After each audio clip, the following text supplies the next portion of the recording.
invincible.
Please forgive me.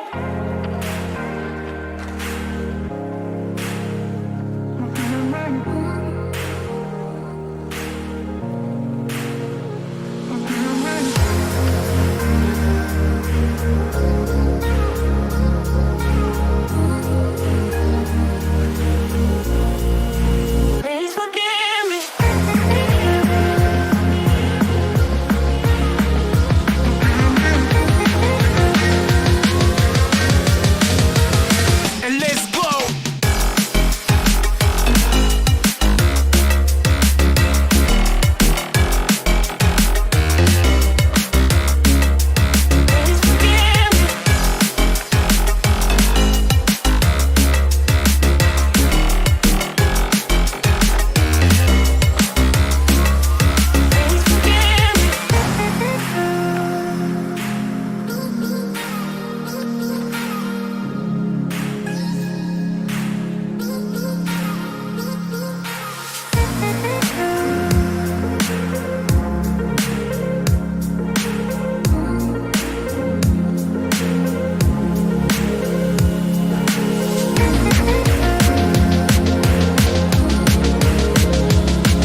Take it apart, throw it away, put it back together again.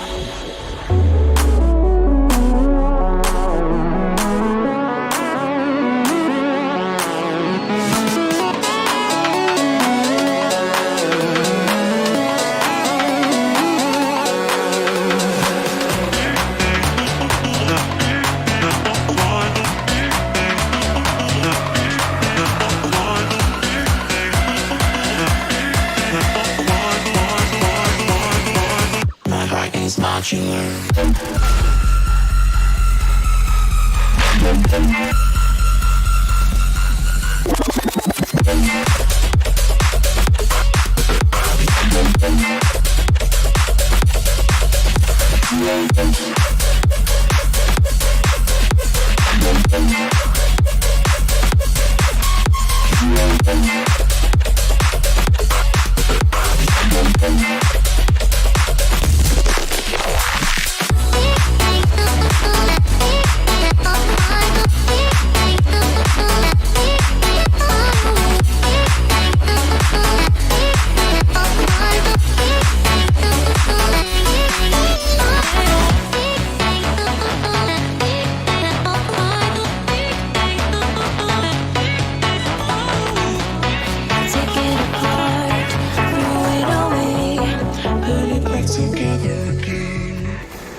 Good afternoon, dear viewers, and welcome back to the Time Chaser stream. It's the Baltic Esports League qualifier, and you're greeted by Melee Svuma. So, a quick attack already from the Falcon Esports team, trying to prevail an attack happening from Time Chasers as well. They're being chased down in middle, so they're having some problems to be faced with, as Outrage is running from his opponent. Should get them from behind, but he misses his shots. Very important shots to be exact. And it's indifferent getting a straight headshot, but aggression coming in from the Latvian squad, not working out so far, as Time Chasers, they do already have the majority. And a minute left on the clock. They still have nades and yals, a smoke and a flash, so they can make some type of an execution towards the B bomb side, as it's only shift left there with a molly and a flash on his hand. Should be using it right now. That should delay the time for the terrorists to push, but it doesn't seem to be the case, as they've decided to push through the flames just to gain the control of the side. But it's Shift actually getting a quick headshot in. He was dinged down to 2 HP, although, so the bomb was planted, and now it's a retake scenario for Falcon Esports. Shadow finding himself in quad, but well, he shouldn't be peeking this angle. It's very difficult for him now. Yaz will have to help him out. Will finally find the kill. That's Shadow actually on quad, and we'll get 2 kills. Yaz with a quick trade as well, and it's Time Chasers picking up the first pistol round for themselves. No, it was aggression from the counter-terrorists, but it didn't work out. I will remind you, dear viewers, that in these qualifiers 16 teams are playing, and only 2 will be moving on to the Baltic Esports League Season 3. However, this is a best of 3 series every single game, so well, we might have 3 best of 3 series up in our hands. Well, the previous qualifiers the Time Chasers played, they did actually went to the 3rd stage and the final one. However, they did lose out in 2 maps, as Indifferent will not lose out this battle. I wonder if Face-It rules have already been adapted to the new eco situation that we have right now with the economy and the whole caboodle, if you can say so, in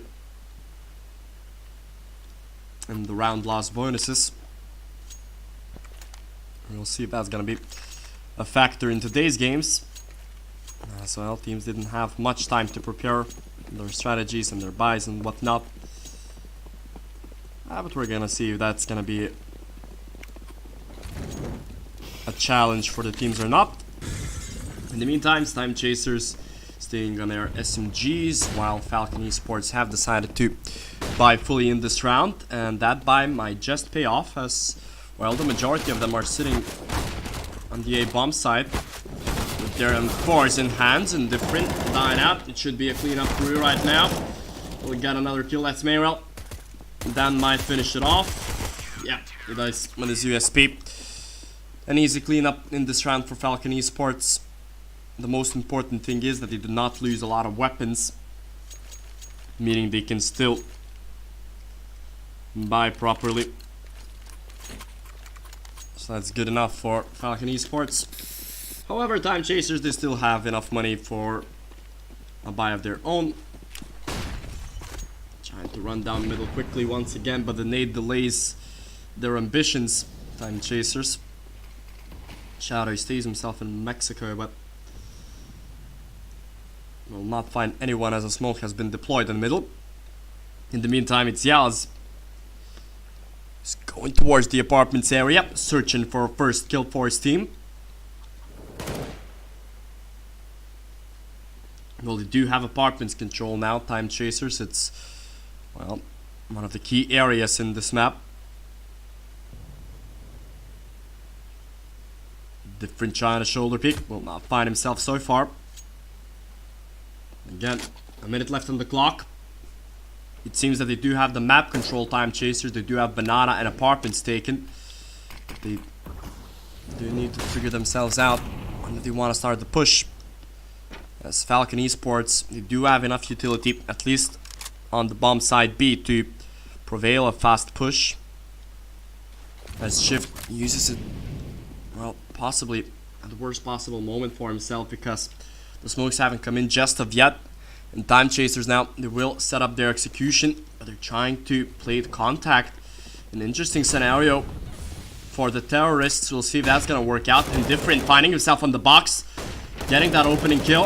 Indifferent will try to spray through the smoke, but Will dies. There's still no smoke on CT. However, the quad player will be found. Shadow will get an easy bomb plant, and that should be an easy round for Time Chasers. Cool, JL finds a perfect kill through the smoke, a headshot onto his opponent.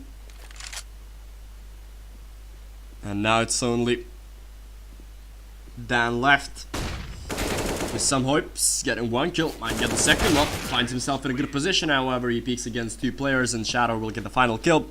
And the third round on the board for Team Time Chasers.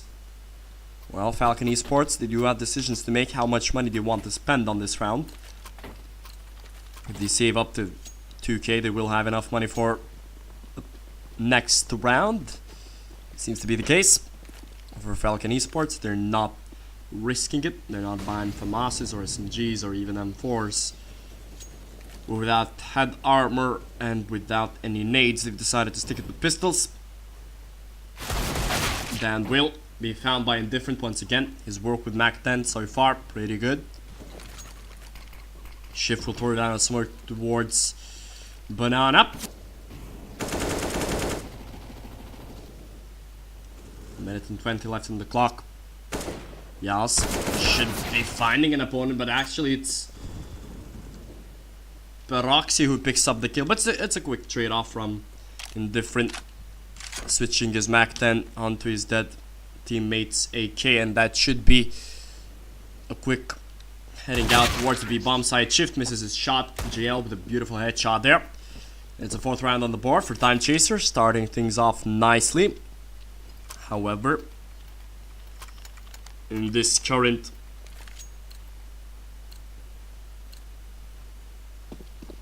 meta of CSGO, they do have the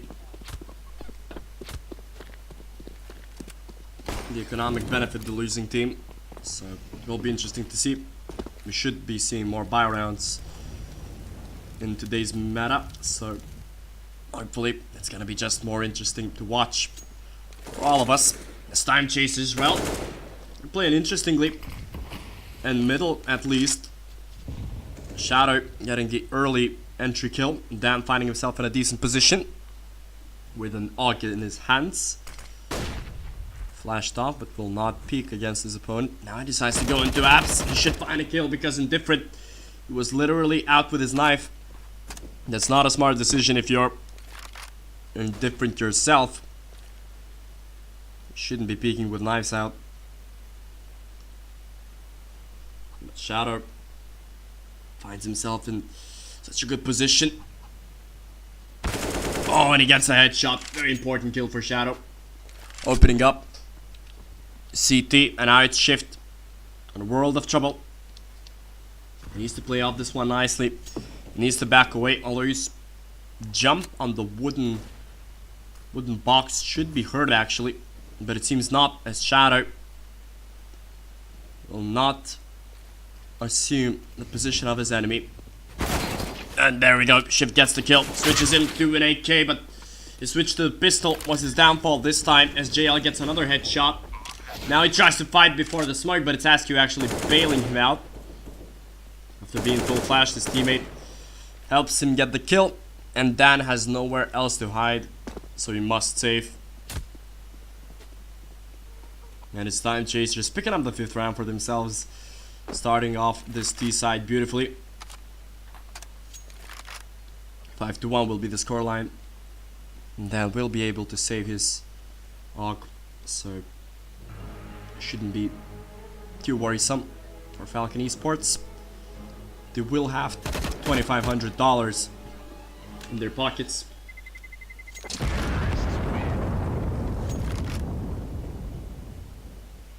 So it shouldn't be the end of the world. For Falcon Esports, they still can have Some pistols, perhaps, even armor. Save things up. 5-1 is the scoreline right now. Falcon Esports do just that. Buy pistols and Kevlar. Shift managing to buy full utility for himself. A couple of flashes, a smoke and a Molotov, all you need to defend Banana. But it's not Banana that the terrorists decide to go, and actually that might be troublesome for Time Chasers as Dan picks up 2 kills. Shadow now. Oh, he must check his angles. He must, but he doesn't. That's a wrong decision from Yas. Oh, there's Askew picking up a double headshot. Very important for him. Situation might get hairy. Yas will fake plant. But his enemy won't peek from the smoke as Askew. He's watching that angle. He knows what to expect. A Molotov thrown quickly. Askew will find Outrage. Fantastic round for him so far, but it's Baroxy left not for long as Askew with a quadra kill, all of them headshots. Brilliant performance so far from Askew. 8 kills already for him in this game. Well, that half eco, it was hairy, but Time Chasers, they've managed to crawl back into the round, winning a 2v4 scenario and winning the 6th rounds for themselves, Team Time Chasers. Well, it's a full buy once again from Falcon Esports. Baroxy with an op in his hand. We'll see how much damage he can do with that beautiful green rifle of his. Shifking got an M4 with a silencer, as is Smeedel. There we go, that's the meta change. No more for AUG setups. And there we go. Picking up the kills, Void Shift and Outrage. Well, Time Chasers, he should have gotten those kills, but he didn't.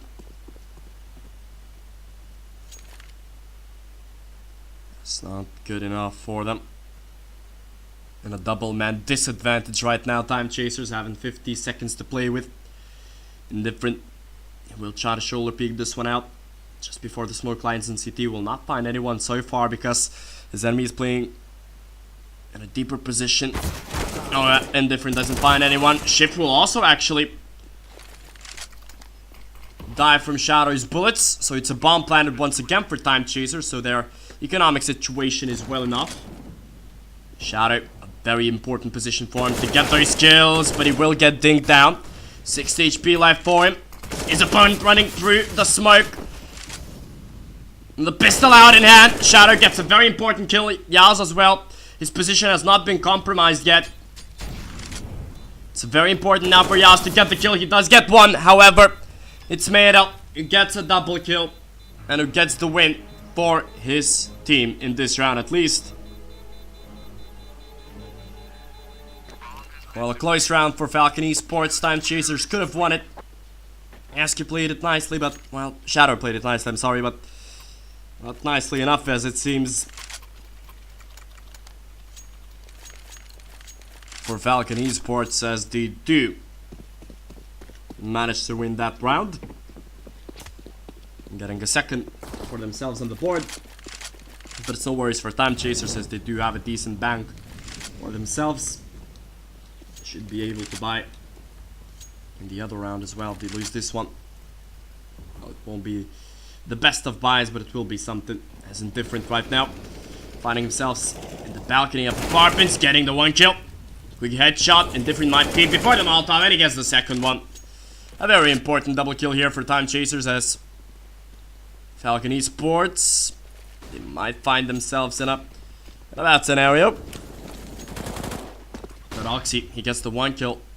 He's flashed off, but Time Chasers, they peek after the flash is long being gone. Shift will also be found. It's only Outrage left, 1 against 4. How much can he do? The best scenario for him would be to get some exit frags, as he's prepared to do just that. Indifferent, it seems that he knows that his opponent is playing towards Library, but Outrage does not want to show himself. as the bomb is ticking away. Time Chasers, they also don't want to lose out their precious weapons. They want to build the bank that they do have right now. And it's not a very stable one, so Time Chasers, they need to stabilize their economy. They need to build that bank. That's why they're not hunting for outreach. And there we go. 3 HP left on him. The most important thing that he does manage to save is AUG, and it's $3,000 for Falcon Esports because of the current meta that we're in right now. The round loss bonuses, they are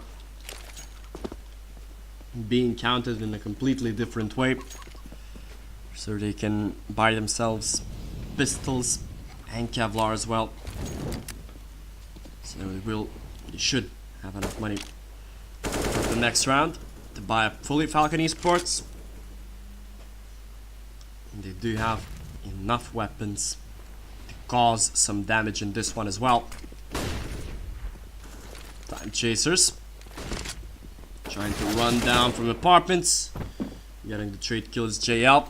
An easy bomb plant on bomb side A, as Shift King trying to go towards apartments, but his step should have been heard actually from Shadow. And we're still patiently waiting. Well, now he should have definitely been heard. Shadow, you should peek his angles.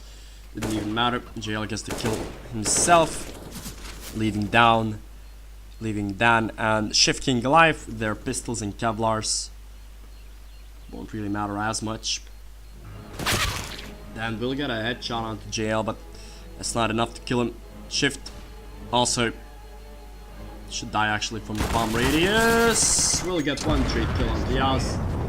That's what he wanted to do because Falcon Esports, they do have enough money because of the current meta that this game works. As we see, they did lose a round after winning one exactly, but they still had $3,000 as their round loss bonus. So as I said previously in this matchup, we should have more buy rounds, and more buy rounds we do have. A double up setup this time. Peroxy will get the first kill onto Shadow. Has been playing middle quite aggressively. This time it didn't work out for the Lithuanian, as it outrage trying once again to hold a passive angle onto CT, but this time it's with an up, as the duo, both of them are separated from each other. One trying to work in middle, and the other one trying to work in banana. Now Tridge decided to hold more of an aggressive angle for himself. Will not get the kill actually. It's JL with another very important entry. Throwing a smoke down for himself with Shift King. Molotov will not deploy his position just up yet, but Shift King will miss out his shot. And Different gets the very important kill. Yas will get the bomb down. Well, it's a hard scenario right now for Falcon Esports, but Oxy will be found as well. Time Chasers. So far it's an easy first half for them. Getting 9 rounds on the board already. Falcon Esports, well, they are in a tough situation. I will remind you that this is a best of 3 qualifier, so if they lose this one, they will still have a chance to come back into this game, Falcon Esports, but we want to start off map strong. Well, it's just a cleanup crew right now in middle for Time Chasers, spraying down their weapons. Going a very smart smoke in middle, Indifferent got a little bit greedy. Found by Peroxy, who finds another one. A cheeky headshot with his Desert Eagle. Making Hani can do more damage, Peroxy, and he actually does. So now it's a fishy scenario for Time Chasers. They do not want to let this round slip. It would be so horrible for Time Chasers if they do manage to lose this round. Roxy, 51 HP. No Kevlar, no kit, and no life for him. His Shadow destroys his last hopes. Gets the 10th round on the board for Time Chasers. They do have enough money so they can chase their opponents around. Once again, it's a double ops scenario for Falcon Esports. So far, they're being outclassed in the CTs, but it's not over yet.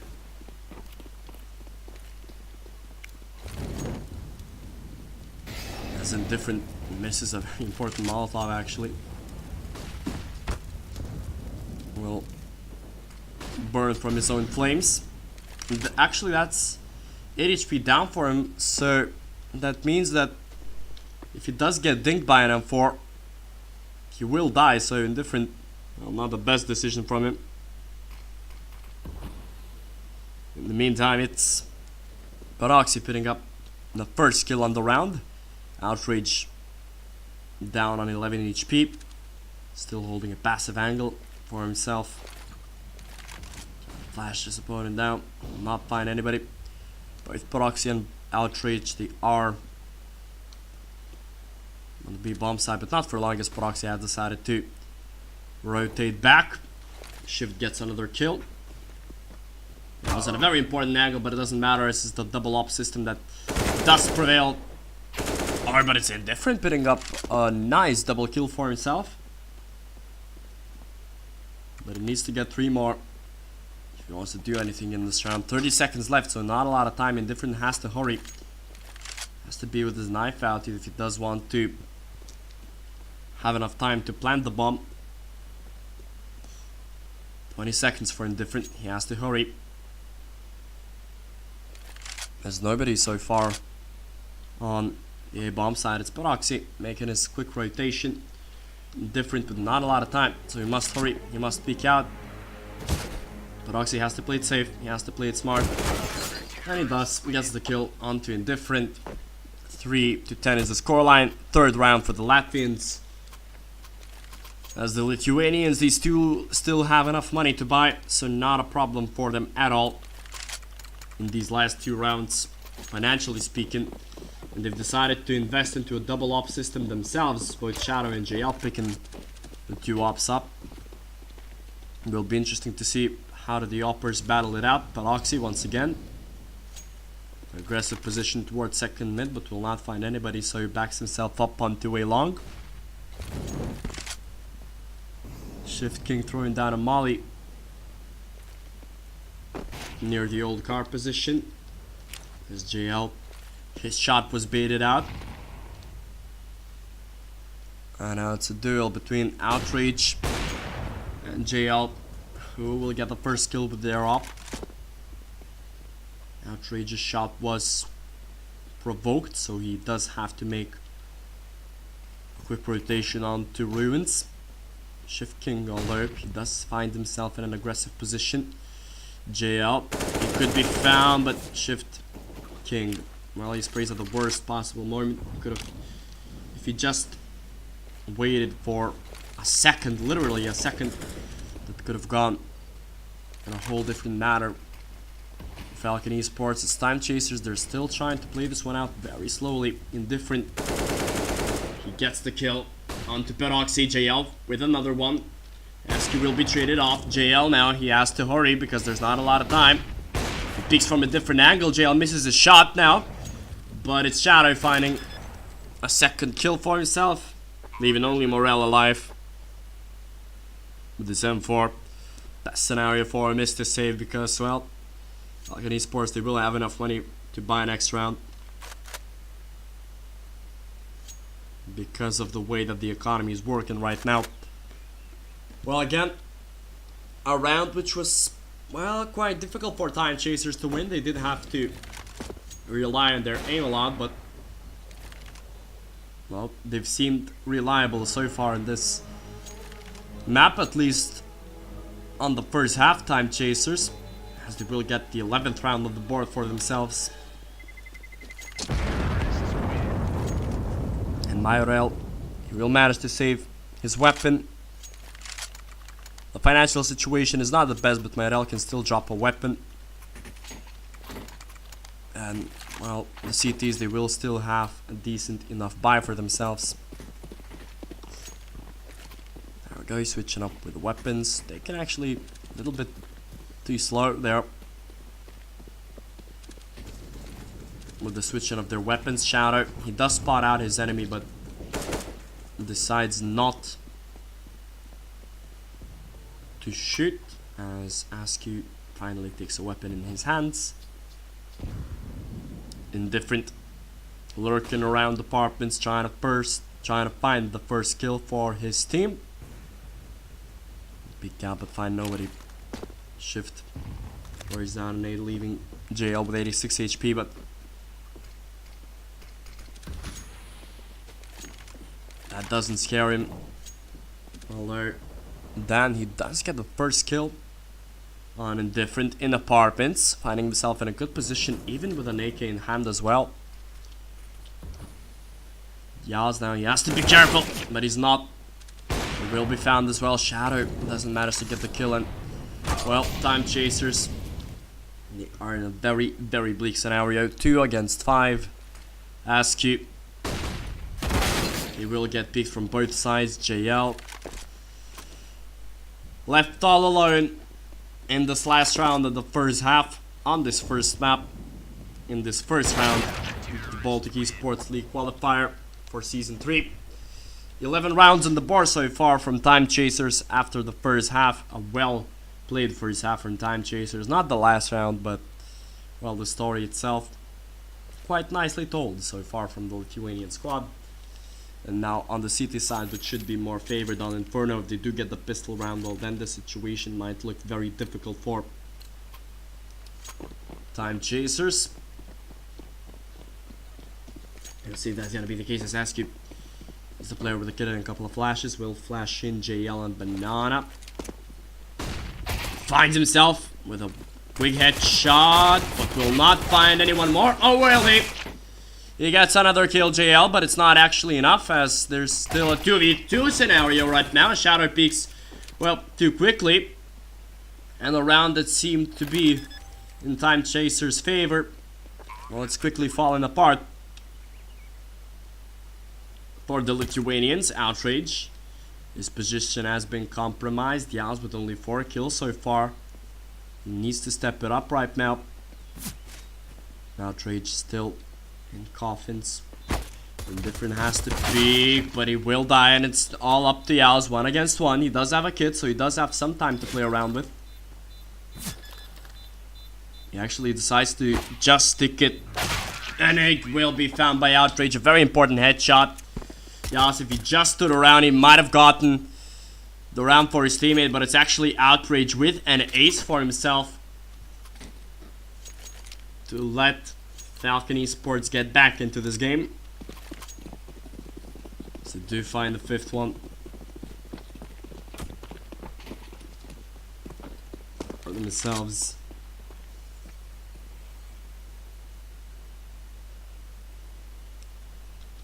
In the meantime, Time Chasers on a full eco. Shouldn't be a big worry for Falcon Esports. Shadow with a Zeus in hand. Askew's position has been compromised as well. The player sitting with this Desert Eagle. Outrage is in the apartments area. Should be sitting through the door. Yeah. He does get a double kill. Easy for him. Askew missing his bullets so far. Not working out for Lithuanian. I'll miss out another shot, Askew. But it's an eco round, so no big worries for Time Chasers, as now they will have enough money to buy up AUGs, M4s, and FAMASs across the arsenal of the Lithuanians. Not a lot of utility, and only 1 kit in Shadow's belt. Throw down the Molotov onto the mid though. Should get the first kill, and he does. Dan's peak was not the smartest one, but they still have the better economy. Falcon Esports, even if they do lose out this round, they will Managed to bind the other one. Not a big loss for Alcan Esports, though they do want to start and build their economy on this T side.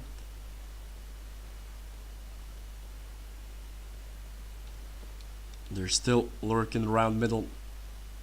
The terrorists, a minute left on the clock. They have enough utility to make an execution towards any side they want. Shift King. He has his crosshair, good position, but the flash was very important. Indifferent will not find anybody so far, but he should have heard a shot from the AK. Peroxy switches himself to Mac 10. He decided not to use the scout, so it's an execution that should be happening on the B bomb side. And it's SQ with JL, who should be worried for the time being. 30 seconds left, so that's a definite answer from Falcon Esports that they are going towards the B bomb side. But another smoke has been thrown, so they have to peek through the flash. And they will get so far an easy route for themselves. JL finding only one, but it's ASCII with a quick rotation. Does want to prevail the bomb plant. Oh, and he does get the knife kill, ASCII. That's naughty for him. He didn't prevent the bomb plant, but he did get the knife kill. Oh, an outrage, right? He's literally in rage right now after having died from the knife. Being humiliated, but well, it's even more humiliating to react like that. Nevertheless, it's Time Chasers who do manage to win the round.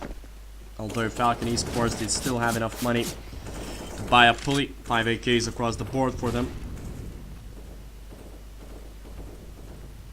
And all the utility in the world.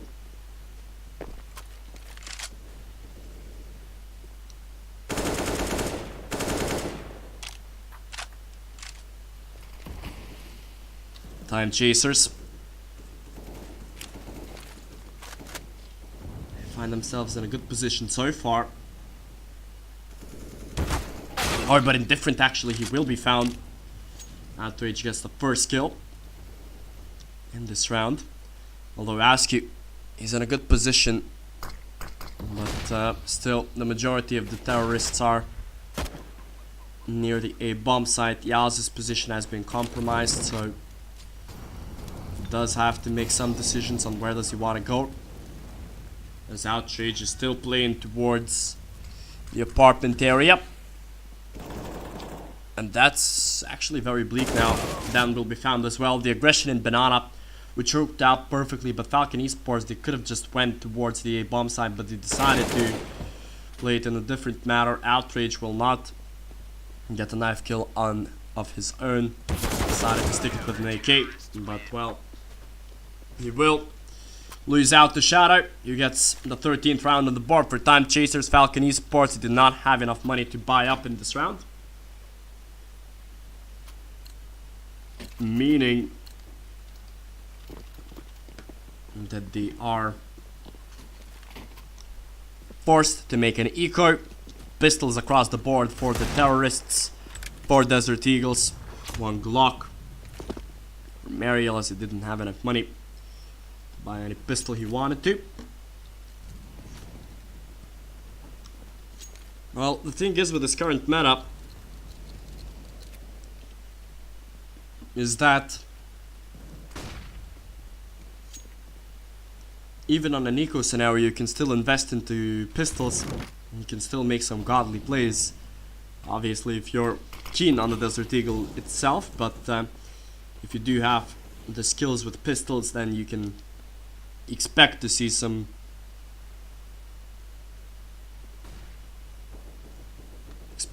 good things. Shadow, he will be found by Peroxy.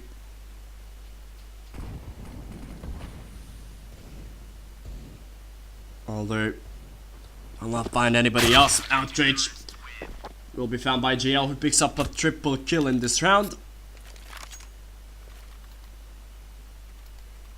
not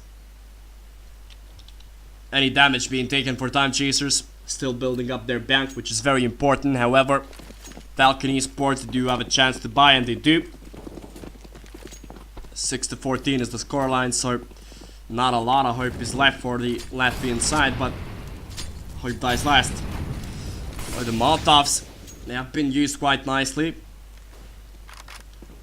The aggression in Banana doesn't work out. Askew will be found as well. An easy round for Falcon Esports, because the aggression in Banana didn't work out whatsoever. And that's not good. They could have just hold this game out. They could have just won it easily, 16-6, but they decided to play aggressively, Time Chasers, and well, that didn't work at all for them. And they did have time to back away, but they decided not to. The CTs, and well, that did prove to be their wrongdoing in this round, at least. Shadow still with a knock. We'll still try to do something positive. Only gets one kill. Not enough. Save the round. Yaz gets another one. And that's the question for Falcon Esports. Do you actually want to hunt for your opponents? Because, well, they're not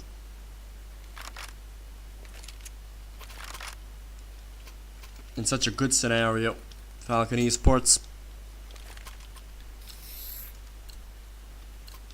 In the meantime, Time Chasers finding themselves with a double up setup. JL and Shadow. JL seemed to miss his spawn, so Shadow will get the first kill. That's an opening one onto Peroxy.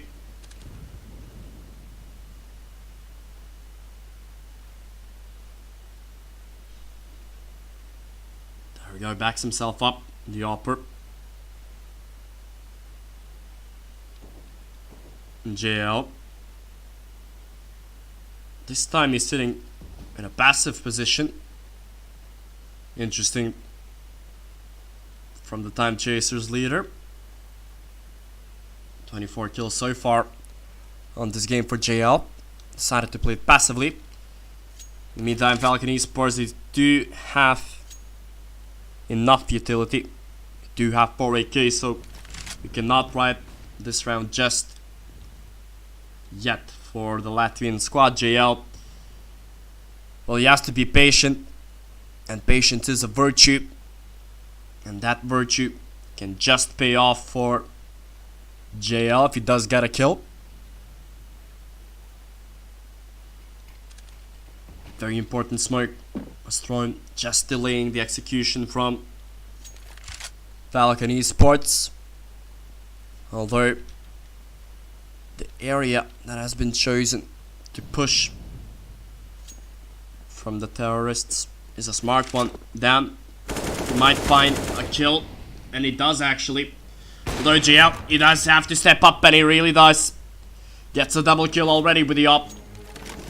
Knowing where his enemy position is, Shadow gets another kill for himself. A triple one for him and a double one for JL. It's the double op scenario, which works out perfectly for the Lithuanians, as they do find themselves on round 15. Their enemy is not in the best position economically wise. Their artillery is not good, actually. Double Desert Eagles. 3 AKs, not good enough for the terrorists, and it does prove that this arsenal of theirs will not work out for them. At least it seems so. JL finds another kill for himself. It's only Shift King and Dan left, although Dan is in a good enough position, but Yaz might be expecting him to peek like that. He does get one kill, Dan. He has to back away. 1 minute and 10 left on the clock. You don't want to overextend right now, Time Chasers.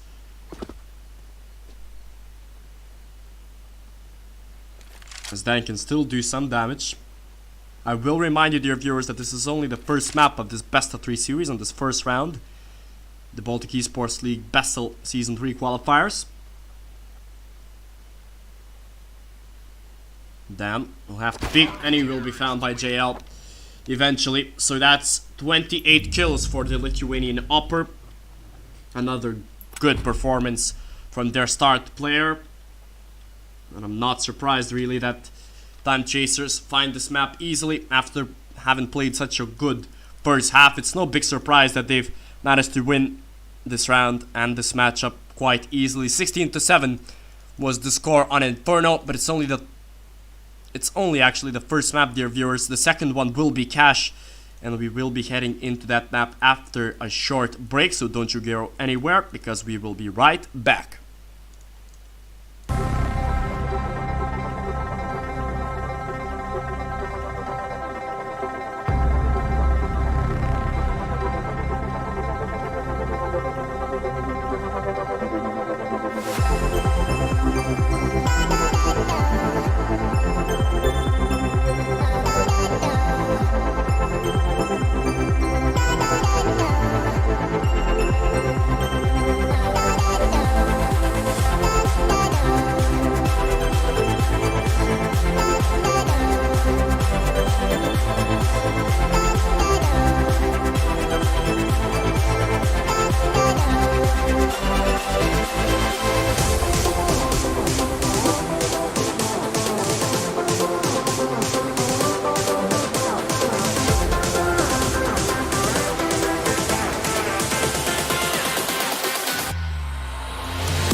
I just can't let you go.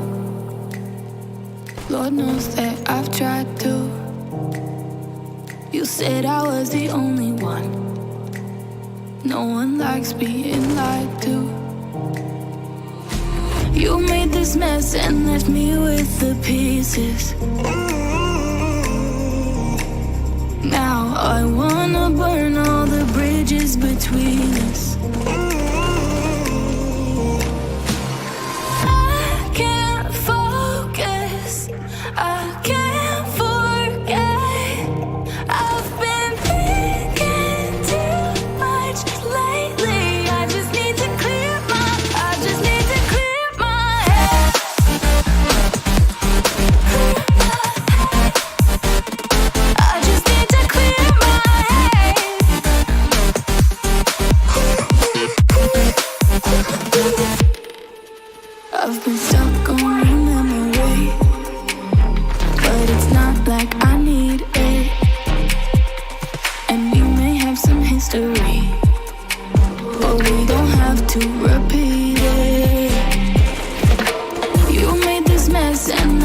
with the pieces. Now I'm gonna burn all the bridges between us. I can't focus, I can't forget. I've been thinking too much lately. I just need to clear my head. I just need to clear my head.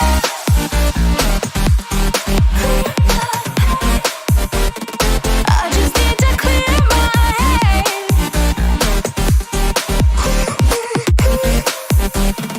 I just need to clear my head.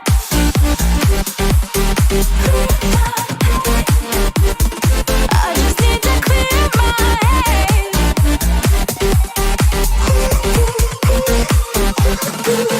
need to clear my head. I just need to. I just need to clear my head. I just need to. I just need to clear my head. I just need to. I just need to clear my head. I just need to. I just need to clear my head. I can't focus, I can't forget. I've been thinking too much lately. I just need to clear my head. Oh, clear my head. I just need to clear my head.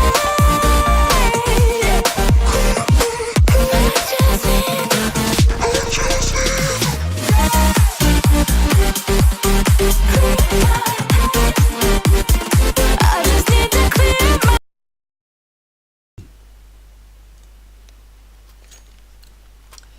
Welcome back, dear viewers, to another map of the Baltic Esports League Season 3 qualifiers. It's BESL, it's me, Lee greeting you on the second map between Team Time Chasers and Falcon Esports. The first map was won by Time Chasers by the score of 16-7. And now it's Cash, and Time Chasers have decided to play on the CT side after winning the knife round, but they are playing on the retake scenario. On the A bomb side, JL actually manages to get a double kill, but that's all she wrote for him in this map, or in this round at least. Indifferent will peek before the smoke. We'll get another headshot, and it's only Outrage left. We'll get one kill, might get this double one, but he doesn't. SQ wanted the knife, as if you do remember watching Inferno, he did manage to knife his opponent there, but well, he didn't get really happy after being knifed. Outrage calling him, his opponent, with not beautiful words to say the least. However, it's a beautiful pistol round found by Team Time Chasers. Shot out on a 5-7 himself. In the meantime, the majority of Falcon Esports finding themselves with Desert Eagles. Dan left with only 6 HP. That's how much damage the grenades can do. And again, Falcon Esports is trying to group up, not finding anybody so far. Well, then gets some damage on to Askew, but it's not enough. Still with 6 HP, he can be like a mini turret with that Desert Eagle. As JL is preparing to throw a flash for his teammate. In the meantime, the terrorists are exiting middle and doing so quite easily. Although there is Indifferent sitting on sandbags, and he will be found by Outrage. That's a nice angle for him to get the kill, as the vents have been popped, but so far they're not executing towards anywhere, the CTs. Oh, it's another beautiful kill with that Desert Eagle. This time it's Peroxy finding it, as there's still no bomb being planted, or even, well, actually nobody of the Latvians have decided to pick up the bomb so far, so it's not the best decision from Falcon Esports. They could have done oh so much more with this round, but they didn't. So that's a second round in a row for Time Chasers. Still on their SMGs, we might expect something aggressive for them. 5 AKs across the board for Falcon Esports. Askew with a Mag 7 himself. That will be interesting to see whether that works or not. Well, JL, he's already started working. Getting himself an important kill with that AWP, although that hard work was quickly dismantled off because Indifference aggression did not work out near Garage. It's Outrage picking up an important trade kill for Falcon Esports. JL in the meantime scoping down towards Boost. Will throw down a Molotov that might just prevail just of yet, but again, why are Time Chasers playing so aggressively? They don't need to. Dan will find his opponent, leaving himself on 37 HP. Will pick up the bomb and go towards the B bomb side, although the radar should indicate that, well, the bomb was dropped. So Falcon Esports, 50 seconds left for them. Good positioning from JL to find another kill for himself in this round, but the job is not over yet, although Shadow gets a very important kill with his FAMAS. The bomb was finally picked up. It should be an execution happening towards the A bomb site. JL might be aware of it, but a lot is left for Yas, but he doesn't get the kill. Actually, it's a double one for Myrel. And Shadow has a lot of work to do. He does have a kit, but only a FAMAS. Not good enough. They could and should do better. Time Chasers, a 2v2 execute towards the bomb site, which hasn't worked out for them. JL not finding a kill. Yaz as well, finding himself in a good position, but Shadow, his position was known by Mariel. Sorry, played that round so well, picking up a triple kill for himself and finding the first round on the board for Falcon Esports. In the meantime, Time Chasers, after having 1-2, losing this one, they will have to eco.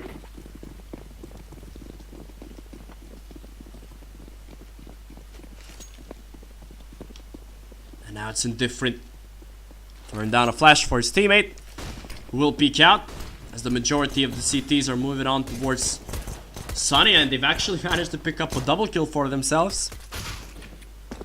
Well, one of them will get traded off, but it's the grenade that does a lot of damage. Well, now it's only 2 terrorists left alive against 4. Obviously, it's still a job far from over from Time Chasers, as their enemies have all the utility in the world, but not finding a very important kill. But the nade should end JL's journey in this round at least, and it actually does. Outrage gets himself the bomb. Yaz right now must be such a key player in this round for the CTs. Can do so much damage with his AK right now, but his opponents have decided to go through middle. It's the smartest decision right now from Falcon Esports, having 40 seconds left on the clock. They still have enough time to make a play happen. They should go towards highway. Trying to play this one very, very calmly. Falcon Esports 2 against 3. It's still a very doable scenario. Where the Latvians they did not find anybody in bomb side 8. But they will see that the door was open, so that should be an indication towards where one player of Time Chasers might be hiding, and it's Yas. The bomb is planted on default, and if he just peeks it at the worst possible moment, Outrage, he might get found, but Yas misses such an important shot. You must hit those shots as a Molotov has been thrown out, and they do not have a lot of time. Time Chasers, they must chase their opponents, and they must be fast right now. Yas peeks out from squeaky doors, but again, not a lot of time they have to hurry up. Time Chasers and Yals, oh my god. Well, he had to pick up that kill. He had to, but he didn't. And it's a round that could have been so better for Time Chasers. Yes, it's an eco round, but nevertheless, it's still a round that should have been won for them. But it wasn't. And actually, they have to find themselves on a double eco scenario right now, which is not very good. Their opponents, once again, an easy kill being found on middle, although it was traded off by the pistol. Falcon Esports, they do have an opportunity to find themselves in the lead for the first time in this matchup. Outrage will get the kill onto JL. SQ with a Desert Eagle in hand. Will not find anybody so far.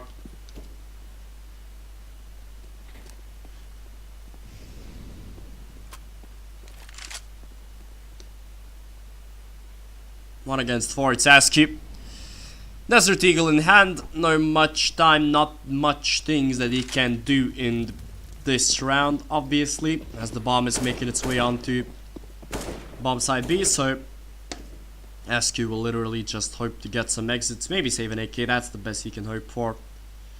It's so sad that Time Chasers lost out on the previous round. They had the best possible opportunity, but yeah, also, you have to hit those shots. Not playing in squeaky. It was so underwhelming for Time Chasers after having to find themselves in such a good position. Lost that round. And they will now trail in this matchup. Askew, he does get one headshot. That's the best that he can hope for, actually. Just try and get those exit frags. Try to do as much damage to your enemy's economy as possible, but it won't be a difficult task for them as they do get the third round of the board. Team Falcon Esports. And finally, they can invest into the weapons they want. Time Chasers and JL. I'm not surprised that he picks up an up for himself. Smoke with a flash. The spawn point was not too good. However, he still has the good positioning to peek B aggressively before the smokes or anything. Quick smoke out, but JL is even quicker. Although he will not find anybody. Shooting just too early after the flash has popped. Falcon Esports, they escaped that one alive. The Roxy with a flash out, peeking from A main, not finding anybody so far, but his position is good enough. If he finds Yals, who might just decide to play aggressively, as JL already finding himself on an off angle. And the terrorists, they're playing this one so far very calmly, this round at least. Just throw down Molotovs, trying to regain map control, but not any presence in middle so far. Just trying to pick both from A main and from B main. And JL, if he's patient enough, he can do damage there. SQ playing on the anti-flash. He will actually let his teammate die. That's very sad for SQ has been left alone, but it's JL finding a very important kill. Although the majority of the terrorists are running down towards the A bomb side, and it's Peroxy finding a very important double kill. And it should be bomb planted for the terrorists. Another retake scenario for Time Chasers. Well, it's not clicking right now for the Yals, only one kill. And it's not clicking for the defense on the A bomb side for the counter terrorists as Time Chasers. Well, they are in a very real scenario to lose out another round. Askew, well, he does know that one of his opponent is near forklift. However, they did not have a kit, not a lot of time as well, as they have to hurry right now. JL will miss out a shot. Well, now it's just not the smartest of picks. They're not managing to save any weapons this time, Time Chasers. Well, and they lost 4 rounds in a row, so a dark scenario so far for Time Chasers. And it's dark because they cannot defend bomb side A properly enough. They will be forced down to pistols once again, as the round bonus is building up for them. aggression in A main will be quickly dismantled of. Mariel with another double kill. Shadow not finding anybody. Shift King, he knows that JL is sitting here. He's the only guy who's left alive, but not for long for Time Chasers, as Falcon Esports, they do find themselves on a 5th round on the board, and a 5th one in a row actually.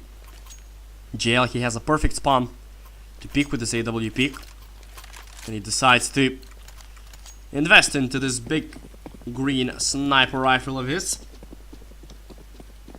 Although it's Peroxy investing into an op himself. Will try and peek middle. Finds himself in a good position and will get the first kill. JL is also found by Dan, and again, only 10 seconds have passed in this round, but it's already a double man advantage for Falcon Esports. Aski being brought down to 30 HP. Well, it should be another round on the board for Falcon Esports. Not looking good for Time Chasers on the CT side of Cash. Yaz will get another kill, but shouldn't be enough actually, as he's the only one left alive for his team. Going in squeaky. However, he will not find anybody there, as Yaz, well, he's in a pickle right now. He has 4 enemies to kill. An ace must be get if he wants to win this round. However, the bomb was planted on B, so Yals, well, literally he doesn't have enough time to pick from every possible angle, as he will be trying to save his AK. He should see a gun barrel from his opponent, but he didn't. So he will just back away safely. It's Dan with his knife out, switching it to an AK. Finding himself in squeaky, but it should be an easy challenge for the Owls, but it's not. As Dan finds himself with a good position, and it's a timeout taken from Time Chasers, and no wonder why, because, well, they are stuck in no man's land. They cannot find a cure to their opponent. And the venomous strikes in early rounds from Falcon Esports, it's not helping Time Chasers. It's not helping them one bit. If they try to play aggressive, it's not working for them right now, so they do have to change something up. The Lithuanian squad, as they have lost 6 rounds in a row so far. Well, nothing is clicking for them. I wouldn't be surprised if they took a passive approach, when we will see them on a buy round, because again, they only have $3,000 for themselves, so not enough of money to buy up fully for Time Chasers, as the timeout has already ended. And we will see some pistols, some Kevlar in their arsenal, but not much more. We do want to see rounds on the board, Time Chasers. In the meantime, Falcon Esports, they are in a perfect scenario. Winning 6 rounds in a row, building themselves a fantastic bank, so even if they start losing rounds in this current meta that you do have, it will just be very difficult. Quick peek out towards A main, but it's only 1 kill being found by JL. A nade that will force him back, as well as the Molotov. A double one being thrown actually, both on default and on fork, but JL's position is still sturdy. Baroxy will try to jump himself up, but it doesn't seem to work, as JL gets another one. This time he might get a very important triple kill, and he does actually. Finds himself an AK as well. And Askew right now, well, if he gets 1 kill, that might be very dangerous for him, but it does have to get on heaven quickly enough to be aggressive. JL spraying with his deagle, it's not enough, as Dan is left with 39 HP. Peroxy will try and plant the bomb on default. Dan is looking through the smoke of CT, will get a very important kill. That's Proxy. JL, his peak is not good enough as Proxy. And Dan will clean up the last of Time Chasers. 72 is the scoreline.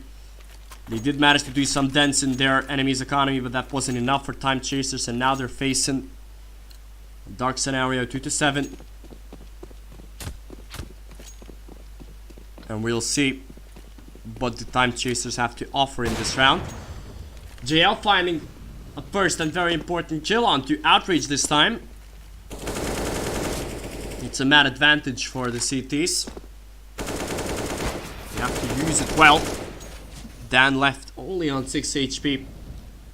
A nade might finish him off, but Askew does not have one in hand. So he will have to just back away. But it's a good round start from Time Chasers. Finally something clicking for them, and I'm not surprised that they're playing this round out passively, as they do have the man advantage. They figured themselves out that the aggression is not working for them. Baroxy, he will have to face JL. Gets one kill already from Garish. And JL decided to back away towards the B bomb side. It's a call being made to hold this on a triple stack on B. It's a bold strategy, but it's a bold strategy that just might work out for the Lithuanian squad. JL, aggressive position, but how does he miss a shot like that? It's unforgivable. Although Proxy, he still peeks out with his knife out. Oh, JL missing another shot. Well, he gets the one kill, so it doesn't matter. JL finds 3 on this round, but he could have found more actually. He could have found the whole 5 of them, but well, his reactions just failing him on that specific scenario.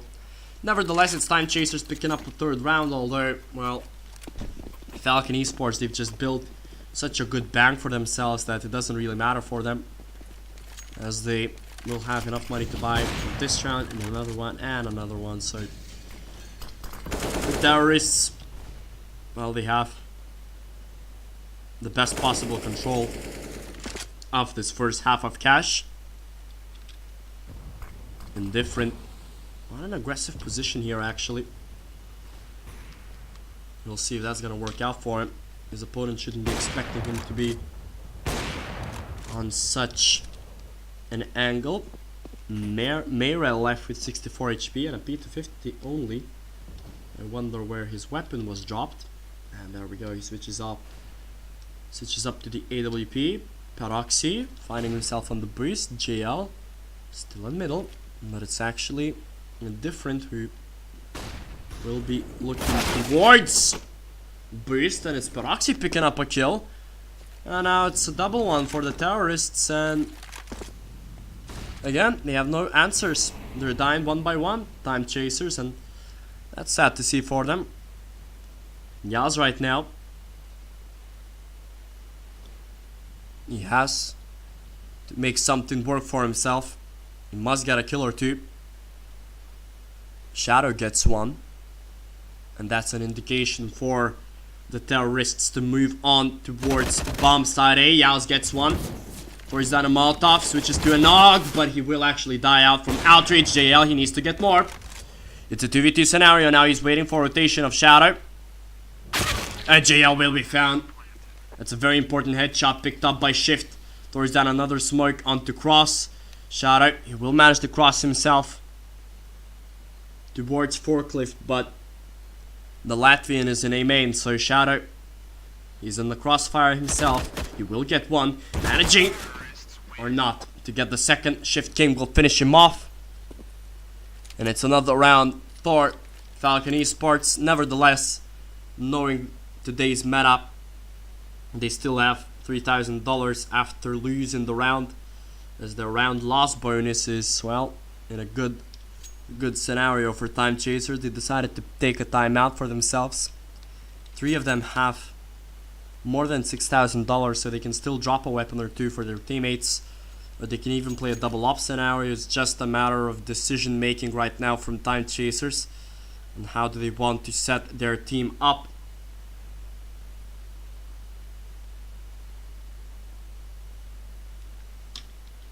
Another timeout, a second one for them. As the CT half is just not working for them. Indifferent only on 2 kills. Askew on 4, Shadow on 5. It's only JL doing the dirty work once again with 15 kills. That's even more than Dan has for his team. So well, JL, we're used to seeing him performing that well, as it's obviously a buy from Time Chasers. They've decided to better invest into full utility rather than drop their teammates' weapons. JL on an MP9, Indifferent on a Desert Eagle only. He's already struggling in this affair, having only got 2 kills, so it's not a good scenario for Time Chasers. Well, hope is not lost just yet. Shadow is trying to scope down towards highway, but will not find anybody so far, as once again mid presence is not a thing for Falcon Esports. They're just playing it either from B main or from A main. That's basically the whole story for Falcon Esports in this catch matchup so far. Yals on the Shroud Priest himself. Do a lot of damage here with the Zog. It's Falcon Esports, well, they don't have a lot of time and they're not taking map control, although they do have the better weaponry. That's a decision which might cost them. Don't have any utility left to prevent the attack. Actually, Yaz does have a Molotov, but he's not throwing it just yet. As again, Indifferent is just being left out to die. 20 seconds left. Yaz will not use a Molotov just yet. Will get one, but he does not manage to get the second one, and that's very important. Shadow only legs his opponent. Will lose out another fight. It's so important to win these ones. If you're 3 playing on bomb side 8, you must win those battles, but you don't, and that's very sad for Time Chasers. They could have won this round oh so easily, but they didn't use their Molotovs. Yals had one, but decided not to use it. Indifferent was literally left out to die. No flashes, nothing whatsoever from Squeaky. And Time Chasers, well, it seems that we are gonna move on to map 3 if things continue to be played in such a manner. JL finds another kill. It's actually a double for Askew, a triple one, and that might be a quadra, but the reload time will actually prevail him. Indifferent must get that kill, but he doesn't. It's a quadra for Peroxy, and he just might get the ace to win this round, or if luckily Yas finds him and finds the 4th round on the board. Very important one for Askew this time around, picking up a triple kill actually with his Desert Eagle. JL chiming in with another one, so well played from Time Chasers, although then they've literally started to glory hunt to their kills. Luckily, Yals picked them off guard. Nevertheless, Time Chasers, they're still in a poor situation on the CT half. 4-9 is the scoreline. They've decided to pick up a 3rd timeout in this first half. And that just might explain the poor situation that the CTs are in right now. So I'm not surprised that they've decided to take a 3rd timeout for themselves. But hopefully it will work out for the better for Time Chasers, as we are on the 2nd to last round in this first half. Indifferent once again playing aggressively in middle. It didn't work out previously, but now it will, as the Molotov forced his opponent to play aggressively, and it did work out right now for Indifferent. but it seems that he's still hungry. The Lithuanian will get himself onto boost. Will not. It seems that he won't hear his opponent on garage, but it doesn't even matter. JL finds another kill. A double one for him in this round. Once again shining as the undisputed leader of Team Time Chasers, and indifferent, he should find the final kill. It's a clean round for Time Chasers, and that's just what they needed.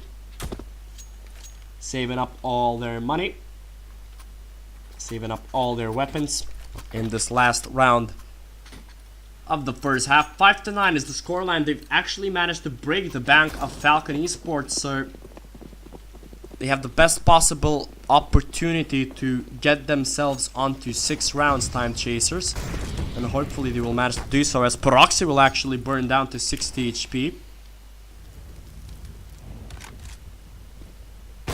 JL trying to no-scope through the smoke. Doesn't matter. Indifferent.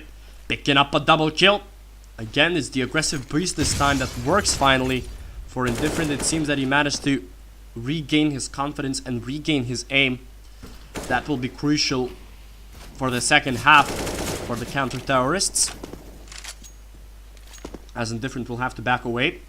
But again, it's a double map advantage for Team Time Chasers, and they could close this game out, or this round out, I'm sorry.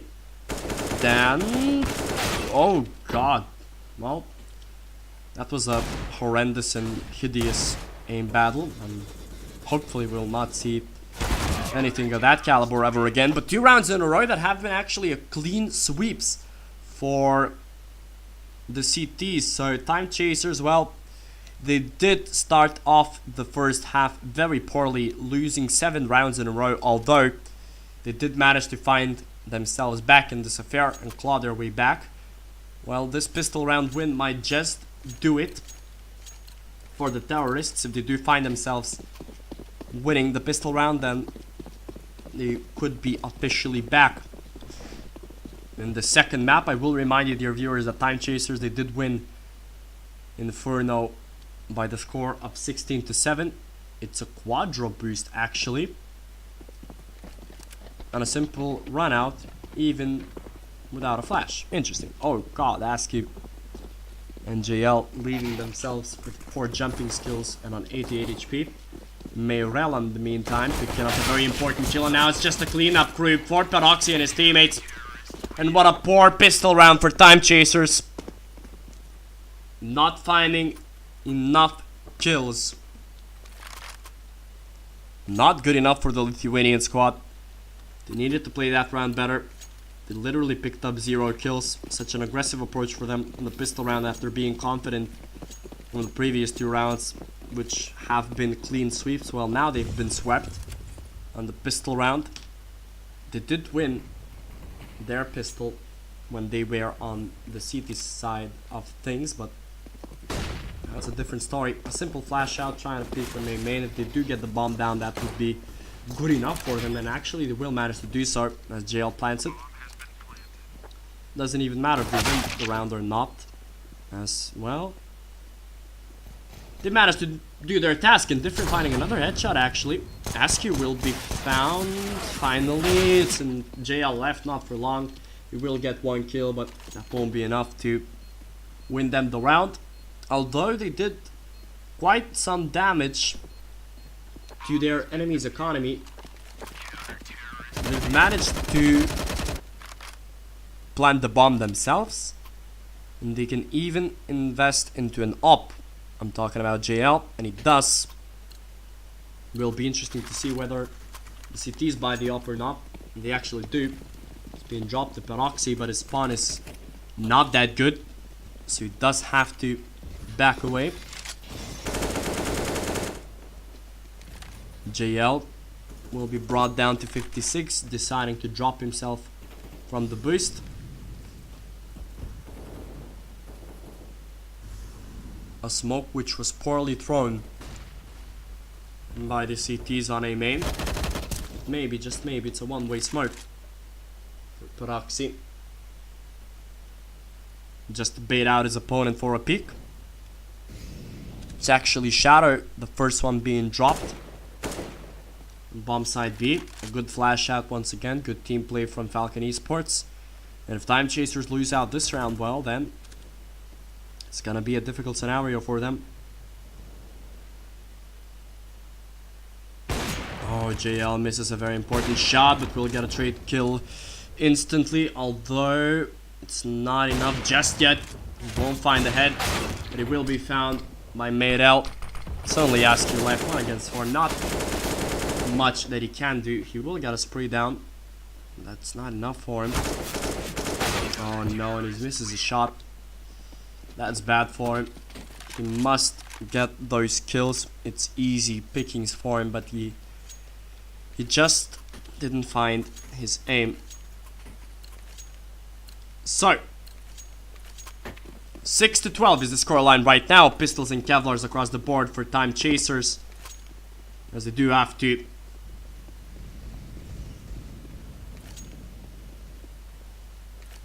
crawl their way back into this affair. Maybe the pistols might work magic for Time Chasers. Hopefully that will be the case, but it's not. The flashes have worked perfectly. Once again, it's a cleanup crew for Falcon Esports. Not anything that Time Chasers can do. Their game seems stagnant. It's not pacey enough. It's not good enough in their standards. Shadow only on 6 kills. Askew only 8. Indifferent as well with 8. Not good enough for the terrorists. A deep smoke into connector, but they've decided to go aggressively from A main. Will that work out? That Oxy, he missed another shot and he misses a third one. Yeah, there we go. Should be a kill picked up. The Molotov will be delayed right now. Yalis just shoots on the box. I have no idea why. Maybe that's his trigger warning or something.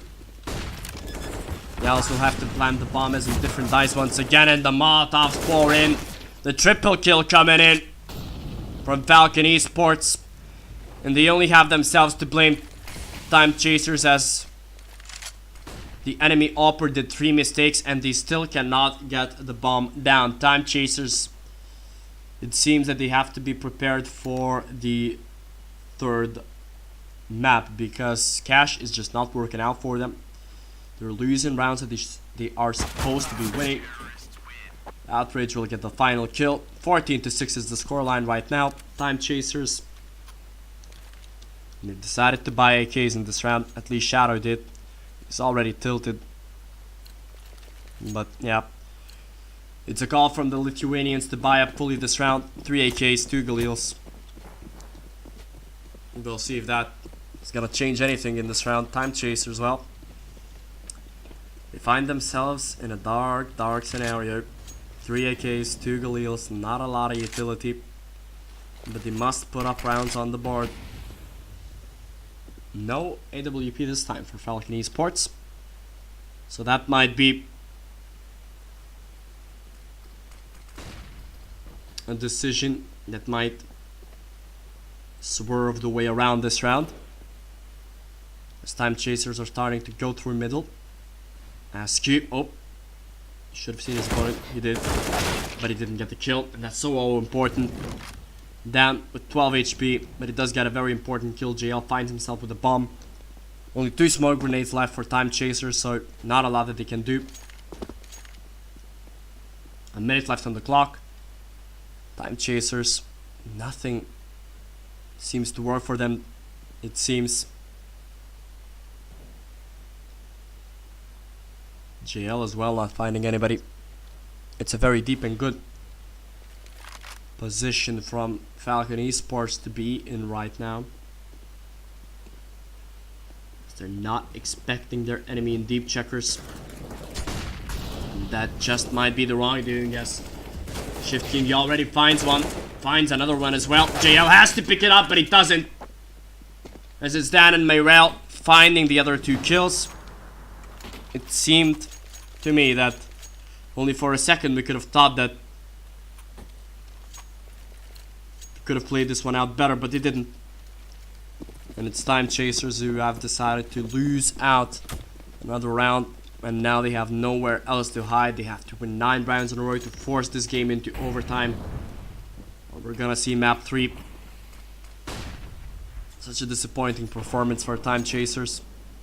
Especially at the second half when it seemed that they finally managed to come back from the first one. Now things seem to be sad. Askew finds himself in an aggressive position. But it's his teammate Shadow actually who's taken the damage himself. Askew doesn't even matter if his steps are heard or not because it's a retake scenario, but that's a nice tap, one tap from Askew. But it doesn't manage to find his opponent from ladder.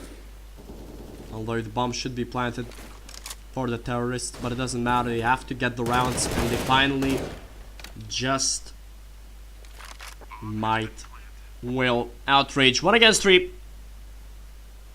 He does have everything he wants except for the fuse kit. Well, he did have enough money to buy it, so can only blame himself if he lacks the defuse kit. Finds himself an opponent. He does have all utility in the world. He can use Molotovs, nades, anything to bait his opponents out. But deciding to switch it up to a nade, which does some damage. Oh, but he guesses wrong. Outrage. And that's a round for Time Chasers. Finally something going positively for them. But it's not over yet. They still need 8 rounds in a row. The Lithuanian squad. And their enemy bank, well, is just booming. It will be so hard to come back right now for Time Chasers. They have nowhere to hide. 7-15 is the score. The majority of the Lithuanians are heading towards bomb site B, where 2 players are waiting there. Outrage and Shift King. Outrage. He should be ready for that flash of his teammate. And that flash could just decide the fate of this game. Outrage is ready. Big flash in. Outrage not finding anybody so far. Flashback as well, but Outrage throws the Molotov at the perfect possible moment, and he gets the kill. A very important kill, although JL's bullets will find him. 3 HP left on JL. Askew, he will be found by Peroxy. And the terrorists, they are in such a difficult scenario right now as Peroxy is already pushed up. Squeaky finds himself a double headshot, leaving only Indifferent alive. 1 against 3. If he wants to come back in this game, switches to an AK, but he just might be found by his enemies from behind. Indifferent does have a smoke to throw, but he doesn't have a lot of time to play. He will be found from behind. 16-7 was the score, and Inferno Time Chasers did win that game, but it's 16-7 on Cash as it's Falcon Esports picking up another map for themselves. JL with 25 kills.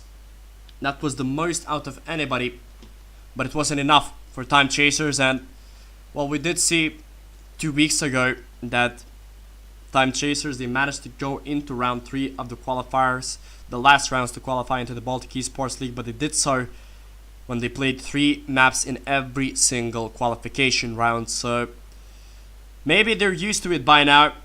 Hopefully they will manage and manage to force a comeback on the 3rd map, because it's the last possible chance to qualify to the BESL Season 3. So, dear viewers, after a short break, we will come back with a 3rd map between teams Falcon Esports and Time Chasers. So don't you go anywhere, we will be right back.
staying up to forget, but baby we'll fall.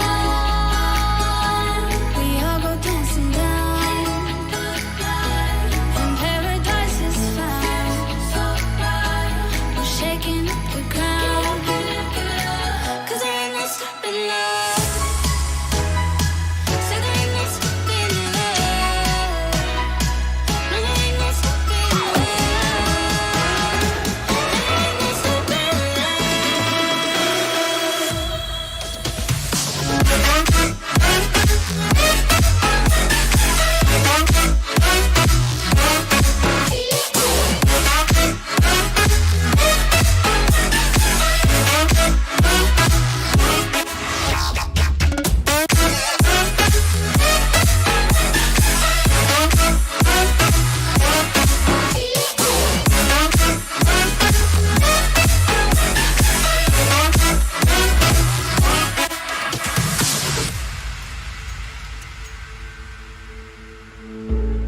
we could be flying free, leave our worries below. Safe and sound, no one around. Say the word and we'll go. But baby, we'll fall. We all go dancing down, and paradise is found. We're shaking up the ground, 'cause there ain't no stopping love. So there ain't no stopping love. No, there ain't no stopping love. There ain't no stopping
Breathe you in like oxygen.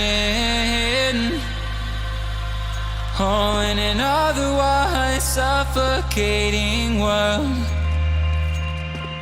I'm reaching out for arms, I'm drowning in the open-ended love we're making, girl. Exhale the past, inhale a future that lasts. Change my heart, change my mind. For the last time, wanna believe in the life I've led. I don't wanna leave another word unsaid. You know my heart will follow you in tomorrow. In tomorrow.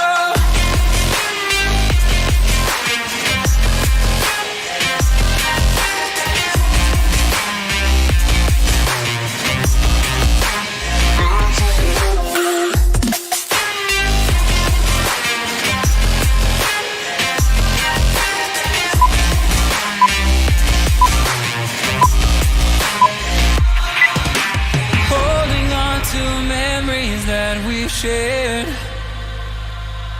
my evidence you once really cared. I'm reaching for a hand to pull me up, up.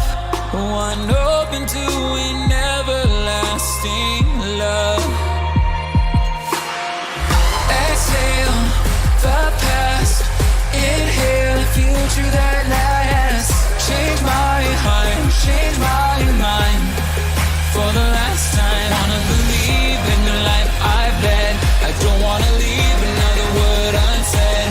You know my heart will follow you in tomorrow.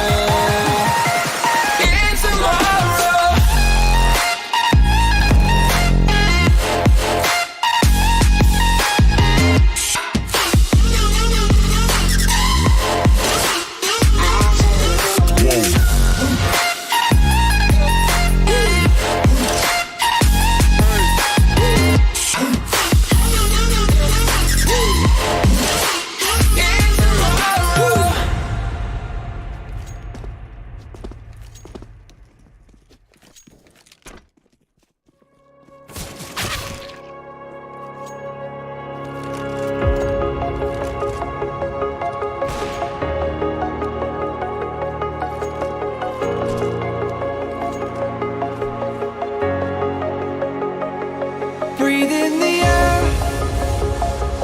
light that surrounds me. If we hold ourselves together, we'll go far. Created a space. In my head it was empty, but I know that I want to be where you are.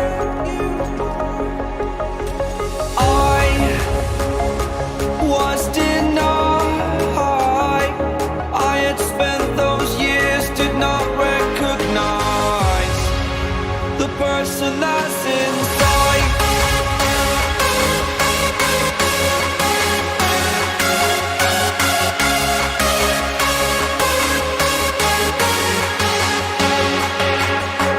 We have a purpose, but to take that leap, you must recognize the person that's inside.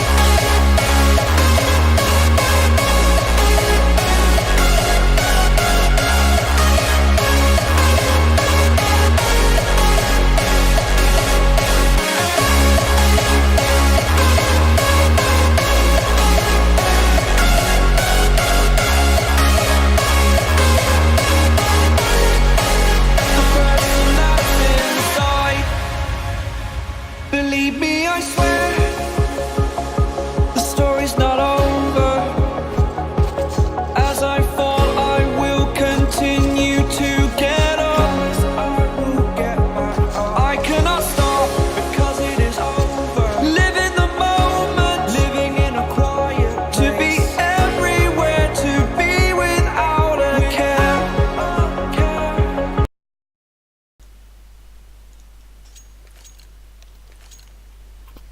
Welcome back, dear viewers. You're greeted by Miles Vlumas as you are welcome to another matchup in the Baltic Esports League Season 3 qualifiers. It's Team Time Chasers against Team Falcon Esports.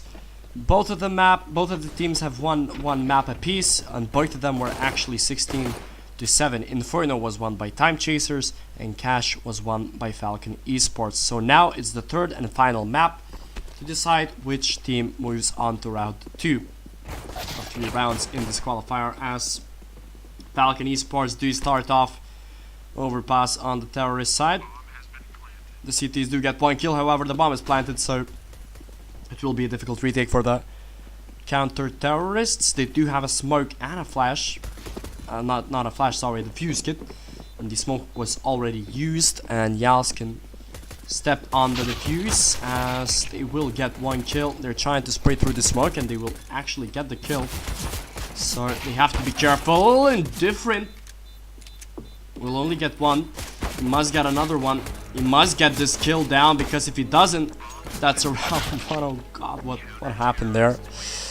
That was literally the worst possible thing I've witnessed throughout my life. Nevertheless, it's Time Chasers winning off this pistol round, which was important, which was very serious for them. And it's the 1-0 scoreline for them. So, Time Chasers, a couple of SMGs, one mag 7, sorry, in the hands of Askew, who will have to back away because its range is not that big. Although Molotov thrown deeply into B short might do some damage, as Askew will get that kill.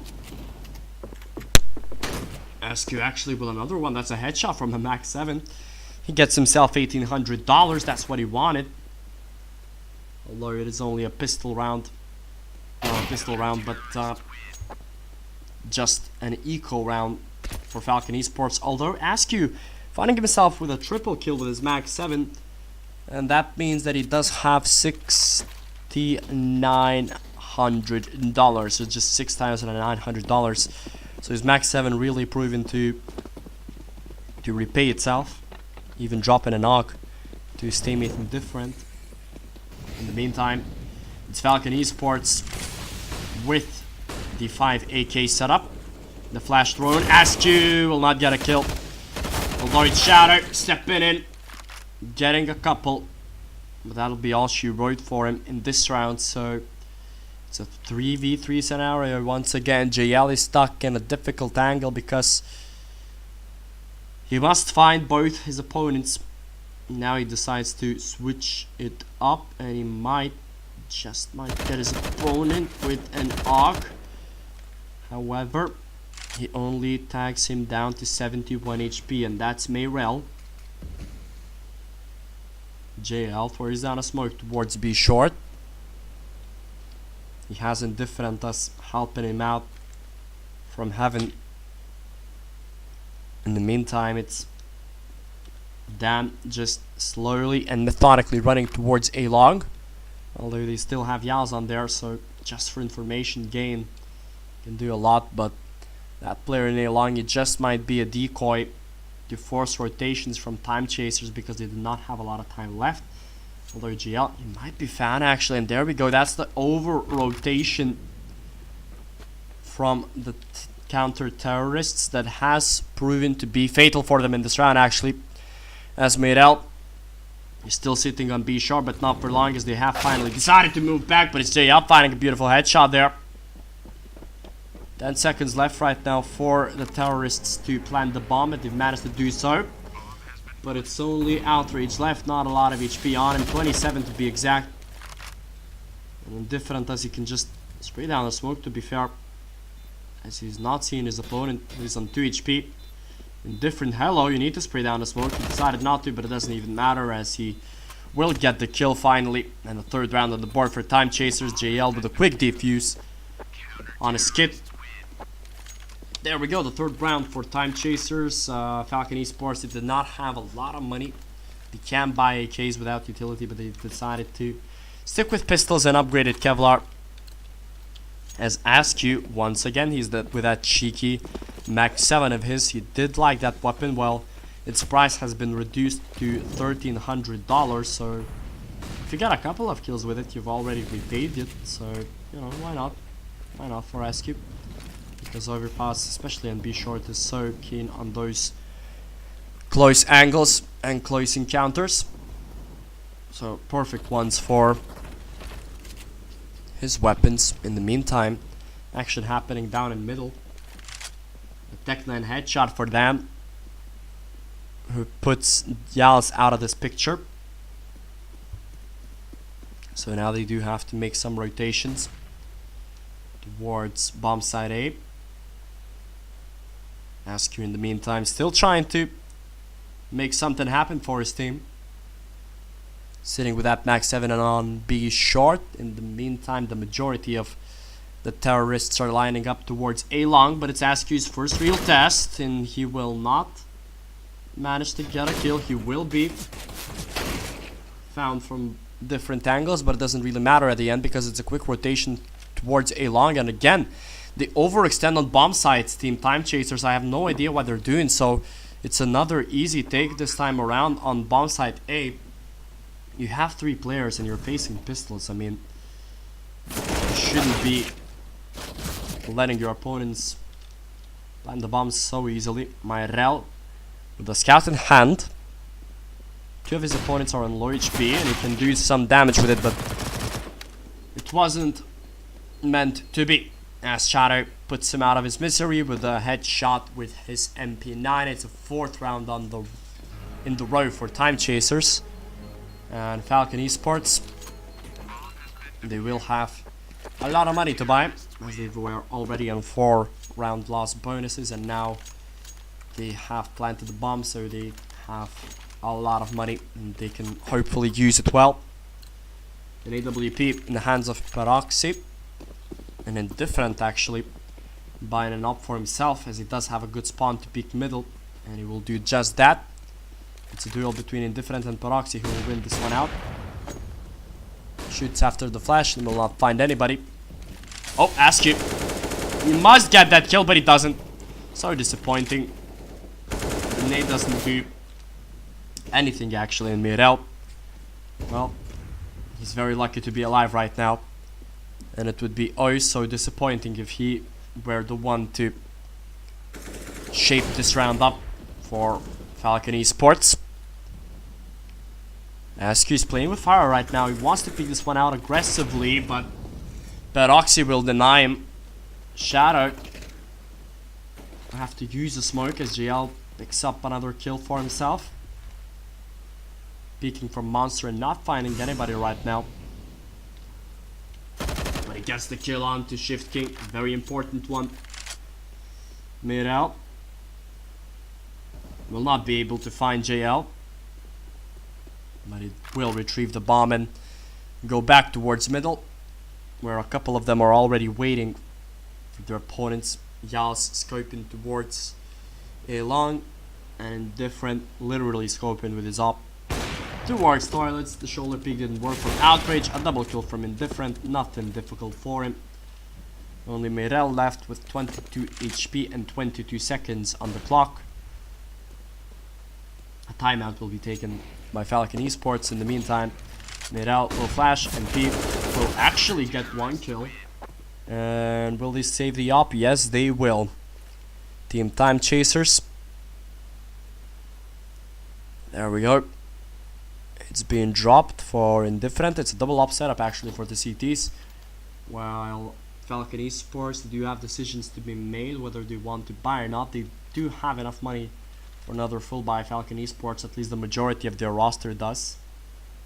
With $5,000 in your pockets, you can definitely invest into AKs and do enough damage with the weapons.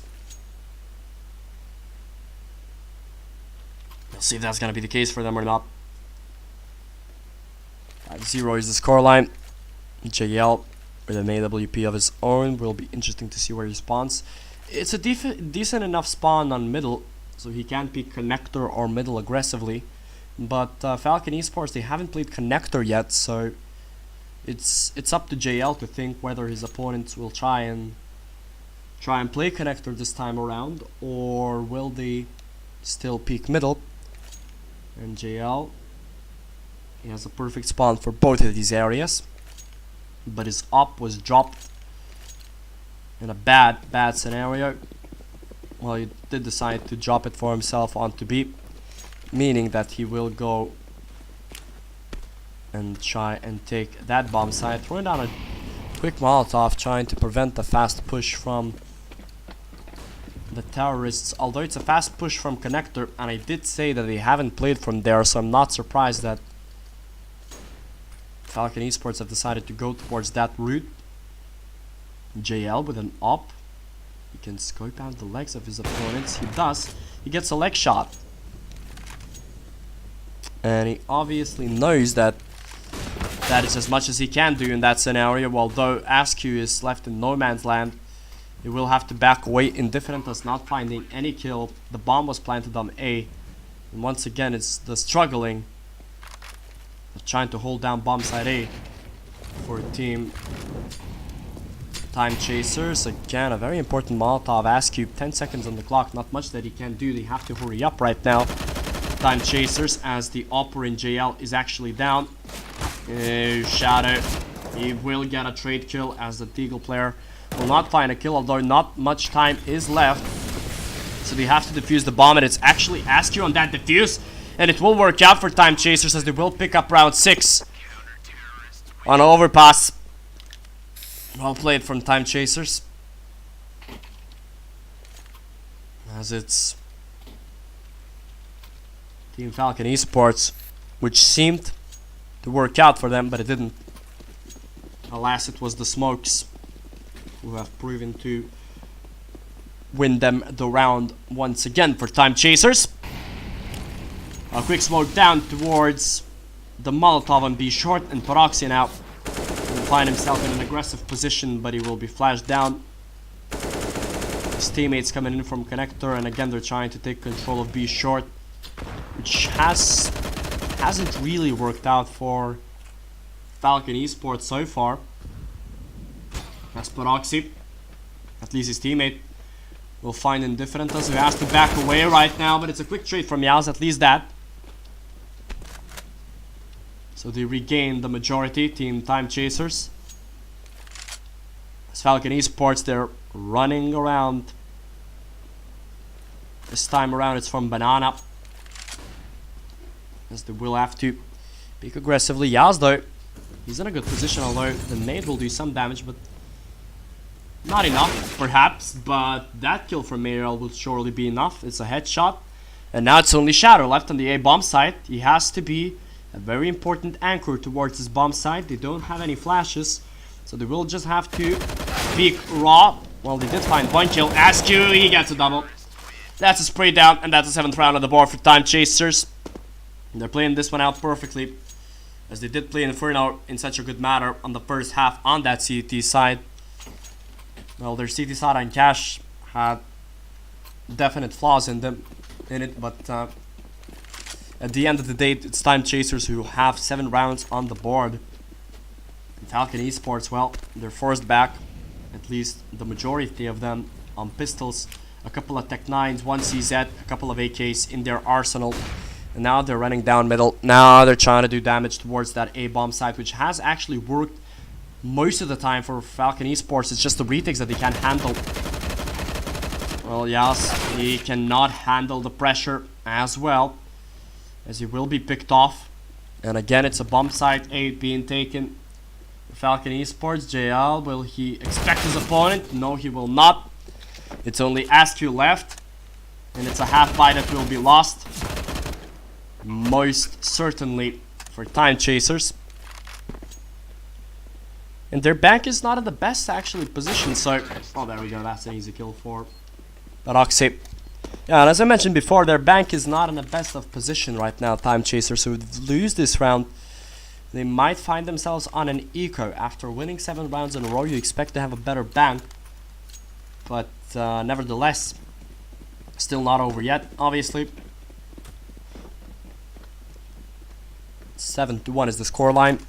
Shadow this time with the AWP. He will be boosted on. But it's more of a slow and methodical approach right now from Team Time Chasers on A long. They've decided to play aggressively, and that worked out perfectly for the Lithuanians, as they do find a quick double kill. Although Peroxy, he might find a double on of his own.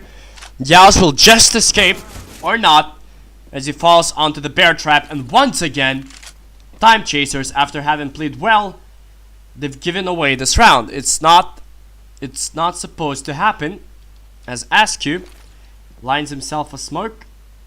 There we go, he's dropped on toilet. Brilliant work from him. Although JL smelled something fishy, he's trying to play from B short. Will not find anybody in connector so far.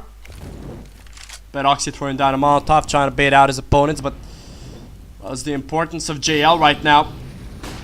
And when he decides to peek, because he knows that at least 2 of his opponents are on connector, and JL loses out that battle.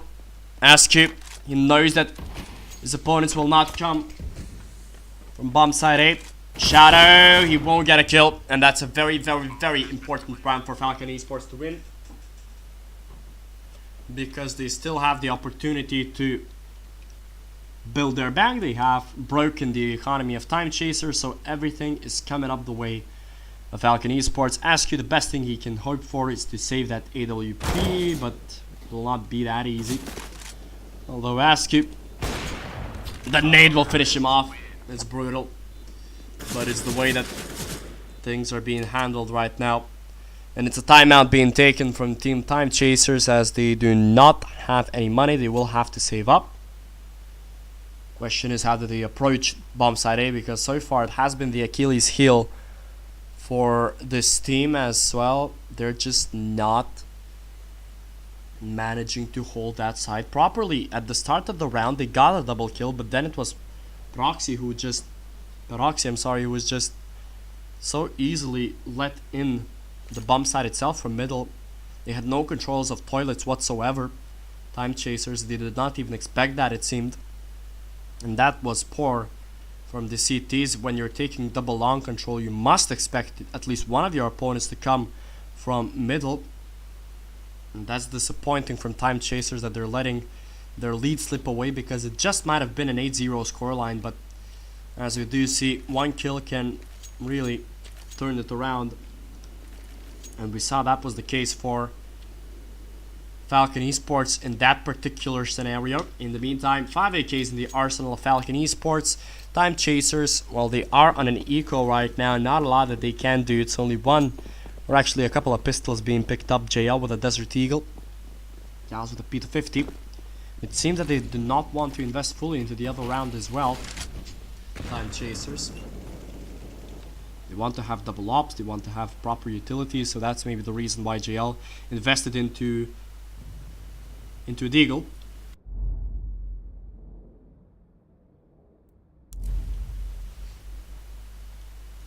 There we go. A minute and 20 left on the clock. JL, his positioning might be very important because he might be the one who will be the first one to face his opponents. If he gets some cheeky headshots in, that might be good. He will not get a kill, however. Quick trades from Askew, but that won't be enough. Indifferent picking up one more, but 12 HP on him. Not a lot that he can do. Actually, nothing that he can do in this specific scenario right now. 1 against 2.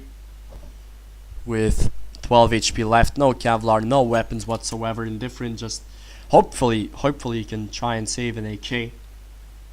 As Falcon Esports are making their way on to the B-bomb site. So now it's the perfect time for Indifferent to pick up a weapon for himself. Does find an AK. Will upgrade to a P250. Throwing down his Molotov onto connector, but managing to save one in the process as well. Unless his enemy hunts him down, as they do have a proper bank to try and hunt him down, actually, Falcon Esports, but it doesn't seem to be the case that they do want to place this one out so aggressively, as Indifferent will hopefully manage to save this AK. And the scoreline will be 7-3. The financial situation of Time Chasers is not that good. I mean, they can invest. It seems realistic for me. And it seems that that saved AK will just might prove that. Yep. They did buy up this round. A couple of AUGs, an M4 of a Mas on Shadow's hands, and JL with that elusive AK. Throwing down a quick Molotov towards B-Monster, and that nade can do a lot of damage. Now all he needs is a simple flash and just a simple spray down, but it won't be happening. Although his teammates are picking up the slack. Askew with a triple kill so far. He just might pick himself a quadra. Well, that Molotov every single round was thrown from JL. We did see that. We did spectate that every single round JL threw down a Molotov through Monster Pipe. And the one round that it was needed, he did shine. It did a lot of damage, as did the nade actually. And Askew, well, all he needed to do is just to clean the rest up. And he did so. He got himself a quadra kill. And he got himself an 8th round on the board for his team. Askew right now being the leader with 13 kills on the board. He did find an opponent on B short, but he will have to back away after throwing a molly and a nade, which does quite a lot of damage on Peroxy, leaving him on 54. Yep, this time he will have to back away Peroxy. Myrel trying to spray down through the wooden wall, but will not find anybody. Askew still playing aggressively towards B short. We'll see if that's gonna work out for the Lithuanian. Already mentioned leader of this map, at least so far in the first half. Askew, his position is not compromised yet. Now it is, as the flames spread. Will he peek against Peroxy? He will, and he will get a very important kill onto him. Although it's the majority of the terrorists who are moving towards the A bomb site right now, and once again it's only Indifferent as this time around. We'll have to do the main process of holding this site together, and it seemed that it finally worked out. Indifferent as he will get another kill. It's actually Shadow, but 9-3 is the scoreline for Time Chasers. They finally broke the duck of not managing to hold on to the A bomb site. 9-3 is the scoreline for them. Decent enough for Time Chasers on that CT side. And it seems to be the repetition what we saw on Inferno. Wouldn't be surprised if Time Chasers won this map in a manner that they lost the previous one, and they've won Inferno on 16-7, so wouldn't be surprised if that would be the case. Although it's not over yet, because we do know that in this current meta it doesn't matter if you lose a round after winning one, because your economy will not be broken, quite literally, as we still see 5 AKs across the board for Falcon Esports. A very good flash this time around. Indifferent will pick up 1 kill, although the peek from Shadow was definitely not needed. And now Indifferent will be found, and once again it's the A-bomb side that it's proven to be very difficult. Literally, Yaz just baits out his teammate, although JL from behind will get a very important kill, but it's now Outrage who can play through that smoke. Oh, his position has been compromised actually. We'll try to plant the bomb, the Molotov will spread on him. 5 HP left, oh, so lucky Outrage to be alive. Sitting in the smoke, JL spraying oh so closely. But Outrage is still alive and he can still do damage, not for long though, as Yaz will find another headshot. Second kill for him, and a third round in a row for Time Chasers, as they are on round 10 right now. A fantastic performance on their first half, and it literally seems to be the repetition of the first map that we witnessed for Time Chasers. They're playing their CT side also well. Again, the A-bomb side seems to be the Achilles heel for them, but nevertheless they still managed to pick up the rounds. No AWP so far for the Lithuanians on this round at least. Askew does find his opponent. Throw down a nade. In the meantime, it's Yaz picking up another kill. This time it's on middle. Askew will get some damage onto him. Peroxy left with literally 1 HP. Also lucky the Latvian. We'll try to peek. Oh, Peroxy didn't find the head actually of Shadow, if I'm not mistaken. Oh, that's fun to see now, isn't it? Shadow not expecting Peroxy. Peroxy not expecting Shadow. That might be proven to be difficult actually. Okay, JL playing this one out safely. Managing to get the kill, but nevertheless it's another attack happening on the A-bomb side, and once again Indifferent does not getting any kills. Yaz, a very important task for him. He does get one. Flashes himself out. A weak flash because the bomb was already planted on the different side of things. Yaz right now should be knowing where his opponent is playing. That area is a long. JL or his teammates should find the kills actually. JL was unfortunate that he ran out of ammo. That could have gone very ugly actually for Time Chasers, but it didn't, as they pick up 11th round on the board. On the CT side they are playing dominant. Finally everybody's chiming in with the kills. Indifferent with 12, as is JL, but it's Yaz and Askew this time around. They're having themselves a decent performance. Askew investing into an auto shotty, but decided to drop it back because he didn't want to have that weapon on him. JL, a quick Molotov. Indifferent picking up a fast kill. Shadow burning in the flames. Askew, as he's burning in the fire that is created by the terrorists' AKs. Although Indifferent is still playing aggressively in connector with his op. The terrorists, they do have some hopes of winning the 4th round. That would be literally the repetition of the first map, if they did manage to win in the 4th round. I mean, the cities, they did not have a lot of HP, so that might be the positive to take, at least for now, for Falcon Esports. But again, the Molotov prevailing Peroxy to push further, although it's a double kill from JL and the bomb is dropped. Peroxy now will have a very difficult task of getting 3 more kills. Does bait out the information, gets another kill, and JL is on 40 HP, Askew's on 27. The bomb is dropped deeply towards Monster, towards the CT side. That is true. However, if this crossfire fails right now, that might be very, very difficult. It shouldn't. It really shouldn't. Yes, it shouldn't. There we go. 12th round for Time Chasers. The crossfire didn't fail. They peeked together. Peroxy had nowhere to go.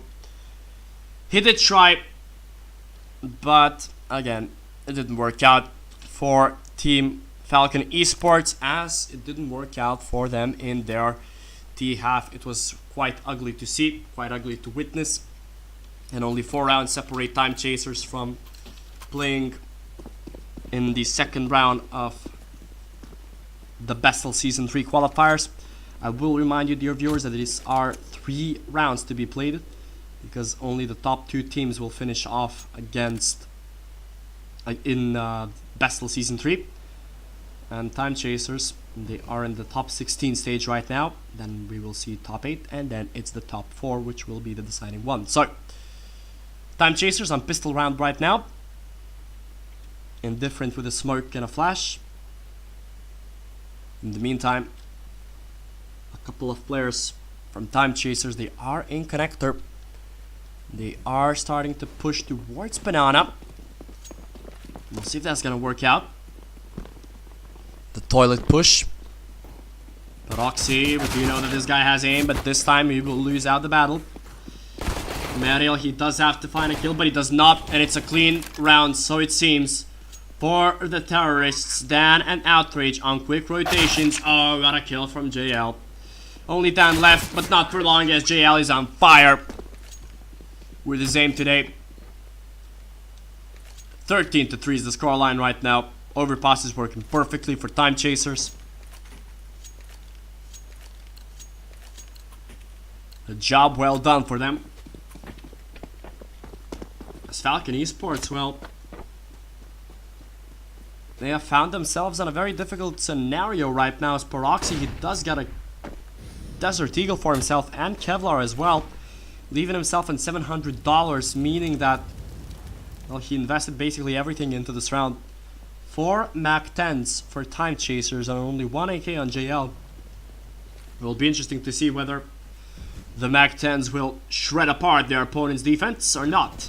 Meirel finding himself in connector. In the meantime, he's seeing his teammates die. Meirel will be found by JL as well. But it's only Peroxy left. This Desert Eagle and Kevlar, his investment, well, it didn't pay off for him, as JL will find him. Another clean round for Time Chasers. They're playing oh so confidently right now. And that's the thing. Time Chasers, they can play so confidently. They can destroy their opponents when they're on a roll. But when they're playing poorly, it seems to be that they are a team of form. They are a team of mentality, basically. Maybe that's just the experience that is lacking from Time Chasers, because we do see their dominant performances here. Quick smoke, which landed quite awkwardly. Nevertheless, it's a quick execution towards the B-bomb side.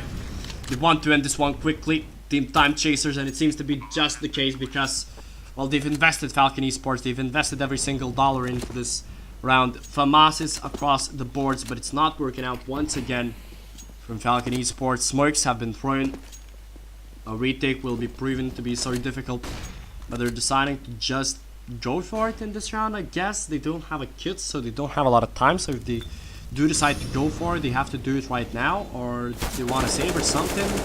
I don't know. It's not working out for Falcon Esports. They will not manage to save a weapon in this round. At least Shift King, maybe he will save a weapon. No, he will not, because Indifferent will run through the flames just to get that kill. And it's round 15 for Time Chasers. No money whatsoever left for Falcon Esports. Should be a clean map 3 for Time Chasers, as the score is 15-3. A couple of FAMASs, actually 3 of them, a UMP and a Mag 7. That's the arsenal for Falcon Esports. That's their last hope of staying alive in this matchup, as it's Meirel will not be found from Fountain, so he can do a lot of damage actually from the behind of his opponents if he just lines up his aim. Oh, he's just waiting for it. But Mayrel, he will get 1 kill, might get 2, but his opponents have already backed up. And the backing away worked perfectly so far, although Outrage gets another kill. So it's a 3v4 scenario right now for Time Chasers. It's not over yet for Falcon Esports. JL gets a very important kill, although Shadow is left on low HP. JL will be found by the max 7. So now it's Shadow and Askew left, 2 against 2. They do not have a kid Falcon Esports, so they must hurry, and Askew is playing this one very smartly, although he will be found by Dan. And now they do have to defuse the bomb, otherwise they have no choice. And Shadow, he must peek it. He must get the bomb diffuser, but he doesn't. So they survive for one more round. Outrage with a cheeky spray. And spraying down the floor to get himself on round 4. Although it's not over yet for Time Chasers, they still have enough money, but sadly it just wasn't meant to be, I guess, for Team Time Chasers to win this one out so dominantly in the second half. And well, they do have a buy for themselves, Falcon Esports, so it's not over yet actually. The nade does a lot of damage. So they do have to back away, although Indifferent gets himself an entry kill, but he will be found through the smoke. It's Dan with a naughty kill for himself. Middle will be found as well. JL with a very important entry kill, and there we go. That's the raw aim that we seem to lack on the second map for Time Chasers.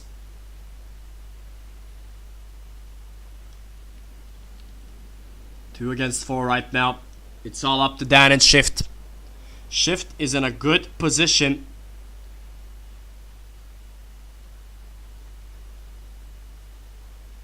If their opponents decide to go towards bomb side A, although Dan also in a decent enough position, but really expect Askew. I mean, now he should. Oh, but he will be found. It should be game over. And it is. JL finding the last kill. 16-4 for Team Time Chasers. Askew with 20 kills. JL with 20. Yals with 21. So a dominant performance on map 3 for Time Chasers. They wouldn't be a team without any dramatic performances if they haven't literally... I won't say waste time, I will just extend the time. That's the word I'm looking for. They've extended the time to 3 maps. 16-7 was the score on the first and the second map, and they've won overpass. 16-4 was the scoreline here. So now they will have to face their other opponents who are waiting already in their brackets. I will remind you that yeah, they will play against Triber Sportsman actually, a team with Aniho, Sidiv, Buistas, 90s and Loudly, so it will be interesting to see how do these two teams play out. So dear viewers, just you wait, because in like 3 or 5 minutes we're gonna welcome you back to the second round of the BESL Season 3 qualifiers, so don't you go, because we will be right back.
of a cliff.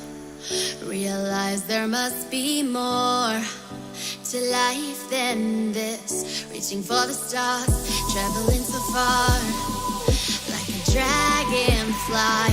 Just grab my hand from heaven send. With me tonight, I run away.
got me reaching out.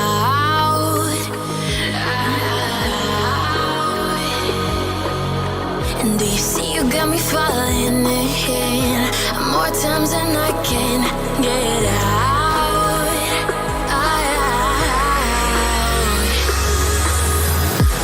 Down in the deep of my mind, I crawl for you and you're always inside. Down in the deep of my mind, how long do I got to keep you, to keep you?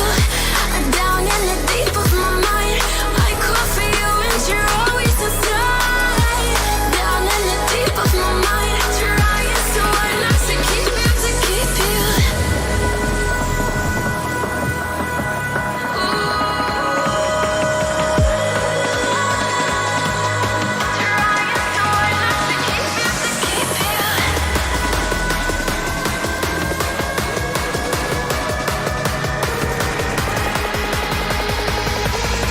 How long do I got to keep you, to keep you?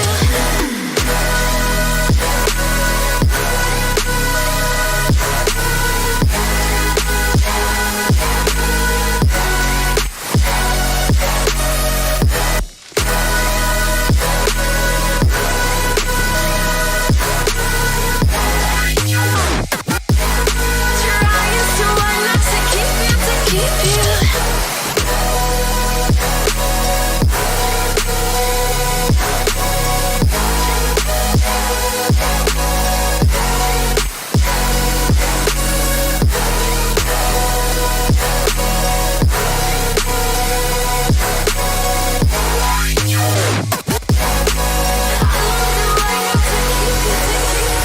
Do you remember how you held me then?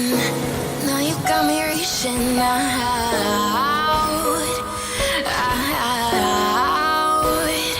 Yeah. And do you see you got me falling in more times than I can get out.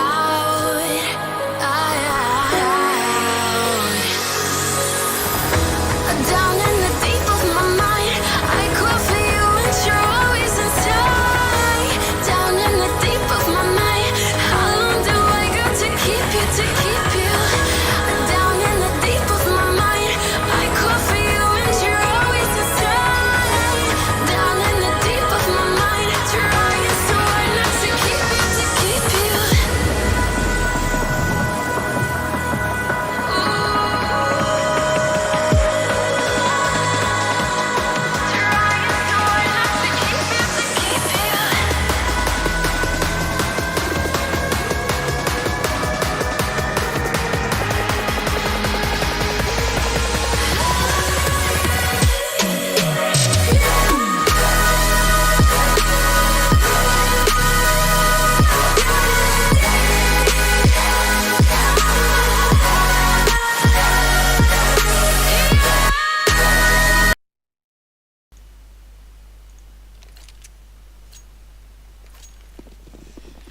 Good afternoon, dear viewers, and welcome back to this fantastic game between Time Chasers and Kyber Sportsmen. It's really interesting to see how these two teams plays out, as it's the Baltic Esports League and Season 3 qualifiers.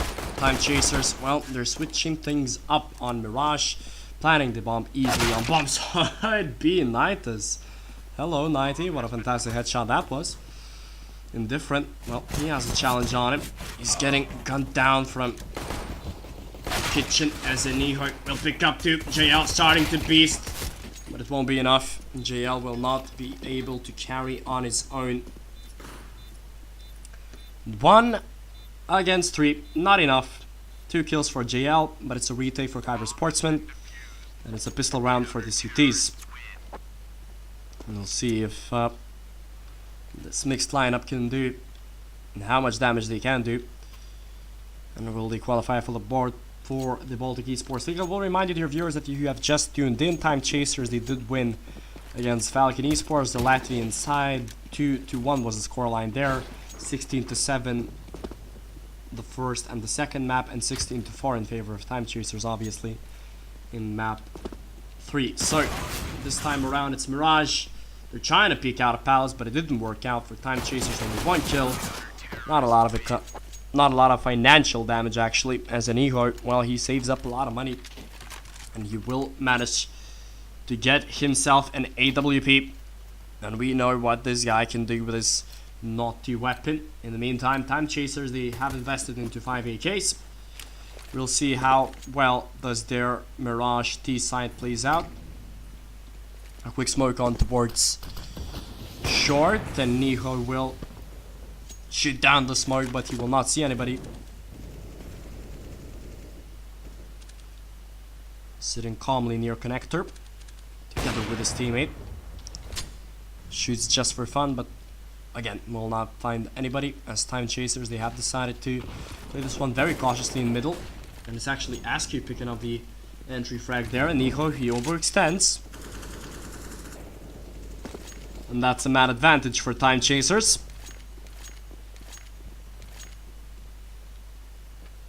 Meantime, Kyber Sportsmen, they are in aggressive positions, especially loudly actually. And Yasi has to be very cautious of that. It will be a game of patience right now. Who will be the first one to peek? If it's Yaz or Loudly. As Yaz is... Oh, that's a sound indication. Should definitely be one. Yaz, he has to check his angles, and he does, but he will not get a kill. Loudly with a double one, actually. And make it a triple for Loudly. And another flash in. Gets another one. That's a quadra kill for Loudly with an MP9 from literally ramp. That is not acceptable from Time Chasers. They have to take a timeout or something, because if you're losing 4 men to a player with an MP9, seriously, in a such an obvious angle to play from, it's disappointing. It's tragedy actually from Time Chasers. They had this round on their ropes. They could have picked up an easy kill. That should have been an easy round for Time Chasers, but it's not. Yaz picks up a trade, but again, I'm so tilted after that round. A quadra kill for Loudly, it shouldn't have happened. Not in a million years should he have picked up a quadra there. But it did happen, so they have nowhere else to go. Time Chasers, pistols for them in this round. Deagles and pistols to be exact. Indifferent. Again, missing his shots. Missing his shots. It's what's happening for Time Chasers. One map, they might seem dominant and hit every shot that they can, but the other one, it's just, you know, things like that happening. And Eco, quick and easy kill for him from connector, leaving JL all alone, 1 against 4. Well, we know that this guy can shoot. How much damage can he do in this round? 40 seconds left. Obviously, he does not want to die after the timer ends. Finds a beautiful headshot, but won't find the other one. The op won't be saved for the CTs, so they will have decisions to make. Yep, and they decided to buy and pass it on to an Eho. So 5 EKs once again, this time for Time Chasers. No AWP once again. They're trying to hit B control fast this round. We'll see if that's gonna pay off or not. It's Devo. Gets flashed away. Knight does have to throw down his Molotov quickly. It's actually Shadow who's burning and burning a lot. But it's the entry kill. It's a double one for JL. Once again, this guy is a beast for his team. He gets a triple. He gets the job done. Boostas finally gets him, but it doesn't matter. The bomb is already planted on B. JL, man, he's just winning rounds for his team. This guy is insane. Boostas and Loudly, they have nothing else to do but to save. So it's a scenario where nothing can be fixed right now for Kyber Sportsmen. The only plausible action for them to do is to save their weapons. We'll see whether that's gonna be the case or not. Yeah, they obviously do not want to chase down their opponents, Time Chasers, as their financial situation is definitely not good enough. So they just hope to build up their bank. I mean, the financial situation of Kyber Sportsman is not that great as well. Only Knight has enough money to make a proper buy. He does so himself, so yeah. It will be a buy from Kyber Sportsman. It's only a Niho sitting with a 5-7 Amalia and a smoke, so I wouldn't be surprised if we see some aggression. Niho deciding whether he wants to use the nade or not. Indifferent left with 9 HP, but the most important thing is that he does get a very important kill onto the aggressor in underpass. So the round started off quite nicely for Time Chasers. 15 seconds in and they've already have the opening kill, although Boostas will trade off Ascube. And now it's difficult for Time Chasers. A quick flash in Shadow. He has to be careful right now. Doesn't want to give away a free death. As Indifferent is left with only 9 HP. And there we go, that's a kill for Sediva with a FAMAS.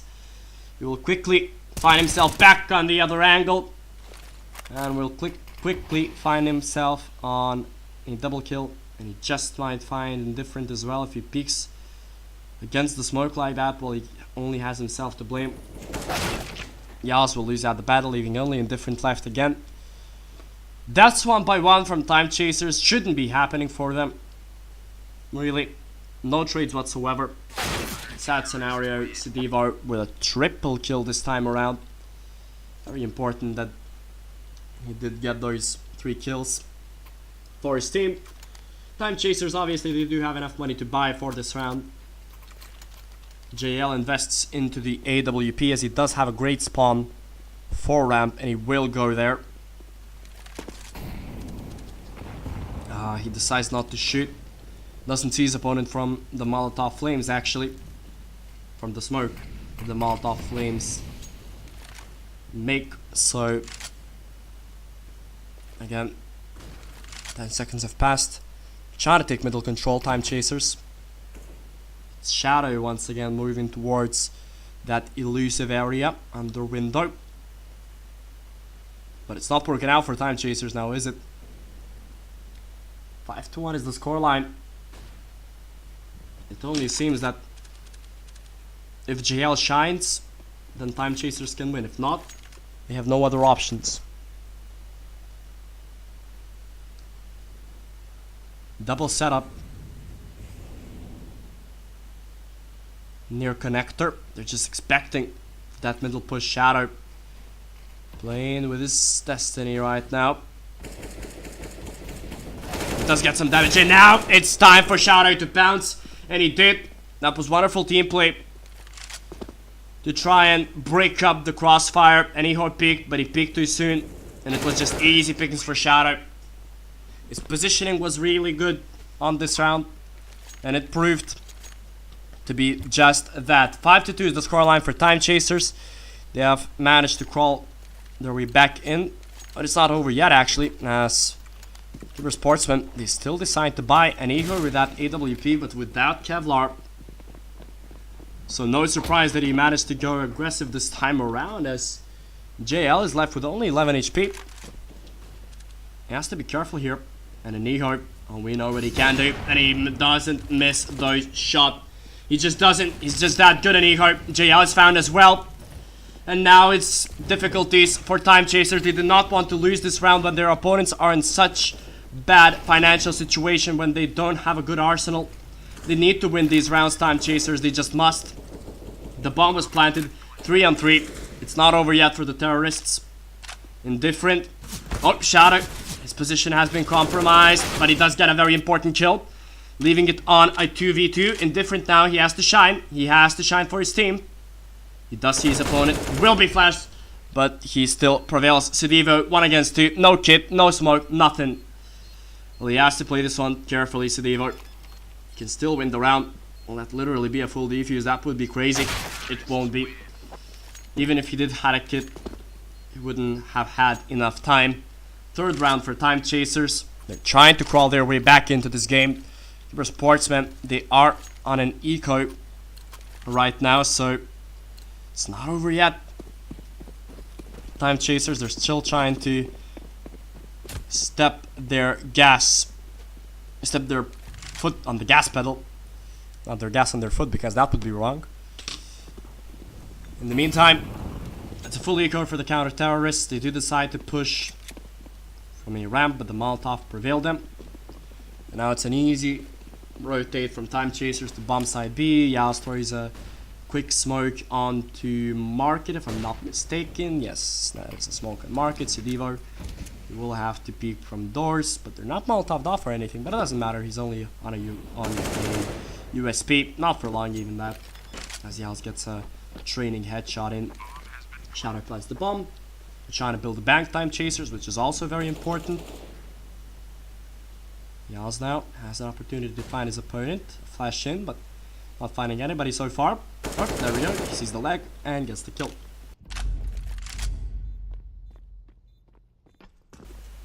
And Iho, the only one left with a pistol. Oh god, and Iho, you have to hit your shots. So, 5-4 is the scoreline right now. The CTs, they do not have enough money to buy an AWP, but they do have enough money to buy M4s with not a lot utility, but that's what they decided to do. No kits, no Molotov, no grenades. Only 3 flashes across their whole arsenal, but aggression, and aggression towards middle. We'll see if that's gonna work off. SQ, he has to be careful, man. Any second now he can be pushed off, but talking about pushes, one is happening towards bomb side B, and it's JL once again trying to shred things apart. Shadow needs to get the kill, and he does. A quick turnaround and Market, and Boista staying alive with 12 HP, and actually it's now a man advantage for Kyber Sportsman. Yas peeking through the smoke. It's a dumb decision to say the least. Dumb decision to say the least, because Time Chasers, they had the flashes, they had the better positioning. They could have just waited out till the smoke faded out and then push, but no, they've decided to push aggressively, and we saw how that panned out for Time Chasers. Maybe the strategy itself was nice, however, it wasn't executed properly. The strategy itself, it was really good, because they did know that their opponents did not have enough utility to stop their attacks, but the execution was poor. Again, they lost 2 people on an instant. That's bad, it shouldn't be happening. And now it's JL trying to fight against the op of an Eho. We'll play down some stairs this time. What a kill by an Eho. And a double one. This Lithuanian guy who's living in Denmark, he doesn't care. He gets a double. That's a quick trade for Boostas. There we go. We see that magic from an Eho. We know what this opper can do. And it should be a clean round for Kyber Sportsmen. It seemed the Time Chasers had their opponents on the ropes, but now they're the ones who are being pinned down. And it's a timeout being taken for Team Time Chasers, trying to figure things out, trying to wait and see how do they want to play this one out. Again, a brilliant and a beautiful performance from Inigo in the previous round, finding himself a double kill. Good positioning, lucky perhaps on the smoke, but once again it was the positioning and the lucky shot that you still have to take. This time around it's Shadow making the big performance for his team. 10 kills for him. Askew only on 3. Yals on only 4. So they have to play better, these 2 players.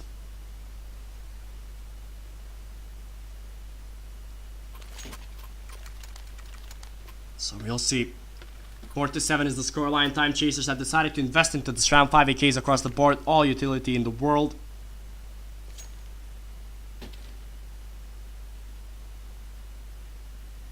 So there we go. We'll see. How does this pan out? For Team Time Chasers, as they are deciding to try and gain the default sets of things right now. Askew, a very important flash that might be proven to be costly. You do get a trade kill onto Loudly, but Askew will get traded off by his teammate Shadow, so that's fortunate enough.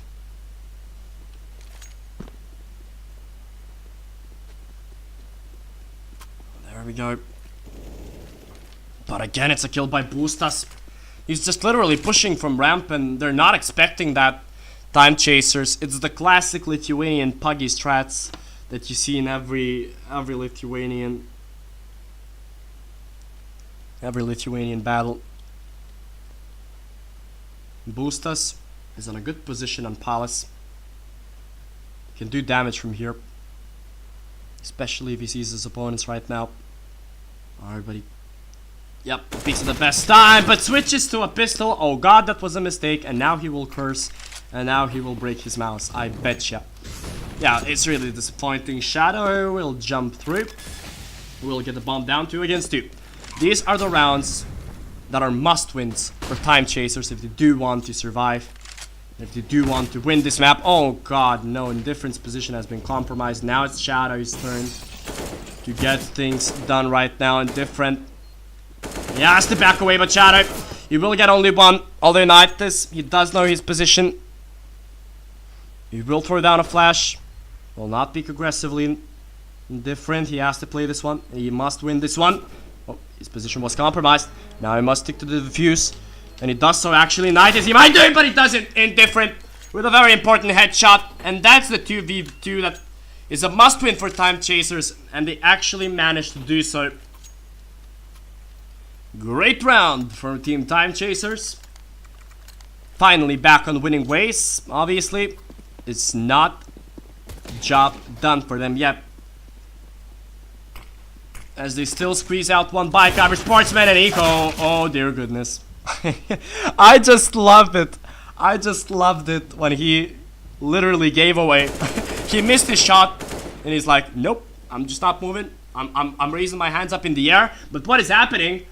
Kyber Sportsman. Oh god, how? It's ugly. It's disgusting. How is this happening? Shadow, thank god that he's the only reasonable, rational mount around here. Okay, I take that back because he literally jumps into window after getting a double kill. After knowing that your opponents are playing aggressively, he still jumps around in window and maybe says to himself, yo, maybe he won't be there. Obviously he will be there because Kyber Sportsman, come on, they're playing it as a pug. So, you know. It's a round that should have been won for Time Chasers. And again, I mean, Sidivo is in a too good of a position right now to lose. Unless he doesn't see his opponent. Indifferent, has to be careful. Sidivo, oh, he just dodges him. Just dodges him. So easy. Kyber Sportsman to win this round. And Time Chasers, literally, they have only themselves to blame because these rounds are the most important ones. These rounds win you the game. Literally, they would have broken the economy of their opponents. Then it would be a 7-7 scoreline. But no, they've decided to screw themselves over. And instead of even possibly winning the first half, now it will be a 10-5 scoreline or a 9-6 at best. Because this will be an eco round for Time Chasers. So, yeah. They quite literally screwed themselves over, Time Chasers, after having gained middle control, after having defeated the upper of an Eho. They were literally pushed out. They did not know how to handle puggy players. I don't know, it's bad. It shouldn't be happening for Time Chasers. When you have such an advantage, when it's a round of such magnitude, you must win those. You just must. They did win a very important clutch, but now they come back and they do such mistakes. I did say that they're a team of momentum. Well, momentum is not on their side when they're losing rounds like these. Whew. My rant is over, but the game is not over yet, as another timeout was being taken by Time Chasers, trying to talk things out, trying to take a chill moment for themselves or something. Because, yeah, as we do see, though, ugly things are happening for Team Time Chasers in this round. But they decided to really invest into this round. We'll see if that's going to pay off for them. Indifferent throws down a smoke. It's a beautiful headshot for Askew, but it will be traded off quite quickly. And Evo with the Z-Set. Yaz will get a trade kill, but it's a Sidivo picking up another one, and it's just a clean through round 4. Kyber Sportsman picking up round 9 for themselves. Time Chasers, well, all I'm gonna say is that they literally could have won the first half and probably this map. And if they end up losing this one, they only have themselves to blame. The last round of the first half, they do have to invest. Deagles across the board. Only one UMP in the hands of Yaz. JL literally burned alive. I don't know what happened here. I don't know what happened here for him. Giving away the death for free. Shadow right now in the smoke. Will die as well. Easy round as well for Kyber Sportsman. Even only ask you alive, but definitely not for long. JL with the wrong attitude. As Sidivo will find him. 10-5 is the scoreline right now. Again, sad to see for Team Time Chasers to be given away.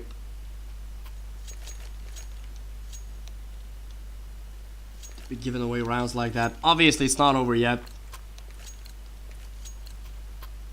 It just might be plausible and doable for Time Chasers if they do win this pistol round. If they don't, then oh boy, we'll see. Pistol round, middle control for literally nobody. They're just running in connector without anyone else to back them up. It should be a round for Time Chasers. Thank God. It must be. Not like this. Not like this. Shadow will get killed from behind. Ask you, I swear to God, if he doesn't get the kill, he does. Leaving only Sidivo alive. 1 against 2. His opponent is low on low HP. He does know where he can find one of them, as that's JL, who will have to back away in middle. So that leaves indifferent Askew, I'm sorry, who's on low HP on CT, and he does well, he did have a good position actually, Askew. And he did get a kill, so Time Chasers, thankfully, they do win the pistol round, so it's not over yet. They still have some hope, Time Chasers, to crawl back into this game. Yeah, it was a rough first half for them. They could have played it better. They should have played it better. Nevertheless, we're back in the second one.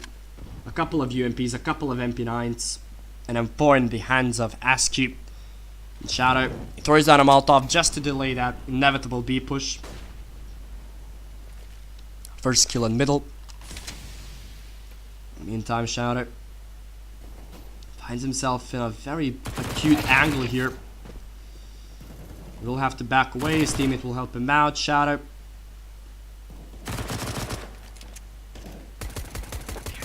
Will not get the final kill, as it's JL finding him from behind.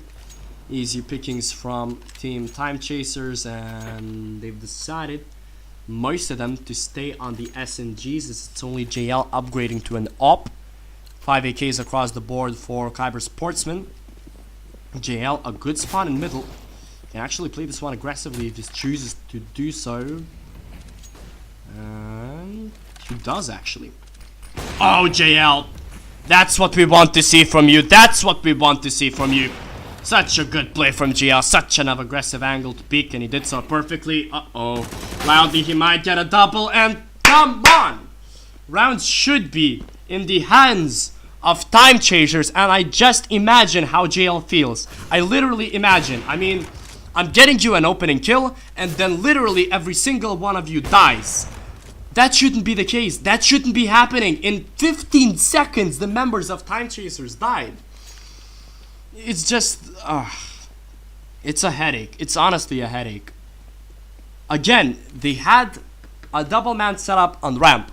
They peeked solo. They peeked 1 by 1. When they were 2 against 1, they peeked 1 by 1. I mean, it's hilarious right now for Time Chasers. JL switching it up to an AK. He does see, and he does know both of his opponent's position. He does have a Molotov and a kit, but it doesn't even matter because Devo finishes things off. Again, how do you feel? If you're JL, how can you feel? Honestly, it's not pretty. It's not pretty for them, but they do decide to fully invest into this round because they know that their economy, their enemy economy, is not in the best of shapes as well. A couple of FMASs in different another simple push from A ramp, but maybe, just maybe, it will be stopped. Of course it will not. They tried. Time Chasers, they tried, but if you're not winning those battles, if you're not managing to literally stop your opponents just pushing through the smokes like that, well, I've got bad news for you, buddy. Maybe you're not cut out for it. Shadow, unluckily this time around, will die from CT. Yeah, this is just bad to see. Time Chasers now, they will have to go on an eco round. So, yeah. Nothing else to commentate there. Kyber Sportsmen, the only thing that they do not have is a proper bank. drop team play as well, but you see that they don't even need it. They're just getting kills left, right, and center. Indifferently started to push out. Yaz will get one more kill, but those kills in the grand scheme of things don't really matter. Shadow, he gets one more. 90s will put him out of his misery. Yeah, 3 kills actually, which do some harm to the economy, which might have some implications in the other rounds. We'll see if that's gonna be the case or not. 13-7 is the scoreline right now. So it's a full buy from both of the teams. Only Shadow on a FAMAS and Nico with the op. And oh boy, I'm afraid to see him. Afraid to see him do something naughty. Again, action in middle. Sprays through the smoke, and it's Asky this time around winning the battle for himself. And actually it's a clean round so far, except Sedivo, who will get the kill this time around. And Niho is still alive. We know what he can do with that AWP. 2 against 4, you can never write off in the individual plays.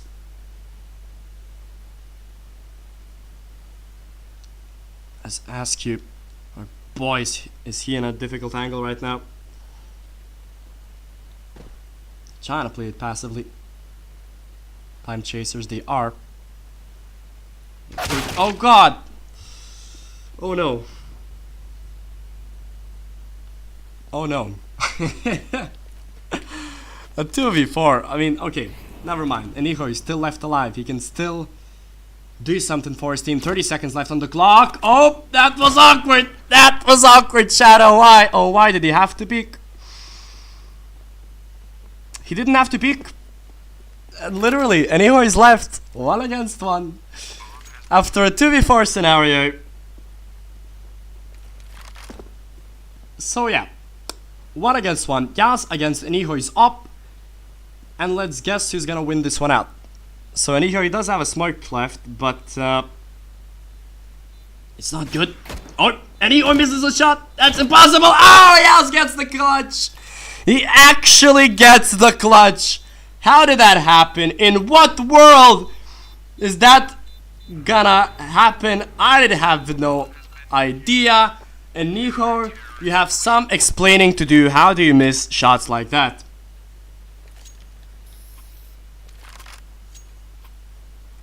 Well, nevertheless, 8-13 is the scoreline. 3 AKs, a CZ, a Desert Eagle. And it's Time Chasers right now, who are still have some hope. You can never cast them off. You can never count them off. For Team Time Chasers, as they are trying to change their opponents back. I mean, if they do win this round, they do lose. They do manage to break the economy of their opponents, and that seems to be the case because they've already got the double man advantage, but you can never write off your opponents, as we see. And Nico already getting some naughty kills. JL left on 4 HP, and oh god, is it repeating? So far it's not, as JL with 4 HP still managing to get the kill. And Nico close one, but not enough. Loudly, the bomb is dropped.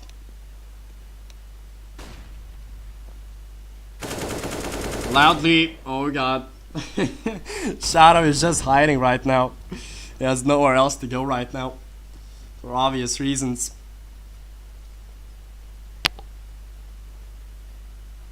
Three against 1, Loudly in a very difficult position. He does have a flash, 44 HP on him. Well, now Time Chasers are trying to play it smartly. They have... they don't have a flash actually. Oh god. Seriously. Okay. Indifferent will pick up a kill. Unfortunate. Nevertheless, it's a 9th round on the board for Time Chasers. So again, they have an opportunity to come back. It's a timeout being taken. I don't know if it's a meme or not at this point for Kyber Sportsman. But it's an eco round for the terrorists, and they did decide to take a timeout. Maybe somebody went for a quick smoke of the cigarette. I have no idea.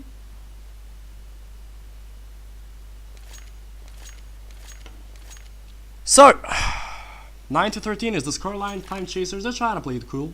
Although they are doing mistakes, but they're still trying.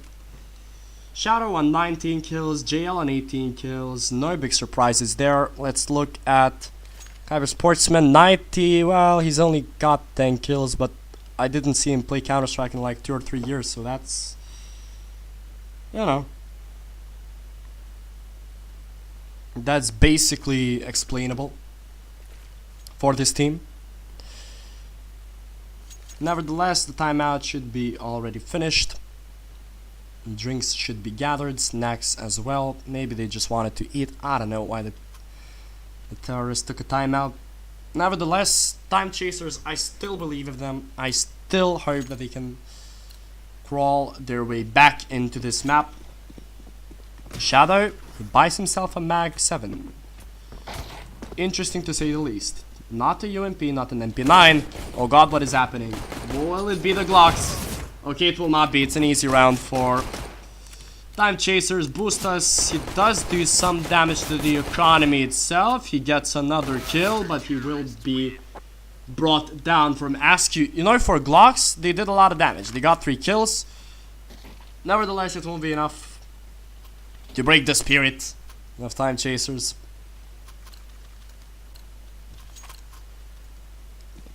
We'll see how much damage they can do. 13 to 10 is the scoreline. 5 AKs across their arsenal of Kyber Sportsmen. It's Time Chasers, well, now they have a real difficult scenario for them. If they want to win this match, they do have to hurry right now. 90 will get a kill from underpass. The nade won't do anything for him. Throws down a smoke onto short. Indifferent in a very important position. Another kill from Palace. This time it was Askew, but it's an execution towards the A-bomb side from the terrorists. Indifferent. He will be found from Boostas. How unfortunate for him that he didn't play the anti-flash. The flash was actually perfect from the terrorists, and now it's time to shine from Time Chasers. 2 against 2. So important for them. Boostas and Sidivo do plant the bomb. Shadow is coming from behind. He does get a very important kill. Sidivo, 1 against 2. Now it's the time for Shine. You know that this guy can do 20 kills on the hand. He can get 1 kill. Will Sidivo get another 36 HP? Peeking against Shadow. But Shadow will get a very important clutch once again for Time Chasers. It's what they managed to do. It's that they win clutches. They can't lose in, you know, ridiculous scenarios. But to be fair to Time Chasers, they do win clutches. That's important, because even if they didn't do that, then it would be a blowout for them. They have some potential in them. Only and only if they fix their communication, if they start making rational decisions, if they take logic classes or whatever, then they will start, you know, playing rationally. They will not die 4v2. They will not give away rounds like that. You know, maybe it's chemistry problem. We saw that with MABR. They have, you know, a lot of chemistry problems from communication and so on, but it doesn't matter as it's another push coming in. JL gets 1 kill, but that's not enough because the bomb should be planted. Or just not yet, because Loudly would boost us. Again, in scenarios like these you have to clutch, and clutch he does. That's JL with another kill. Boost us 1 against 3.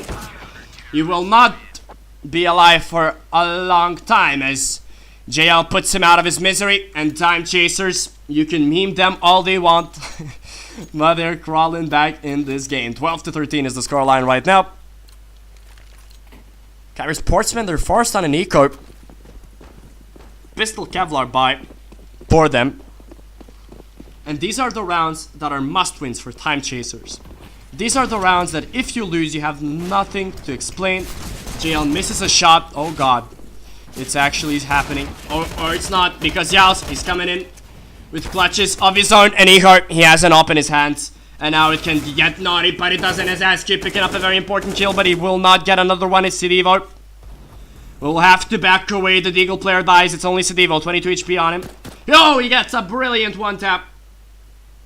17 HP on Shadow. 23 on Askew, because if they peek right now, but like solo, if they peek 1 by 1, it will be a misery on their own. And Askew seems to do just that. But maybe, just maybe, he will not. Oh, he should have heard the steps right now from Sidivo. 50 seconds on the clock. Less than a minute to go. Sidivo Still finds himself in connector. Has to be careful, but it's Askew. Picking up another important clutch right there. Time Chasers, they've literally managed to equalize the score. I will remind you that it was a 5-10 first half affair. But now it's Time Chasers who have managed to crawl their way back into this game. It's not over yet because their bank, it's literally broken from the deaths that he had. So if they lose this round, even after having won 6 in a row, if they lose this one, they might lose this game. Every round is literally crucial for this team. So yeah, I mean, their morale is being tested, but Aniho's reactions are being tested as well. And he has handled this test properly. There we go. That's a passageway onto the B-bomb site. And that just could have been the game. If Askew gets the double spray down, he does. Hope is not lost. A 3v3 retake. It will be hard, of course. But it's not impossible. Time Chasers. They do have to hurry right now. A smoke was thrown. Loudly, sitting in a very, very important position right now. Actually, sorry, it's a Devo. And he will get the double kill. It's Sidivo peeking through the smoke. And Aniho will find the second one. There we go. It's Kyber Sportsmen back on their round tally. Well, Time Chasers' economy, it's literally shattered. That's why I said that it will be the most important round. But look at the buy. I mean, Shadow investing into dualies. Really? Askew with a max 7. I don't know, man. I don't know if that's gonna work or not. But yeah, it's a game that's slipping away. It's a game that is slipping away from Time Chasers. It's a nice effort, nevertheless, but it just wasn't enough, maybe. But hope dies last. It's a setup on B. They're hoping, they're praying that their enemies go there, but from the looks of things, it seems that A is gonna be their course of action. JL only gets one. Retake with pistols, quite impossible to do, especially when you die out like that. The bomb still hasn't made its way onto any bomb site, just of yet. But it doesn't even matter, as the only A player is being killed. Boostas will find Shadow as well. Even only Askew alive. Not much that he can do. Round 15 for Keeper Sportsman. And Time Chasers right now, well, they have to pray, they have to hope. They did try to come back in this game. To be fair to them, they did try, but it didn't work out. At the end of the day, it were the crazy rounds, it were the stupid rounds that were thrown away from Time Chasers that might have decided the game for them. I did say that they might regret themselves in the first half, and it seems to be the case, because now it's a massacre. The A bomb site is being taken, and things should be decided on the other map, whether Time Chasers will drag us on to the third map or not. Not good enough. Not good enough from Time Chasers. Shadow. Eagle in hand. Not a lot of time. Askew's position is already compromised. Okay, when Shadow misses shots like that, you can't ask anything else from him. 16-13. That's the score of the first map. Dear viewers, they did try to come back. After 10-5, they did come back and they did equalize the score. However, at the end of it all, when they did lose that round, but it was equal, this one that they lost, it was crucial. 29 kills on an Eho. No surprise there. 23 for Shadow, 24 for JL. No surprise there as well. But it wasn't enough. It was the first half mistakes that really proved to be fatal for Team Time Chasers. And if you're gonna do mistakes like that, then you have to figure things out. And hopefully, in the short time that they will move on to the second map, they will figure things out and will not lose crazy rounds like that again. So dear viewers, after a short break, we will move on to map 2 of the second round of the BESL Season 3 qualifier. Don't go anywhere, we will be right back.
touch my skin. Am I real? Cause I felt something leave from within. I feel empty, have I got nothing left to give? Am I living? Cause I only felt alive with him. I'm driving in the night, the hood down. It's when I feel alive, when no one's around. The darkness deep inside comes to light now. But it's alright, it's alright. I can break no heart if I got none. I won't break apart if I stay on the run. But sometimes in the night I miss the sun. Why did darkness come? I felt my body break, my heart give up. Why did darkness come? I felt the lightness shake me into hell. Why did darkness come? I wanna stay in here where I belong. Why did darkness come? Something keeps waking me up. Why did darkness come?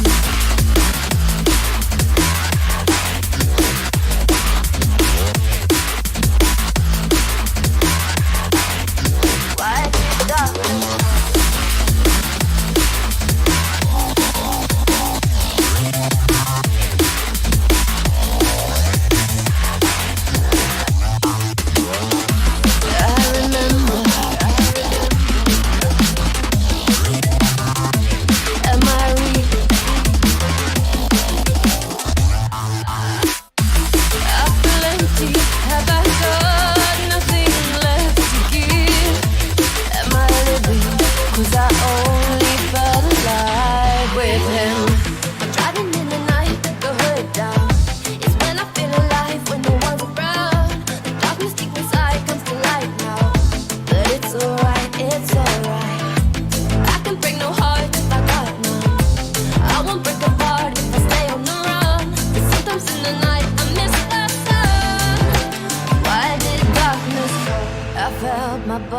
Break, my heart give up.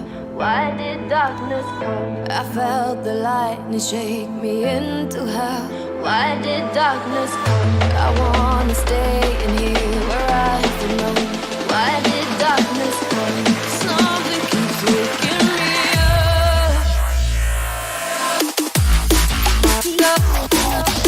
Nothing left to give. When we break apart, darkness with him. Ooh,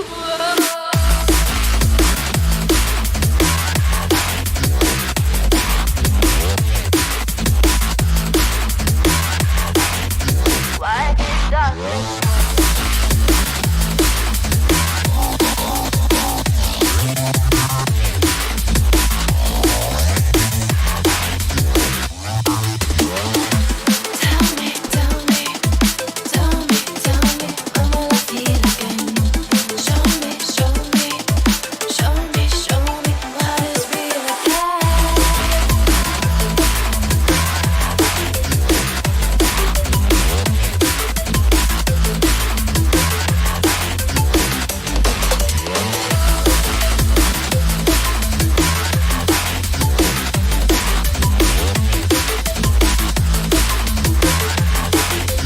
Why did darkness come?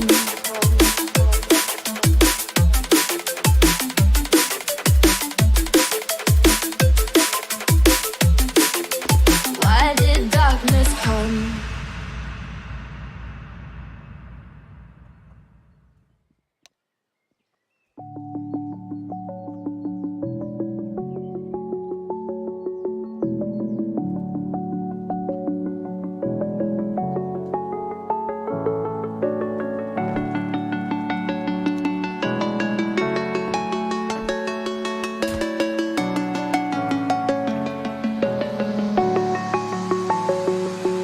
I'm alone, I'm a broken home. I gave you all the bricks that I own and know. I'm letting go, I'm breaking these walls down, breaking these walls down. If you want adventure, then fly to home. But if you wanna travel, then go alone. Yeah, what's the point in us if I never know? Yeah, if you're gonna leave, I'ma let you go.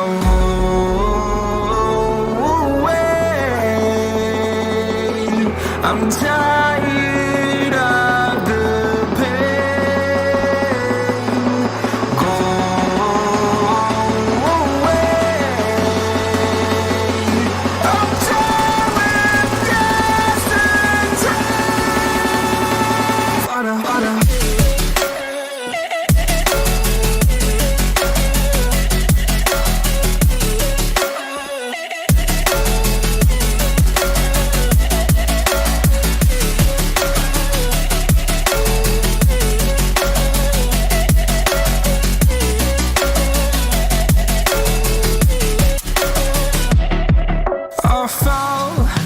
my demons dwell. My own little nightmare, I call it hell. Oh well, it's time to get back up, climbing and climbing. I'm done with this ride, is what I tell myself, so I could feel something else. Yeah, I guess I had my bad days, but it doesn't mean I lost my style. Darling, where were you when my heart was on the ground? I thought time would prove that you would stick around. I guess time stood still, a king without his crown. Now I'm breaking and you're faking, girl. You never made a sound.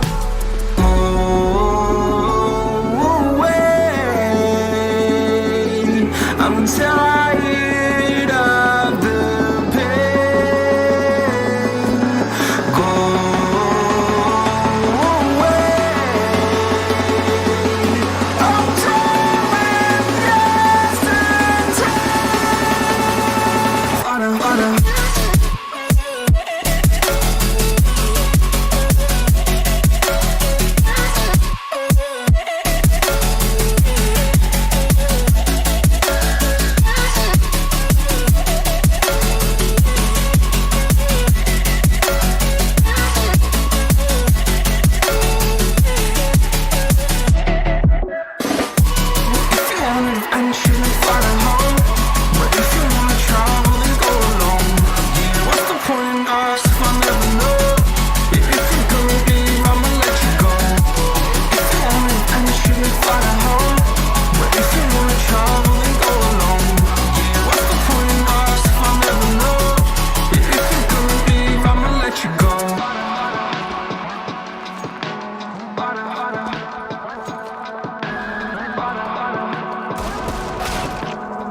Welcome back, dear viewers. Good afternoon. I hoping you're having a good one, because I'm having a swell one, sitting here watching Time Chasers play in the BESL Qualifiers Season 3, Round 2, and they're playing against Keeper Sportsmen, who are actually wrecking them apart right now on this pistol round.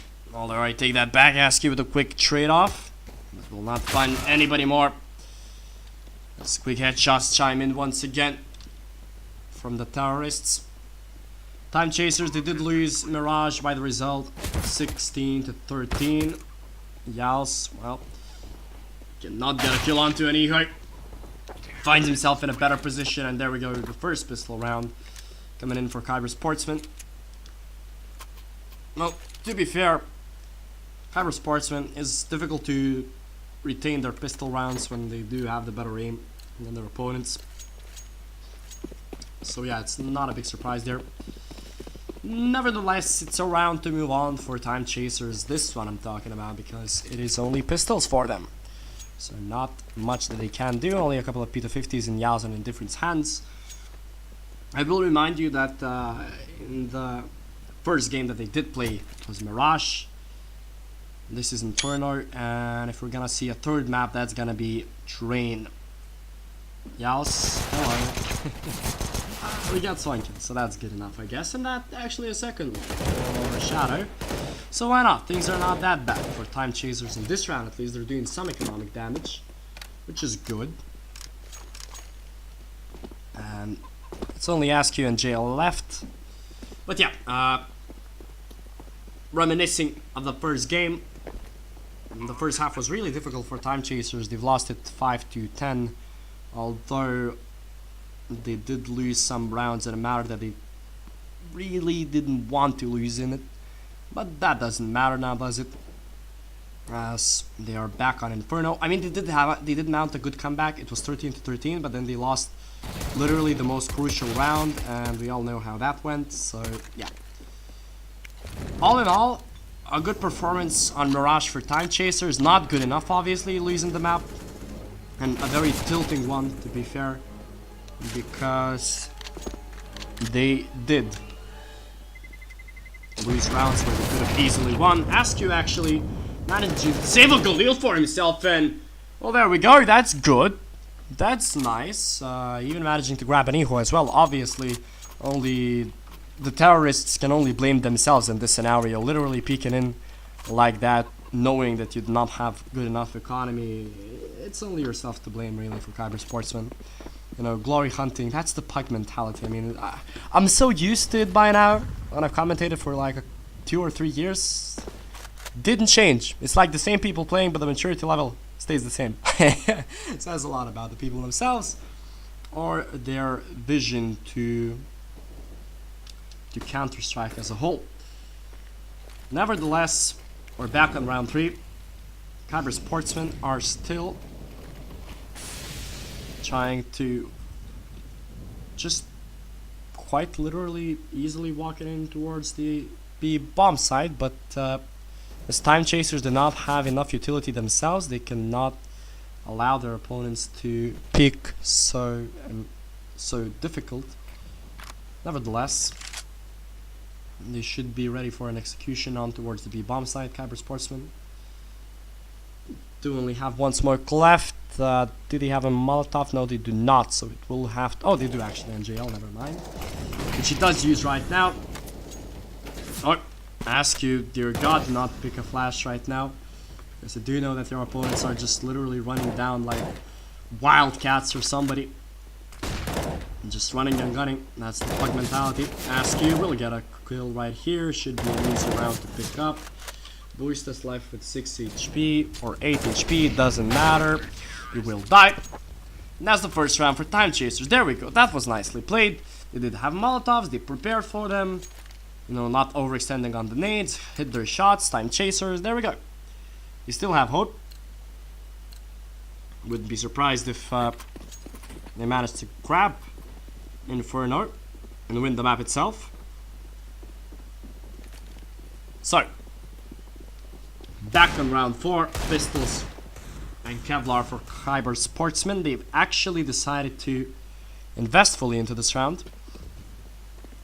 But knowing how the economy is in the current meta, it's literally all over the place. You can just waste your money as you want because you will still have enough in like a round or two. So the economy doesn't play as big of a part as it used to before. Obviously, concerning that we want to see more full buy rounds. Well, now Molotovs are raining on B short. They're literally burning apart. 90 will get 1 kill back, but that wasn't enough. Good usage of the nades. And Time Chasers equalizing the score, breaking the economy of Kyber Sportsmen, who will have to do 1 eco. So that's an opportunity for Time Chasers to finally, for the first time today, be in the first position for themselves. So yeah, we'll see if that's gonna be the case. Full eco round for them. They're just pushing out pretty short. Well, they do want to get clean rounds, Time Chasers, because they do want to build a bank themselves. Because if we remember Mirage, they literally won 7 rounds in a row, equalized the score to 13-13, and lost one, and their financial situation was broken. They were literally on pistols. So yeah, you do not want to die against full ecos like that. You want to build your bank as much as possible. So 3-2 is the scoreline right now. Kyber Sportsmen are on the full buy, 5 AKs across the board, and already a kill in like 5 seconds. Cool. Loudly picks up the entry kill onto Indifferent. 90 is just jumping in window, trying to gain apartments control. In the meantime, Kyber Sportsmen are clearing out Banana, leaving Askew all alone on the B bomb side. Interesting decision to say the least. Well, maybe it'll work out. I have no idea. I mean, Askew still doesn't have a Molotov or anything. JL will be tagged down to 34. In the meantime, the majority of the terrorists are lining themselves up on Banana, and they will hit the B bomb site, as they've already done enough damage. They don't have a lot of utility left, but they can do some damage. And again, ask you, why do you smoke? Okay. What? No, seriously, ask you. 3 people peeked into him, right? He decides to grab a smoke to his hand, because the best thing to do when 3 people are running at you is to get a smoke out. For what possible reason would that be smart? I have no idea. The decision making sometimes, it's hurting my brains. Really, because it's not a Molotov, it's not a flash, it's not a nade, it's a smoke when already every enemy pushed into the site. And you pull out a smoke. JL also tried to make a hero play. He tried to peek through the smoke without the flash or anything. As being the Nopper, obviously you're gonna die because you're peeking against 3 people. So yeah, bad decision making on bomb side B for Time Chasers after having played 3 rounds nicely. This time around, again, not good enough. And that's the bad thing for Time Chasers, because in every map they have one critical side of it that is not working for them. Inferno, most of the time it's B. Maybe now not, because JL finally finds a kill for himself. We do know that this guy has individuality. Dear God, that nade was naughty, leaving JL on 21 HP. So we'll have to back away. Nevertheless, they've gained the man advantage. Team Time Chasers, now the only hope for them is not to give it away. JL finding himself on a passive angle, meaning that he can do a lot of damage. Smokes out, but JL decides to flash. Switches up his position. Oh God. Why? Why did Askew peek? Why? I have no idea. JL, he has a big task ahead of him. Oh, he shoots in the wrong time, JL. He should be caught off guard right now, and he is. And again, Askew literally died for nothing. Shadow misses a very important shot. It's a double off scenario. Oh, Shadow. Such an important kill for him to get. Should get another one, but it's 90 who's just jumping away from the off shot, and now he has to be careful. Oh. If that's gonna happen. If Time Chasers lose a 3v1 like that, I'm never gonna forgive them. Never. Okay, 90 speaking. 1 against 1. Should find a duel real quickly. Oh no. Oh, so lucky. So lucky to run away, Shadow, Because if he did not choose to back away for a millisecond, Knight could have won it. Easy 1v2 for him. Luckily, Time Chasers win this round, and it's a very important round once again. But yeah, in terms of breaking your enemy's economy, it's not over yet because Kyber Sportsmen, they do have 5 AKs across the board. They will not have enough money for the next round, although the nade does a lot of damage.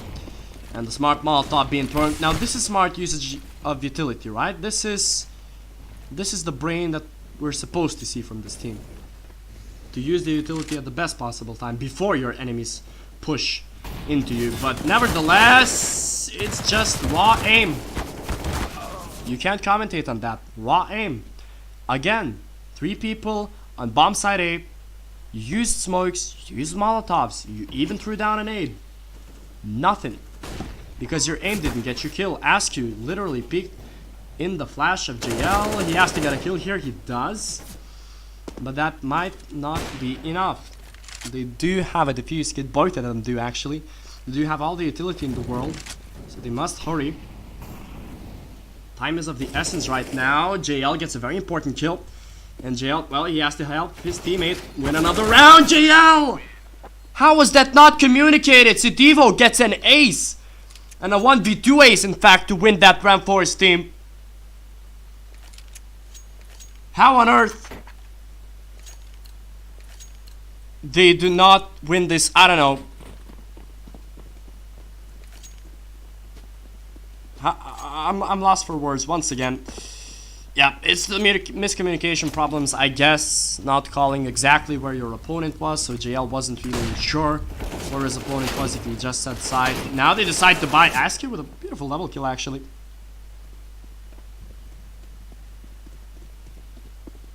Nevertheless, it's still a 3v3. They've decided to invest a lot of money into this round, actually, Time Chasers. Maybe they will play up until their advantage. We'll see. Oh, yes, cheeky. Not a one tap though, so just a one bullet that kills his opponent. 1 against 2. Trying to peek again. Will just try to save his AK. That's the smart and rational decision to make from Yals. 4-5. Kyber Sportsmen are back in the lead after this round. Unfortunate for the terrorists, for the cities. I'm sorry to give rounds like the previous one away, but you know, what can you do? Again, we talked about the same problem in Mirage. There were certain rounds where you can break the economy of your opponent, and if you lose those rounds, you will break your economy yourself. So those are the most important rounds in Counter-Strike to win. And literally every possible round in those key moments, Time Chasers lose. They can win out clutches. They can win out scenarios where we don't expect them to win. But when they have, you know, everything set on their table, then they lose, right? Now it's a good scenario in a way because Askew is still left alive, and if he does play this one out nicely, he can get a kill or maybe a double one and get the round finally for Time Chasers. That would be very important actually, because that would break the economy of Kyber Sportsmen, and that's exactly what happened. Well, the terrorists have only themselves to blame, literally, trying to push aggressively in middle without anything else happening for them, with knowing that your opponents do not have utility to, you know, back away from your executions or whatever. But I wouldn't be surprised if you know, the members of Kyber Sportsmen didn't even know nades and just knew, you know, how to aim and stuff. Wouldn't be surprised. Again, if it's the raw aim that kills them, that would be sad. Luckily, this time around, it's not the case for Team Time Chasers, as indifferent. Through the smoke, sprays down his opponent, kills loudly as well. But still, Kyber Sportsmen, they do not have the best financial situation. And yeah, Time Chasers, they're actually back in this game. Askew this time with 15 kills. Did not expect Askew to be playing that well for him, but he's showing up nicely, so that's good. So Kyber Sportsmen, it's not over yet for them, but they are on an eco scenario, so I mean, you assume that BESL should not do anything in this affair, and they shouldn't. JL gets 1 kill together with Askew. As Askew picks up a double, JL gets himself a double as well. 7-5. Easy scoreline for Time Chasers on the previous round. So there we go. That's a buy round for Kyber Sportsman right now.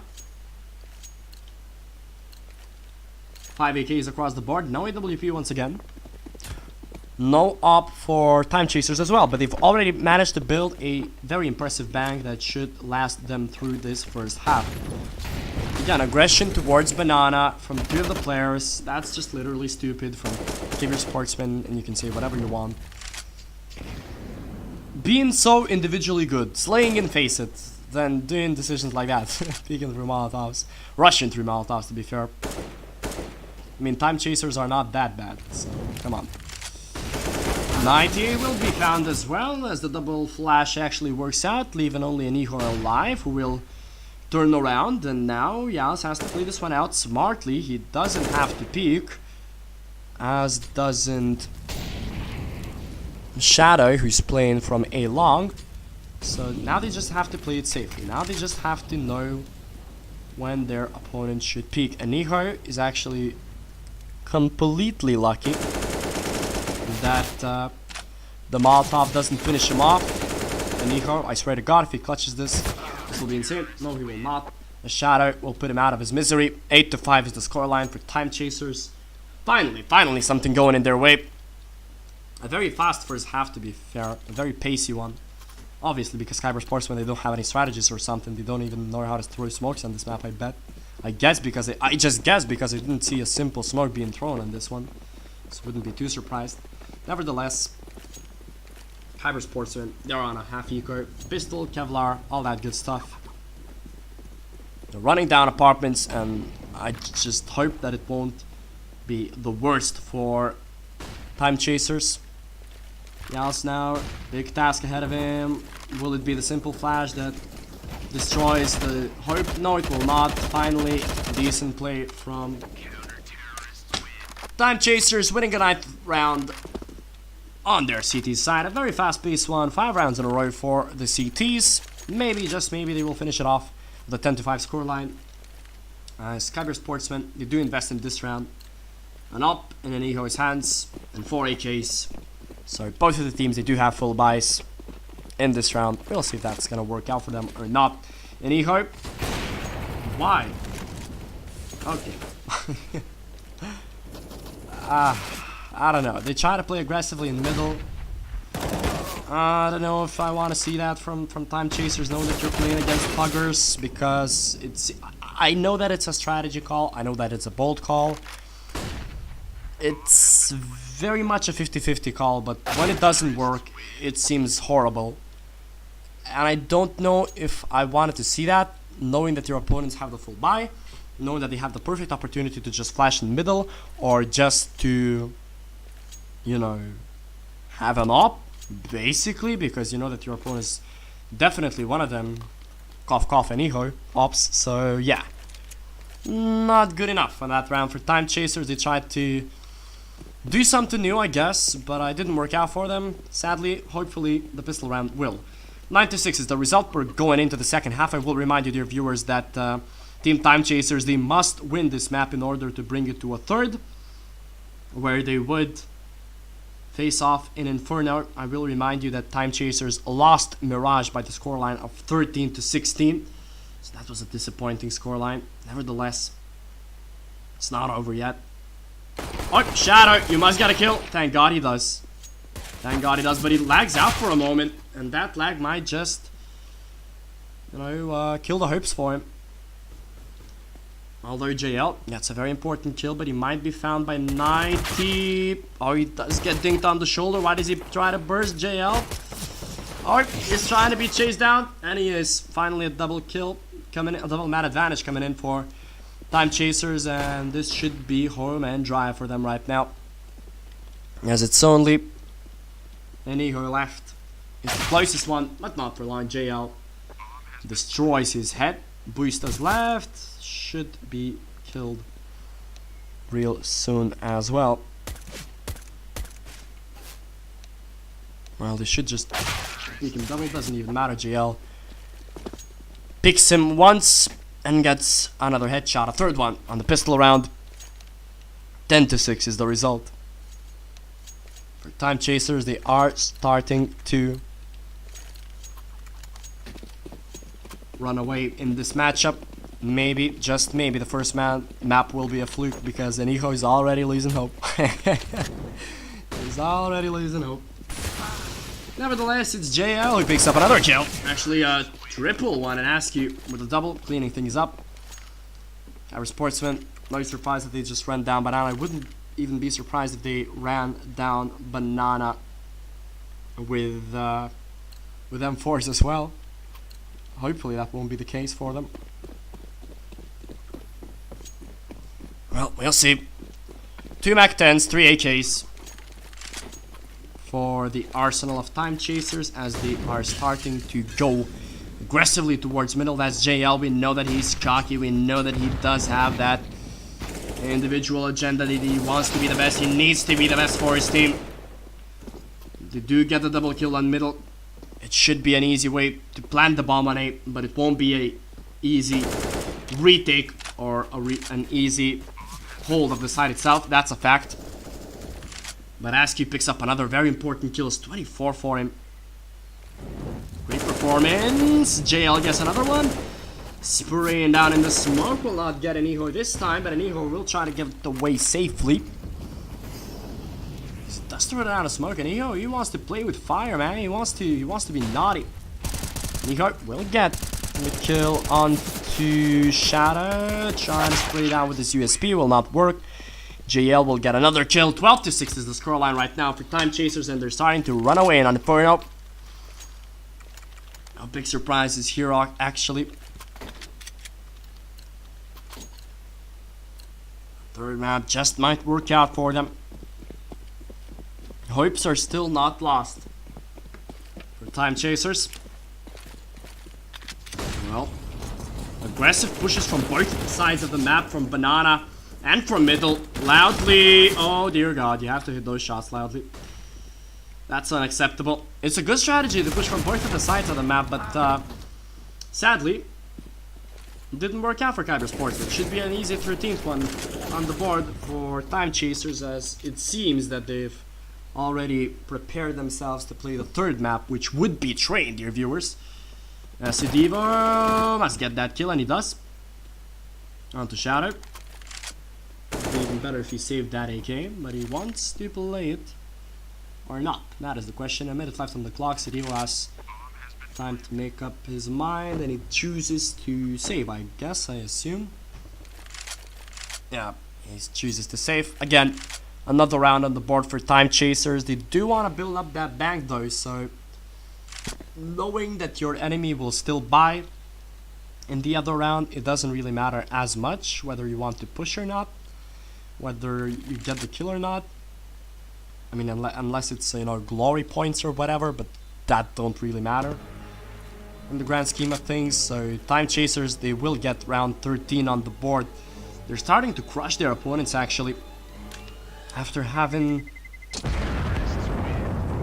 difficulties in the first couple of rounds. They've shown a different face right now. Time Chasers, they've managed to prove that they're not, you know, that they're a force to be reckoned with.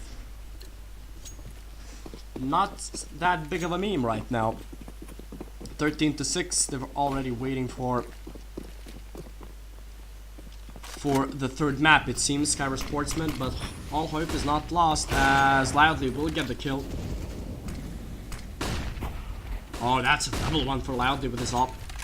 We'll have to back away. Nani's position is still very good in that smoke. He's hearing all the steps. He should get the kill right now. He will get traded through the smoke. However, it's the double op setup that is working perfectly right now for Kyber Sportsman. As Loudly got the early double kill.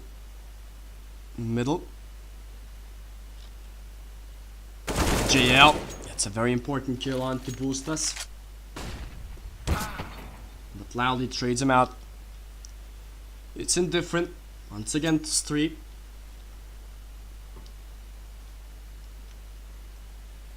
mean, it's a difficult task for him to ask. And he was literally sitting in T-spawn just because. Not indifferent will be found by Loudly. You keep the double op setup. Loudly with a quadra kill in this round with his op. Well played to be fair. From Kyber Sportsman, they keep the double off setup and they show us that it won't be that easy to come back in this map. Won't be that easy.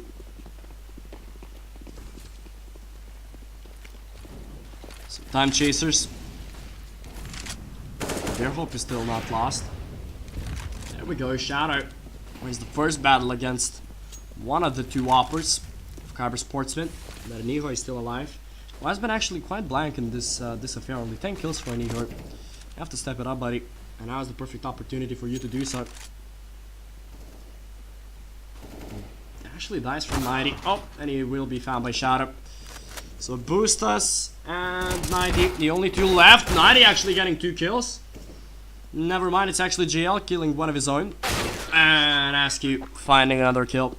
He's unstoppable in this round right now on this map as well. 26 kills for both JL and Askew. Man, these guys are unstoppable. 14-7 is the scoreline right now. And they still have one buy in them, Kyber Sportsmen. So if they lose this round, then it will be really sad. But they still have enough money to buy an Aniho. He might just... Okay, Aniho. Okay. He's out of form. He's washed up. He should be getting those kills Aniho. These ones to get, but he did miss. And JL and Yao's actually... Both of them just spraying down the smoke and getting the kill. JL is being greedy right now. He's trying to provoke the op shots from Aniho. Switching himself onto the op. 90 getting a kill in middle. An important one to be fair. And JL, he's trying to play it as a puck. He's trying to be cocky. He needs to back away. Needs to calm his nerves, JL. And he does. He goes back with the team. 90, the only knight left on bomb side A. Will he be the noble one or the ruthless one on this bomb side?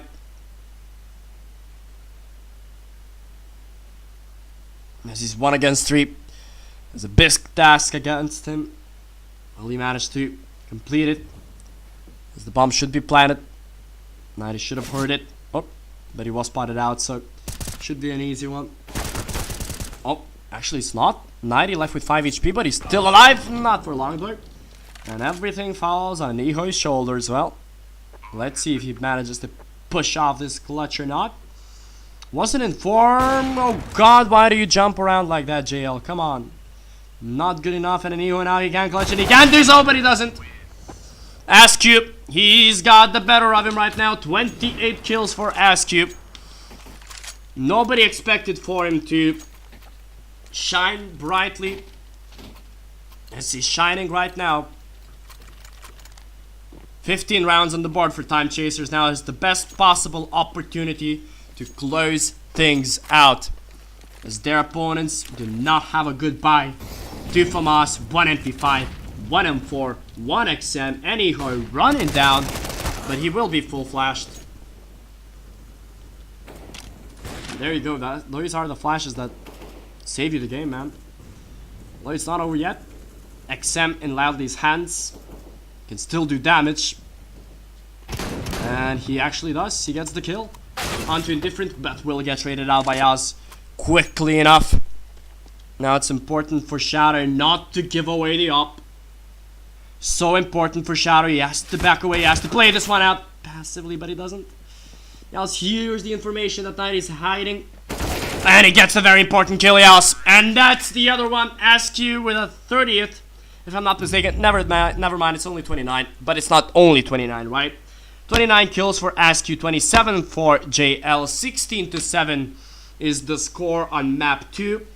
We are gonna move on to train. So yeah, we have to congratulate Time Chasers. I did say that they always bring us to 3 maps. They did bring us to 3 maps last weekend. Well, 2 weeks prior. And now they're doing the same thing. The third map will be train, dear viewers, so in a couple of minutes we'll be right back. Don't you go anywhere, because this drama in this Lithuanian matchup hasn't finished yet. We'll be right back.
Close till I get up. Time is barely on our side. I don't wanna waste what's left. The storms we chase are leading us, and love is all we'll ever trust. Yeah, no, I don't wanna waste what's left. And on we'll go, through the wastelands, through the highways, till my shadow turns to sun rays. And on we'll go, through the wastelands, through the highways, and on we'll go.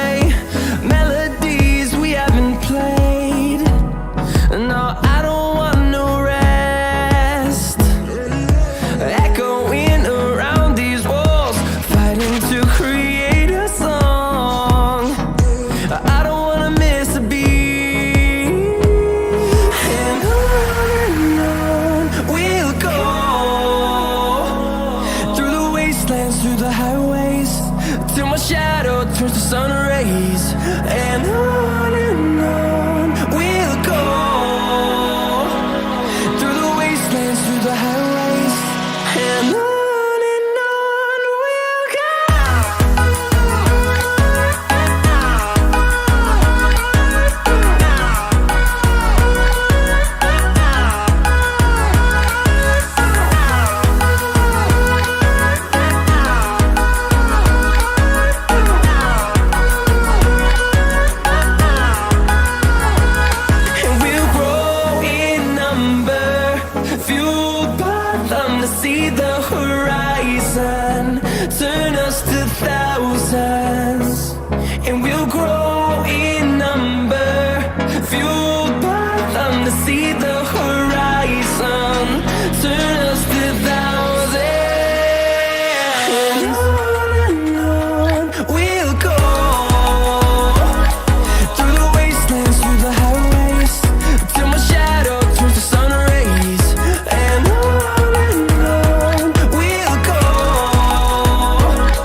I'm falling for you.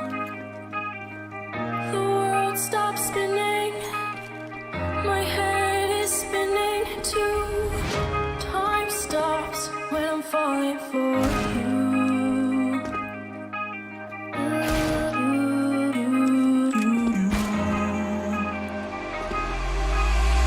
Should I stop or are you falling for me?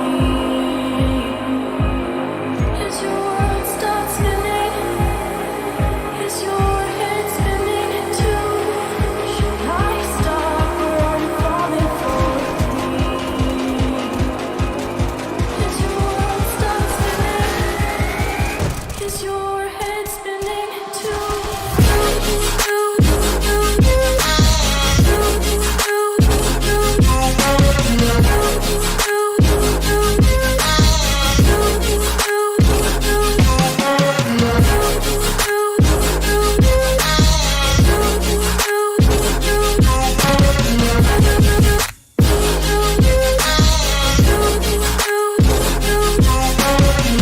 My heart stopped when I first saw you.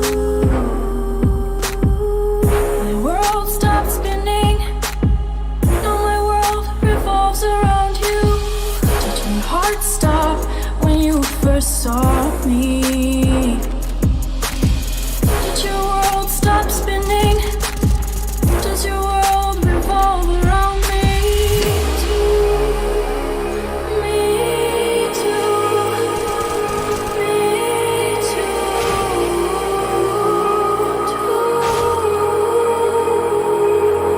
Should I stop or are you falling for me? Is your world stop spinning? Is your head spinning too?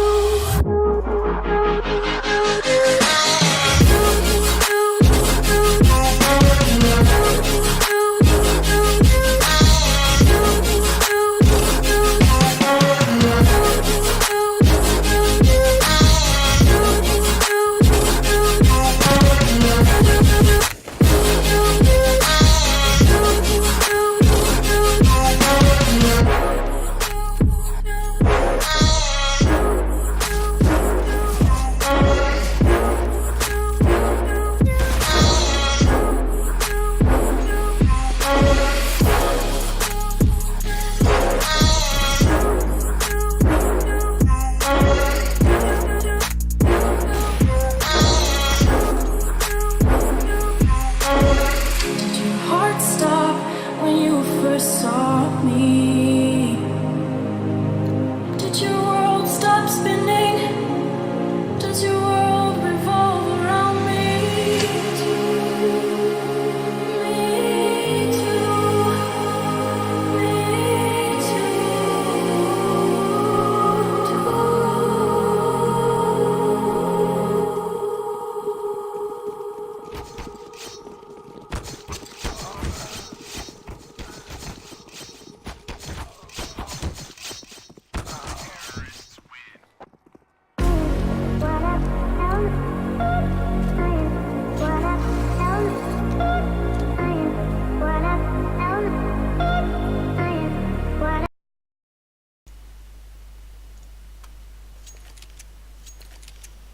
So, dear viewers, welcome back. You're greeted by me, Lace Vunas, and we're watching another map of the Baltic Esports League BESL Qualifier, Season 3 qualifiers, that is. And it's Team Time Chasers facing off against Kyber Sportsmen. Round 2, Map 3. We'll see if Time Chasers will actually prevail and move on to the third and last round of the qualifiers and still have their hopes alive. Try and qualify for the Baltic Esports League. The pistol round seems difficult so far, but it's back on a 2v2 scenario. So SQ and JL, the leaders of Inferno, the stars of Inferno, they have to shine right now. And it's JL one against Cidevo, and I'm not surprised. I'm definitely not surprised that JL did win out this pistol. Oh god. Oh no. Just for the stream, JL is acting naughty.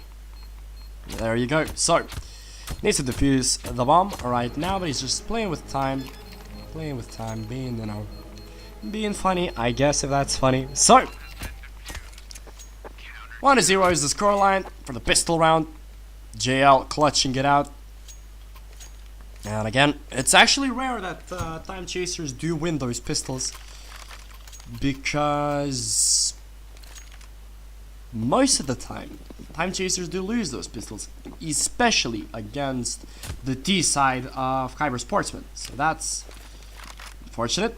Nevertheless, they did manage to win this very important round, and in the meantime the terrorists are lining themselves up and Bob Dog, where JL is having a massacre together with his teammate. It's actually Shadow picking up a double kill with a scout. Make that a triple. That's rare, but that's a triple for time chasers. Good to see from them,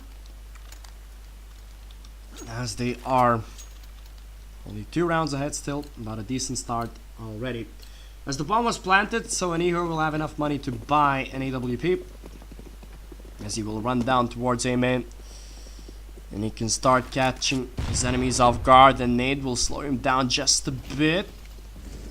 JL will not jump in the crosshair of Aniho. It's a double Molotov actually. Aniho, well, he's quite fortunate to run away here, as Lively already getting a kill, but it's a quick trade-off, so Aniho will miss out a very important shot. And another one. Aniho is so unfortunate. However, it's Buistas getting a kill once again, and it's only Askew left with a Mag 9. Mag 7, sorry, not a Mag 9. That weapon doesn't exist, at least in the realm of Counter-Strike. So Askew is the only one left. He's sensing that one of his opponents is in Pop Dog. Whoop. Hey, and he will die. Sidivo will get another kill for himself. Well, that was just a simple round from Boostas, if I'm not mistaken. He did get a double kill from Ivy. And Time Chasers, they've decided not to fully invest in this round. An interesting financial decision from them, because they did have enough money to invest fully, but knowing Train that it is, it's a map where you have to have full utility, otherwise it's very hard to defend if you're a CT. So it's a proper decision, I guess, from them, as they still invested in some pistols, and at least in Ivy it worked out. JL now, he will be caught off guard. And what did Askew do here? Why did he bait his teammate? Why, Askew? Literally, that's... If I were JL at that moment, I would be screaming at him. Peek, for God's sake. But Shadow, he will get a double kill. That won't be enough, but that just might be it, or not. And Nico will close things out. However, I would still be very tilted at Askew. Literally, enemies were shooting at me and he was too afraid to peek. Well, that's just ugly. Nevertheless, it's Team Time Chasers, who haven't invested into an AWP actually, but who have invested fully in this round. 3 AUGs, 2 M4s, full utility, everything that they need. Loudly will peek from a main, will not find anybody. However, his teammate Nihor does. 90 as well. Shadow has to pick up the fallen pieces, although his teammates just do not want to cooperate with him. Shadow pre-fires. The pre-fire was good enough, and it's now Sadivo left. 1 against 2. 75 HP. He does have a smoke. He does have a couple of flashes. The bomb is dropped. Well, they do have to play this one out smartly now, don't they? Sadivo will try to peek from green chain. Only spot out his opponent. Oh, just luckily went away. That was Shadow. Well, a game of cat and mouse, but so far it's Shadow who's being the lucky cat himself.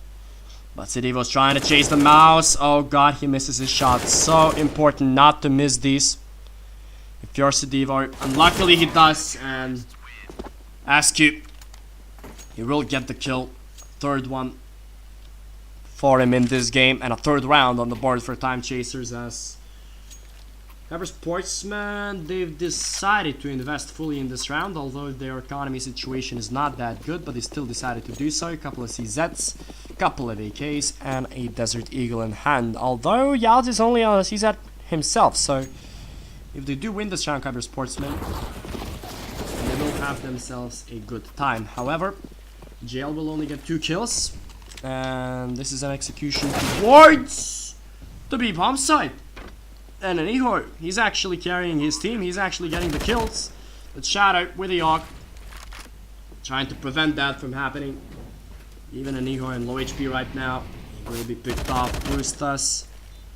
He was hurt and he will be killed. So at the end of the day, Time Chasers, 2 casualties, not the best but not the worst as well. The thing is, if you're Time Chasers, you want to build as big of a bank as possible. They did such a good job in that aspect on Inferno. They want to repeat that on Train's CT side as well. Their CT side is good enough for Time Chasers. I mean, obviously Kyber Sportsmen, they're playing it as a puck, they're not playing it as a team. Nevertheless, they are still, you know, managing to out-aim their opponents, most of the cases, or just at least, you know, battle against their opponent's aim.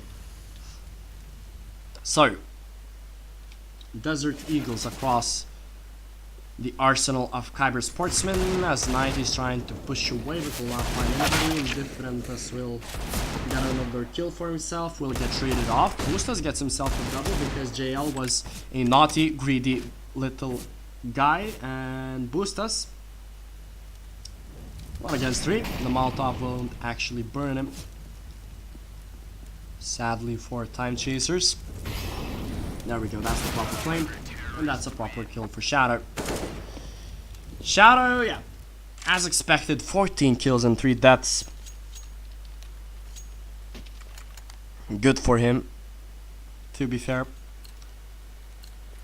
5-2 is the scoreline right now. Time Chasers are still trying to cement their place, at least on this first half. Loudly throwing down a quick smoke. Should be a quick exit from a main. The Molotovs are too late now, and JL is in a world of trouble. His MP9 won't save him here. The Flames haven't done a lot of damage as well, and now Shadow has to hurry up and pick up a double at least, but it's not the case, and it's SQ left.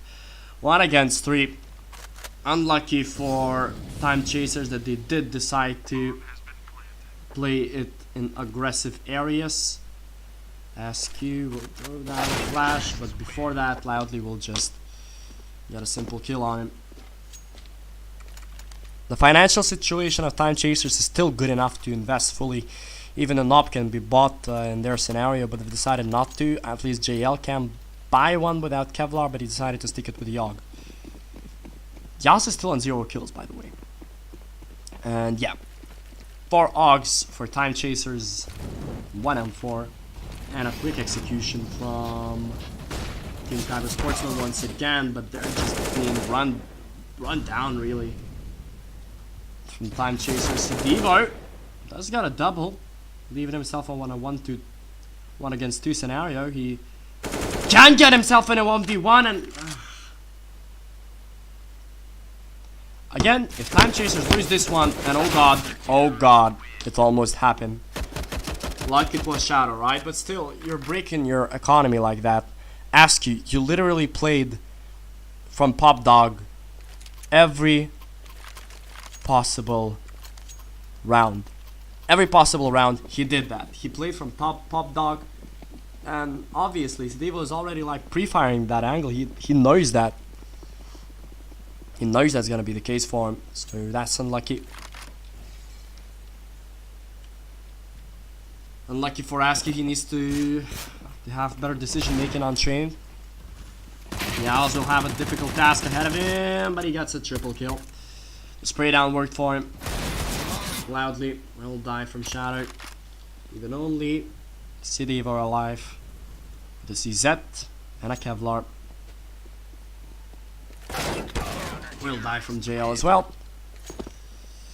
Easy 7th round on the board for Time Chasers.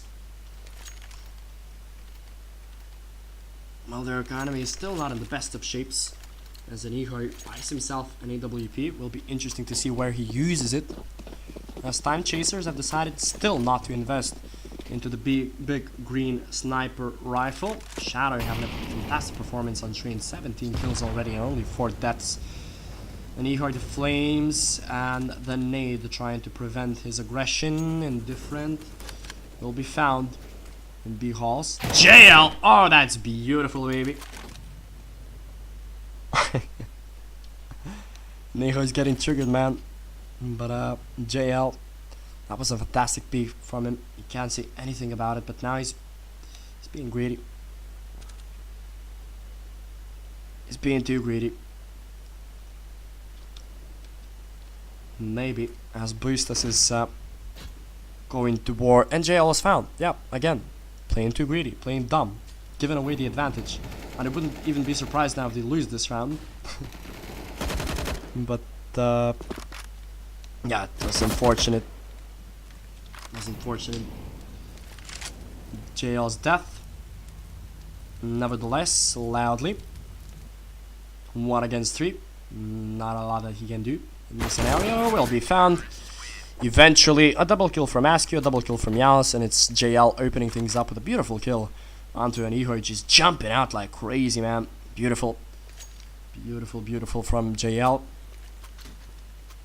Pistols again across the board for Kyber Sportsmen, and it seems that their journey in this qualifier for the Baltic Esports League might be fading away,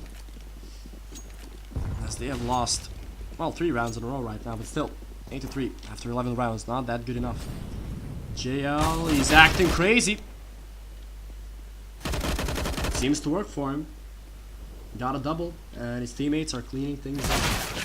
In the other department, JL gets himself a triple. His teammates chime in as well. 9-3 is the scoreline. Easy pickings for Time Chasers. Finally, they're regaining confidence. Finally, they've started to make things happen for themselves.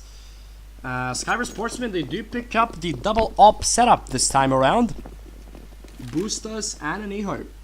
It'll be interesting to see. Boostas will be the one playing on a main, and Niho this time around he will play on Ivy, but man, is his form off. Not hitting his shots right now, JL. Only on 7 HP left, so not much you can hope for. 7 bullets, and he's peeking that. I mean, he did get a kill, so he's playing like simple, I guess. The guy wants to play aggressively. He wants to get the kills. I mean, it did work for now. The aggression is completely working perfectly. It's paying off dividend for Time Chasers, and they're regaining their confidence, man, and that's good to see. Before probably the inevitable 3rd round, that they are regaining confidence, they're hitting their shots. Finally, they're the Time Chaser that we're used to seeing, that they should crush pug teams like that. And so far they're doing that. His Jalen Shadow is so far unstoppable. 90. Will have to get a double, but he won't. Shadow with a quick trade. Sidivo 1 against 3. It's not impossible, but it's mostly improbable, as he is going to be put away by Shadow. Finds himself the 21st kill in 13 rounds. This guy is insane. Meantime, pistols across the board for Kyber Sportsmen. Not much that they can do actually when they're just being so outclassed on Inferno. Nothing they can do on Inferno, on Train as well. Their T side is in shambles.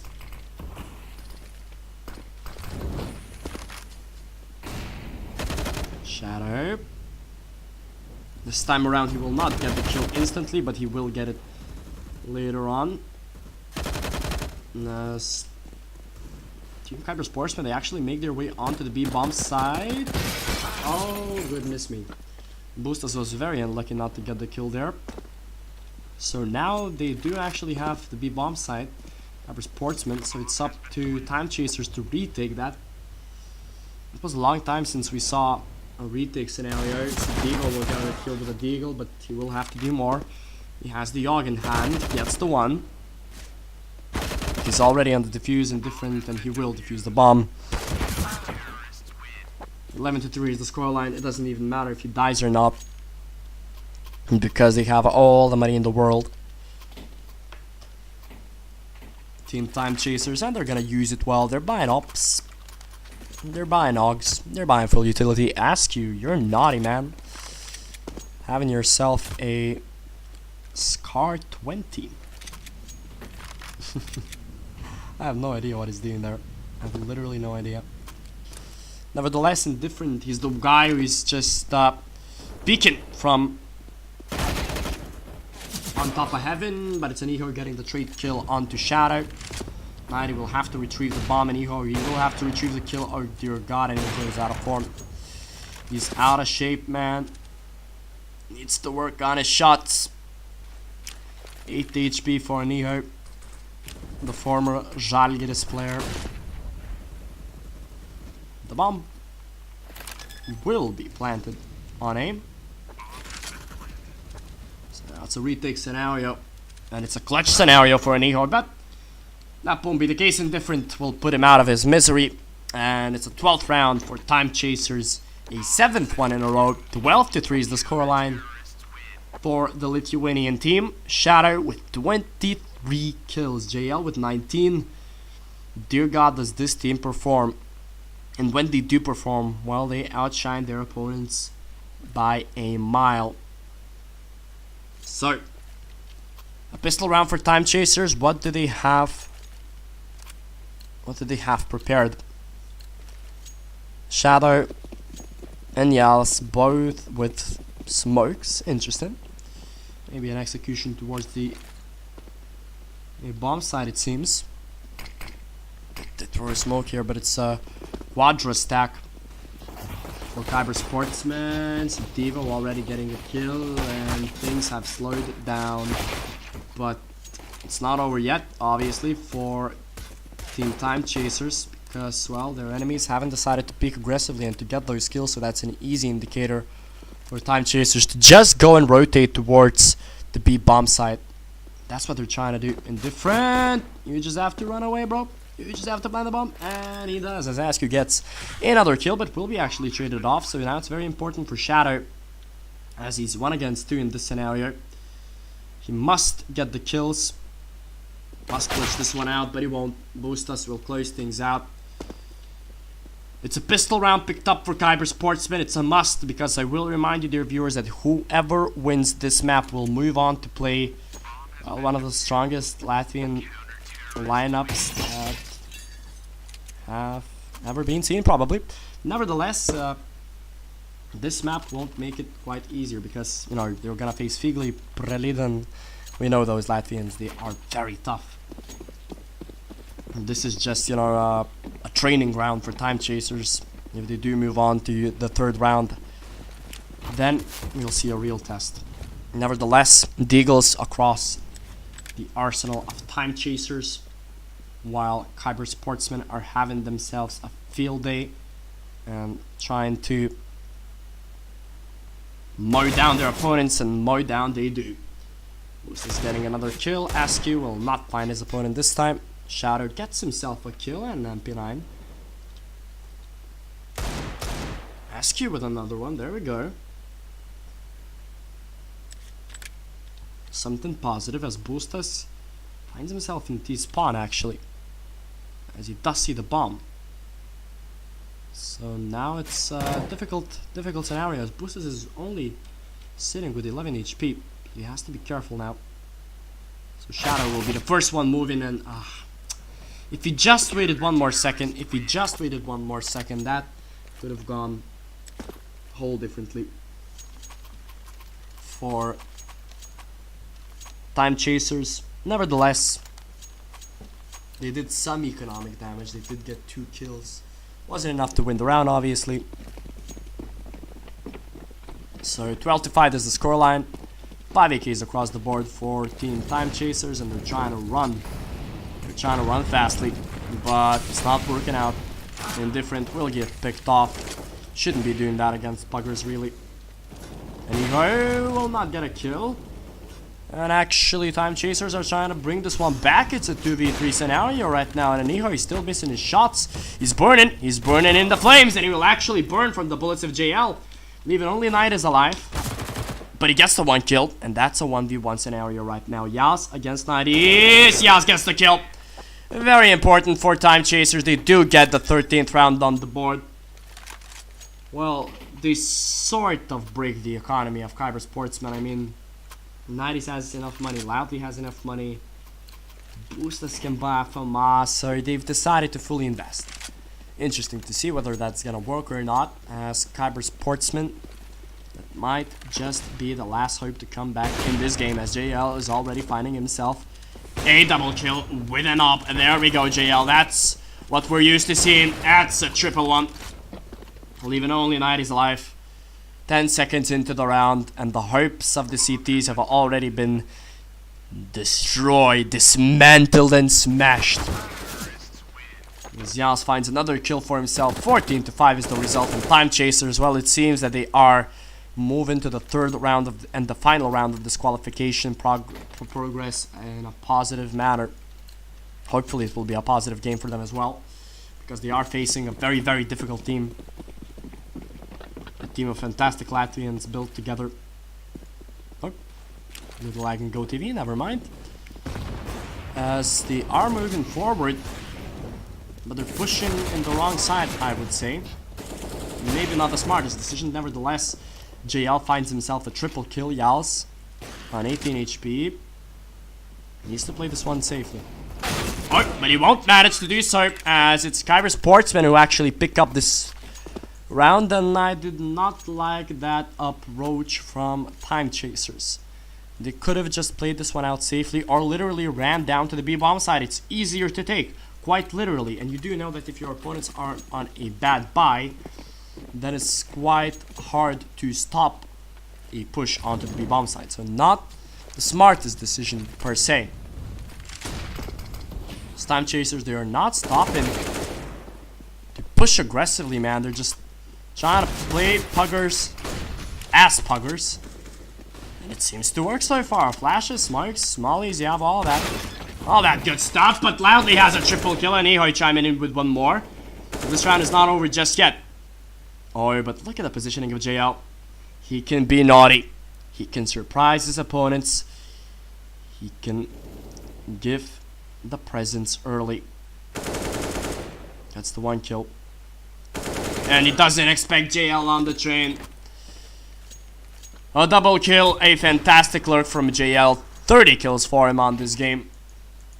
15-6 is the scoreline, so now it's the last lifeline for Kyber Sportsmen. The last investment maybe in their journey to the Baltic Esports League Season 3. Couple of Deagles, a P250, an MP9 and an AUG. Will that be enough to fend off the aggressive attack? It actually might just be enough, as JL misses a shot. That's not what we're used to seeing. Oh, there we go. That should be the end of it. And seriously, somebody should slap Time Chasers in the face or something. When you have such an advantage, you're throwing the game away by pushing A. Why? Why is that happening? I have no idea. Literally, they're being too cocky. When you have all the utility, when you have the better weaponry, when you even have the op, you just wait it out and make an execution happen. But no, you're pushing aggressively, and that's just not working out. And seriously, if they play like that in round 3, they will play against better aimers. That's a fact, right? I mean, Prelidin, Figli, best Latvian players. So yeah, it will be difficult to handle if they play like that. Okay, never mind. Delete everything that I've said. They've literally managed to win this with Deagles. That's the thing with Time Chasers. You never expect anything from them. It's just too difficult to expect anything. Sidivo's position has been compromised. They're still trying to peek him from Pop Dog because they are hungry for blood. And they will be out to round 3. Team Time Chasers 16-7, having won the third map.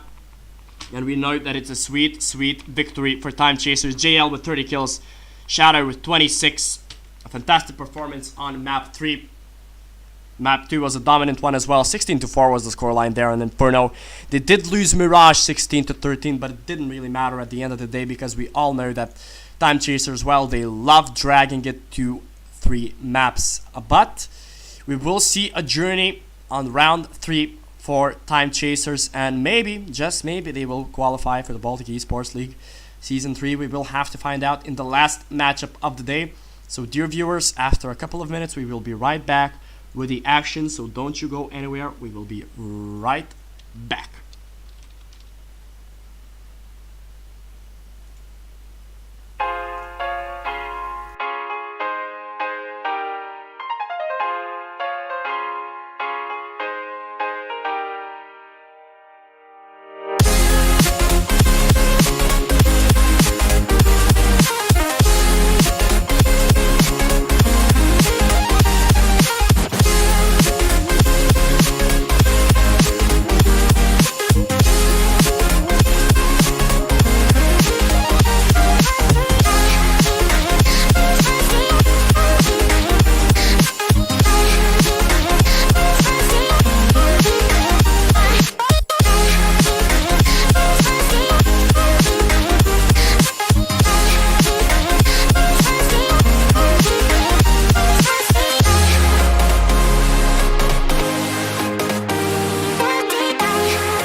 forgive me.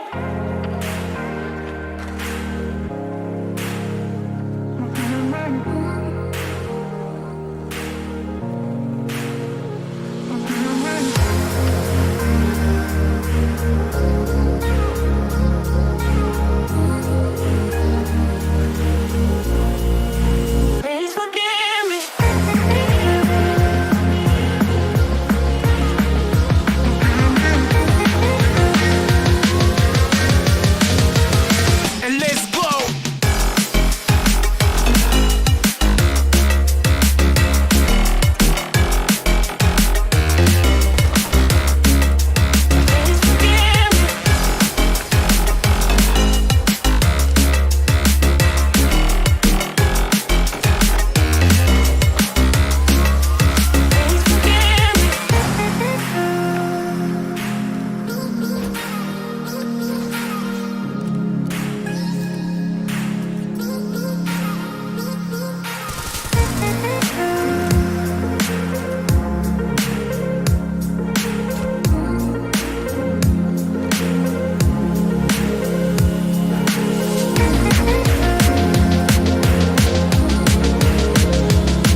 Dear viewers, good evening and welcome back to this Baltic Esports League BESL Pro Season 3 qualifiers. It's the last match of the day. It's Team Time Chasers facing off against the Latvians, Team Market. You're greeted by me, Leis Vunas. So, yeah, this will be a very, very difficult matchup for Time Chasers. They're facing off against one of the best Latvian players, such as Kri, Preliden, Firoth. Well, they are known to be one of the best in the Latvian scene. Such players as Preliden, we know what he can do in international level as well, so it will be a very difficult yet intriguing match to watch for Time Chasers. We'll have to wait and see whether this team performs up to their standards. 59 seconds left on the clock as they're starting their way towards the execution on bomb side A. It's the right call from the terrorists. Now it's all up to kills. JL will find the first one, has to find the second one, and he does, although the guy who pushed through the smoke got one more, but he will get traded off, and now it's down to Creep. 1 against 2. He doesn't have a defuse kit, but it should be dropped here somewhere. He does find it actually, and does find his opponent, but it's indifferent. He will get a headshot, and it's the Lithuanians who picked themselves up the pistol round. Such an important round to win. Well, maybe not that important in today's meta. However, it is still a good sign for Team Time Chasers if they manage to win this pistol round.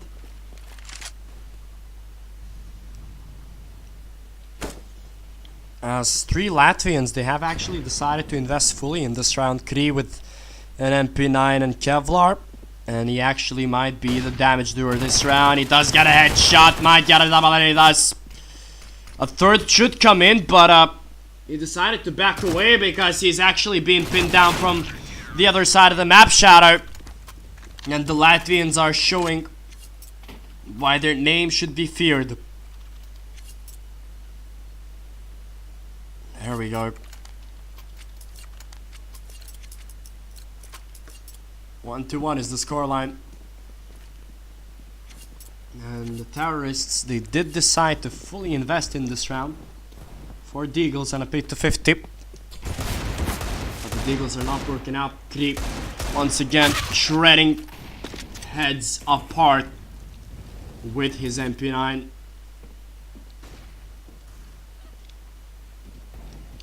Different. Needs to get a kill. He does get one, but that'll be all she wrote for him in this round. So Time Chasers, they will have to eco this one out. Market, after losing the pistol round, they've come back in a very good affair and a very good amount. Kri with a double on the round prior, the previous one. Couple of AUGs, couple of MP9s, and an AK in Preliden's hands. You have such a good bank right now, Team Market. As Kri is literally running down Banana, and he knows that he can shred his opponent apart. He's regaining confidence in himself, and it's the Latvians getting the third round on the board.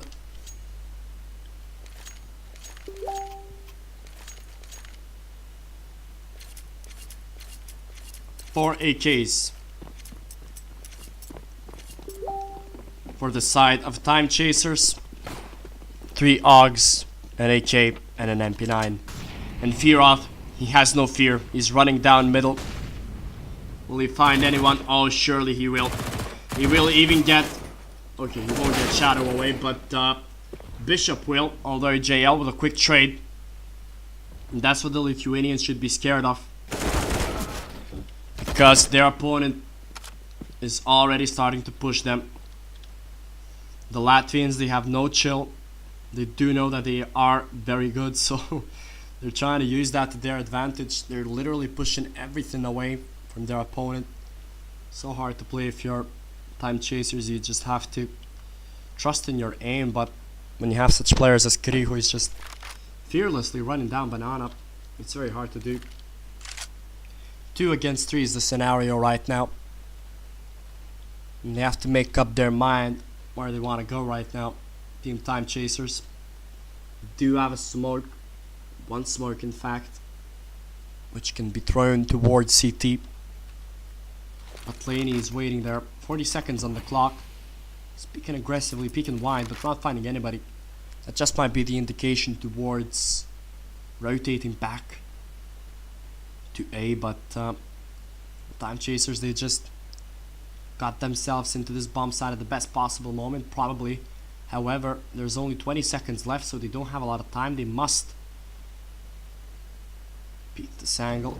Although Laney is a very smart Molotov, but it's Askew with a very important headshot. He needs to plant the bomb now, Askew, and he does manage to do so just in time. Although it's Kri, will be picked off by Shadow through the smoke. Not the smartest decision perhaps from him to just spray down the smoke like that and to give away her position. Askew, he did saw his opponent. It's Preliden 1 against 2. We know how this guy can clutch oh so well. Preliden, he can do this 1-on-1, but it's Askew who wins this battle and wins a very important round for Time Chasers. Nevertheless, Market, they've built such a big bank that, I mean, it will take a millennia for them to try and, you know, break their economy. You can't say the same about Team Time Chasers as well. Only 1 lost round and their economy will be broken. Kri, oh my god! This guy is aggressive, to say the least. He gets a double kill. Pushing through the flash, through the flames of his own. Doesn't even matter. A quick double kill on Banana. He's just playing crazy good CS, Kri.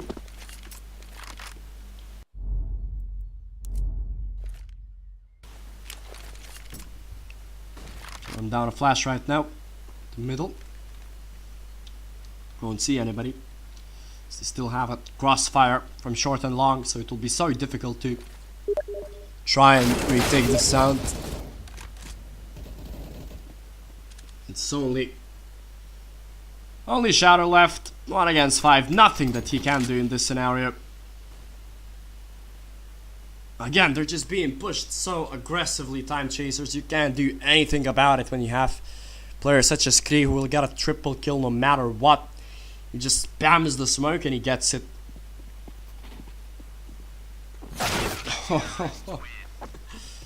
What a way to win that round. Baiting out his opponent. Managing to get another kill. That's Kri with 11 so far on the board. So we're moving on to round 7 and Time Chasers, well, they are on an eco. It's only JL who's bought up a CZ and a Kevlar. I wouldn't be surprised really if Team Market, if they go on and sit in the top 4 of the Baltic Esports League, if they make it into the land, because, well, if you have a team of Preliden, Firat and Kri, well, you have a pretty good setup there.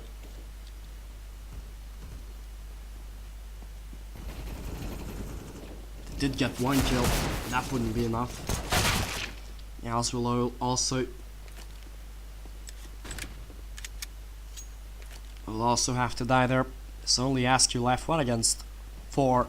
Nothing realistically that he can do.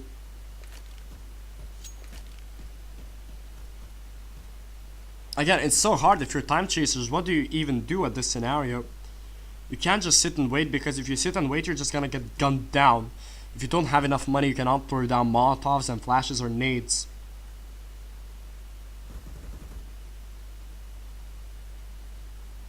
So that's not good. That's not good enough from Time Chasers. If they cannot build a bank on their own, it means that they cannot stop the aggressiveness from such players as Kri. And if he continues to hit his shots like he did previously, well, you're in a world of trouble. Askew just trying to make his way onto the A bomb side, but Well, Bishop won't let him do that. And it's a 5th round for Market. Second one in a row. Such a fantastic bank, the Latvians. Meantime, Lithuanians, they do have to invest. They're investing into Molotovs, into grenades. They do want to stop the aggressiveness, especially from Green Banana. Wow, they're just so cornered in by the nades right now. I mean, what can you do? What can you do in a scenario like that? Completely outclassed. Completely outclassed an Inferno here. It seems that Market is not even... It seems that it's unfair that they are sitting in the qualifiers. They should be a definitive for the Baltic Esports League. I wouldn't be surprised if, I'm gonna repeat myself, if they do qualify and they do hit the top 4, because having a roster like that, well, cannot go wrong. Easy kills right now, easy pickings for Market. Fantastic CT side from them. JL getting naded down. But Livin will try and push him away. And push him away he did. 7-2 is the score right now. They're trying to invest into ops. Time chasers, they need something to bring their morale back after having crushed their opponents previously in the previous 2 maps where they played. Well, now it seems to be a completely different story.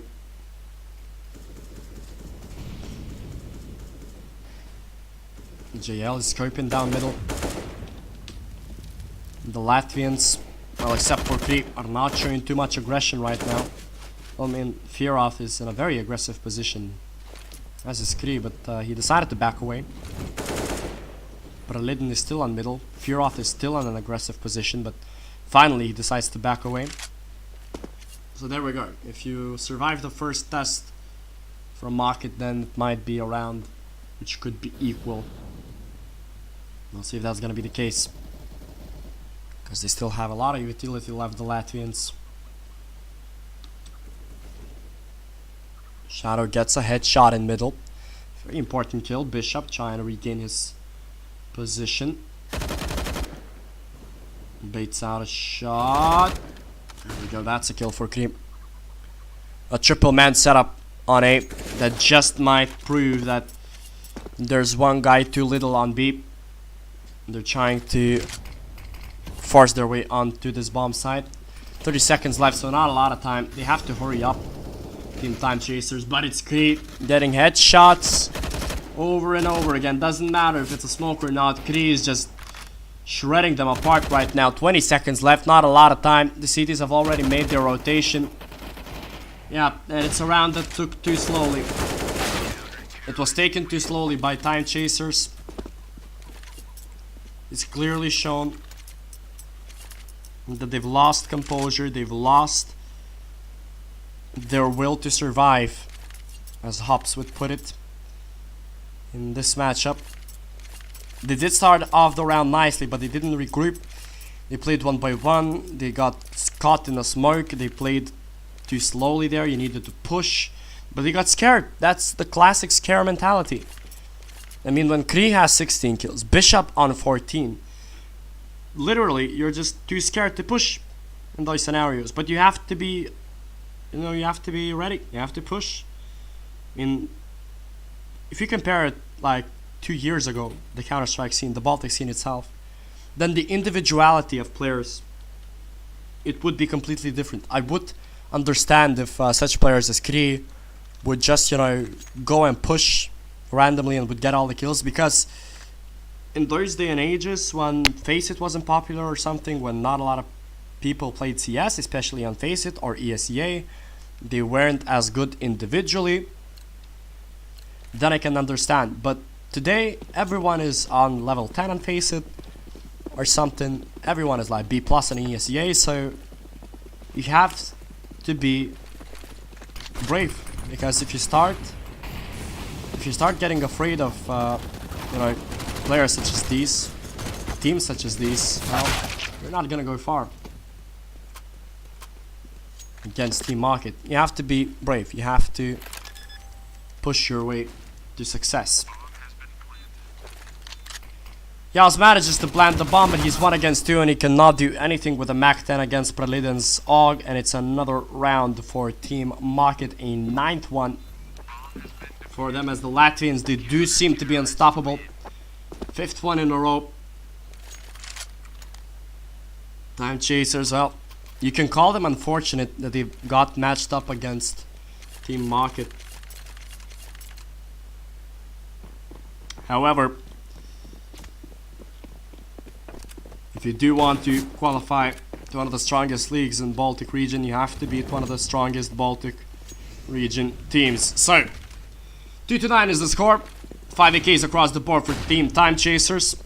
They're trying to push towards the A bomb side, but it seems to be successful actually so far from Time Chasers. Finally, they're starting to show aggression of their own, and it's working actually. He will miss his shots. That's not what we're used to seeing. 1 against 3. Liney finds himself an AK.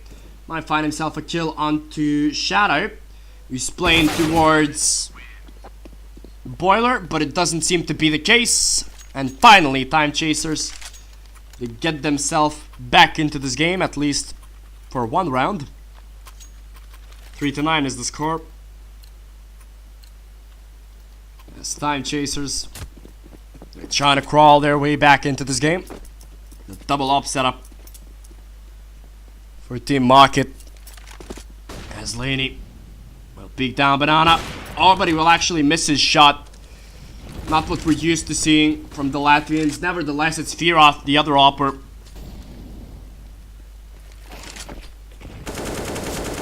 Do get the kill there, but again, Firoth, another op kill for him. Nothing you can do. Ask you, he can't do a lot because he's in a good position himself. From balcony, he can't do damage. He's deciding not to peek just of yet. We'll find Preliden.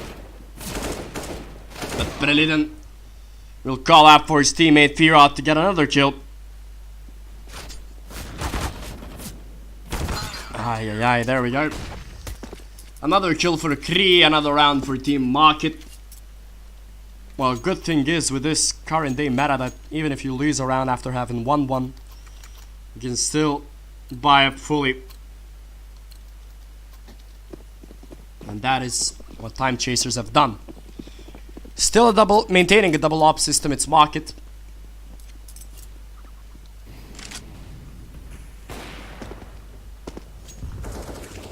Shadow this time with the AWP, but it doesn't really matter because Kree is unstoppable. Getting another kill with this AWP. As Yaz is so close to finding his opponent. Liney is just playing around with the smoke. He gets naded down.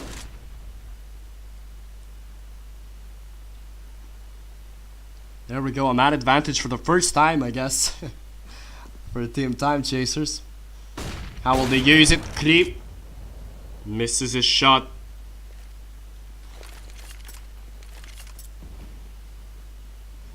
But Preliden also not being able to find a kill. Now he does. Good kill from him. But again, Shadow has only himself to blame. He just could have not peeked through the smoke, for example. But he didn't do that. Although the bomb is still planted, and Askew is deciding to play very aggressively. Is that gonna work out for him? You should hear the steps of Preliden. He'll be the only guy left here alive, and the bomb is not planted for him. Oh, he has to play this one cheeky. He has to play this one oh so cheeky. If he does get this round, oh Askew, oh god, okay. I wanted too much. I'm just a naive fellow. But that might have been the most beautiful round in his history. Sadly, it wasn't the case. He tried to play it passively, but he did get 2 kills. It wasn't enough, and Time Chasers are back on their bye. the last one in the first half from both of the teams. Now the double up setups switch up as it is team Time Chasers with the double up. Shadow finding himself with one. Finding himself in a good position here in Banana. Oh no, but he will get gunned down. Nevertheless, you do have the double mat advantage. Team Time Chasers, as the aggression didn't work out from Time Chasers. And what is JL doing there? Why are they peeking through the smoke? I have no idea. Ask you. Exiting out from apartments. There we go. 2 against 2. Time Chasers, they still have hope. They must have hope. They're planting the bomb right now. 2 against 2. Ask you, golden opportunity, but he will be found by Firot. Leaving it all to Yals. 1 against 2. The Molotov Flames doesn't burn him. He's turning away from the flash. He gets 1 kill onto Firot. He does get another one, but he's sprayed down too quickly. He wasn't in that position this time around, and it's Creep who gets another clutch in and another round for Team Market. 12-3. Time Chasers, well, it's a difficult one. It's a difficult one to lose right now. I mean, they must win the pistol round in order to keep some hopes alive in this affair.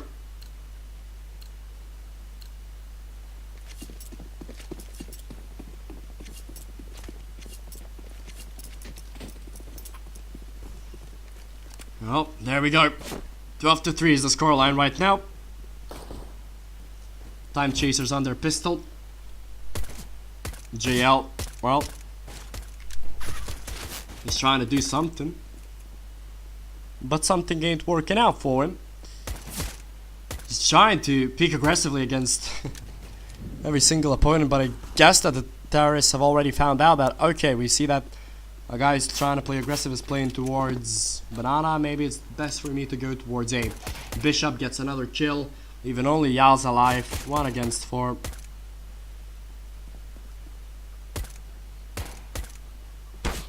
Nowhere else to go for Yaz. A 13th round on the board for Market. Should be a clean sweep on this first map. A couple of AKs for the Latvians. Kree being naughty with the double. With the dually. We'll see if Kree can be the crazy cowboy that he is and get a cheeky kill or 2 with his dualies. Obviously it's an eco round for Time Chasers, so wouldn't be surprised if he actually they don't get a kill, but they actually get 2, so that's not bad from Team Time Chasers. They do some economic damage, I guess, but the way that the first map is going for them, well, it seems to be that in a couple of rounds this would be finished, because Market is just outclassing them in every single department. There's nothing even more to commentate. Krees having a fantastic game, as is Bishop. 28, 21 and 18 kills respectively. In the meantime, Time Chasers are still trying to do something. It's a full buy and maybe a last one for them on this first map. JL is stuck near the sandbags. He will be found eventually. And that's bomb side B being taken by Team Market.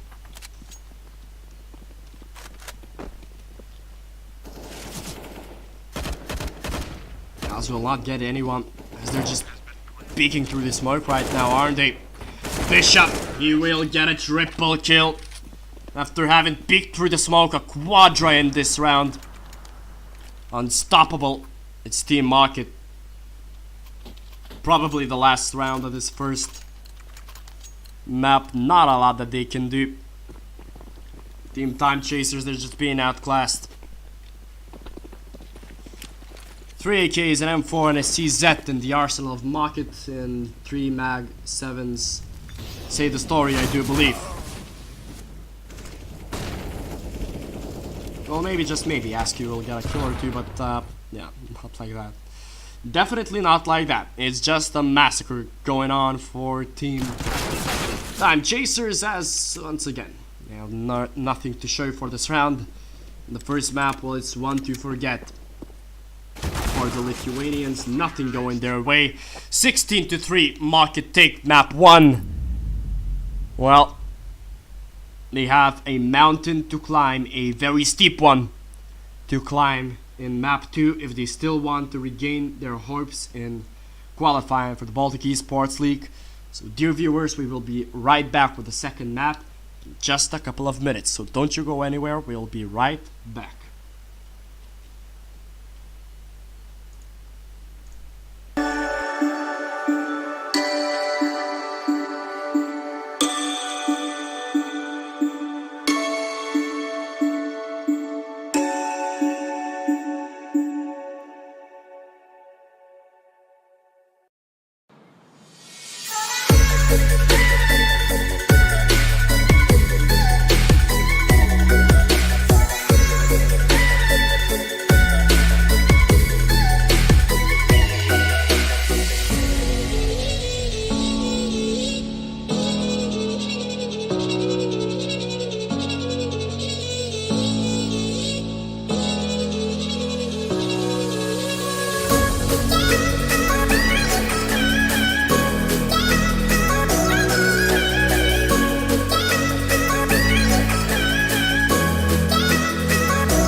modular.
See through the heart that bears it all. Take it apart, throw it away, put it back together again.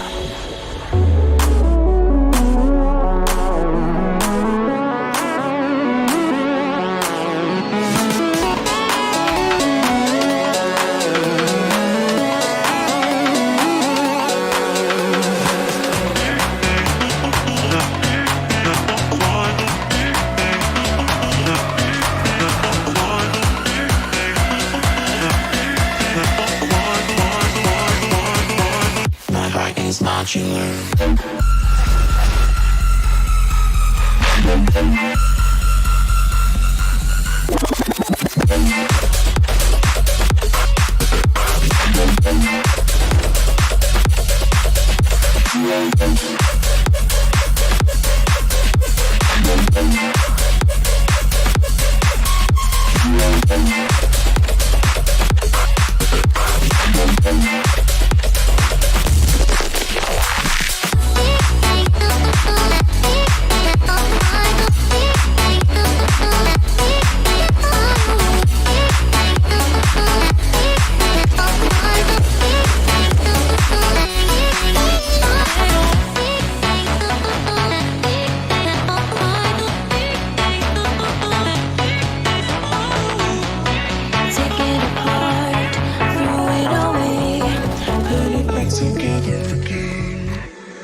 Good evening, dear viewers, and welcome back. Maybe for the last time for today, because it's Team Market playing against Team Time Chasers in the BESL Qualifiers for Season 3.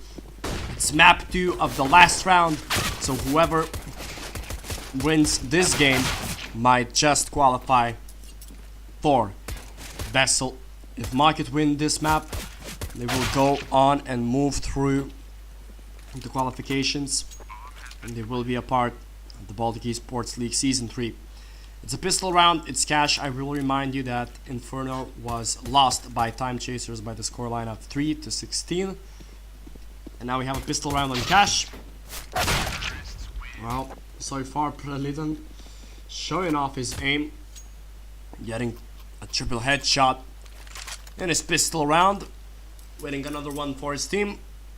And Time Chasers, well, they got a wet slap to the face on the previous map, so they do want to have some dignity left in this affair. We'll see if that's gonna be the case for the Lithuanians, as the majority of them are moving on towards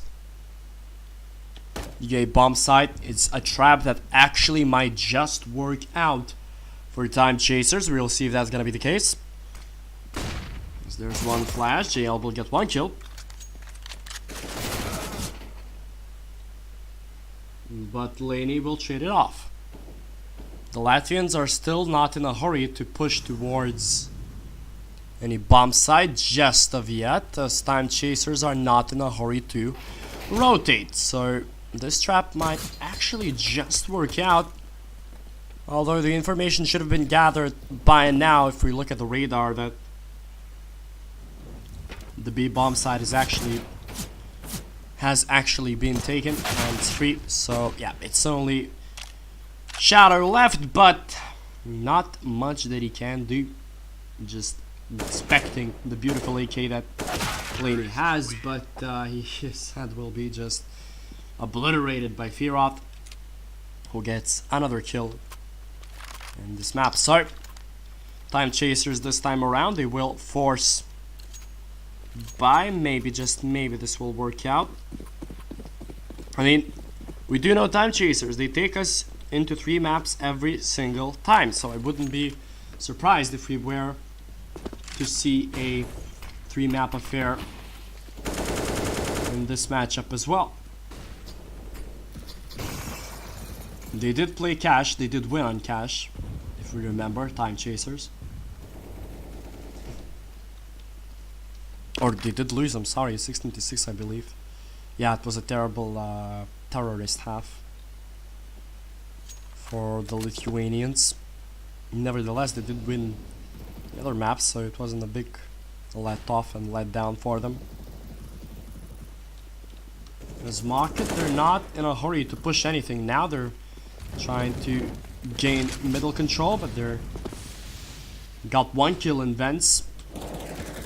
So they do have the mad advantage on a minute left. It's a nice headshot from Yals.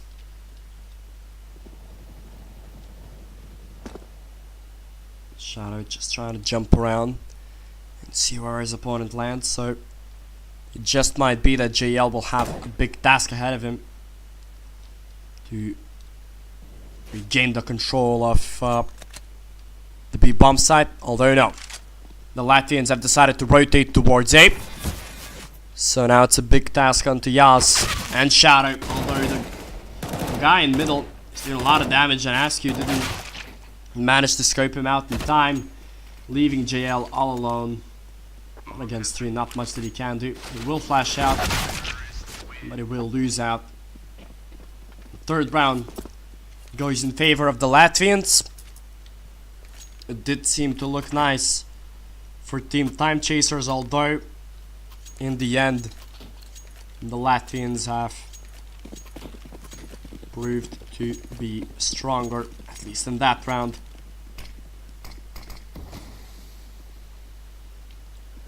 Pistols and Kevlars right now for Time Chasers, as Yaz is sitting with a P250 and a Kevlar vest on his own, but the aggression against Laney will not work out, as he will get the kill. Shadow Makes one shot and backs away, but he wants action.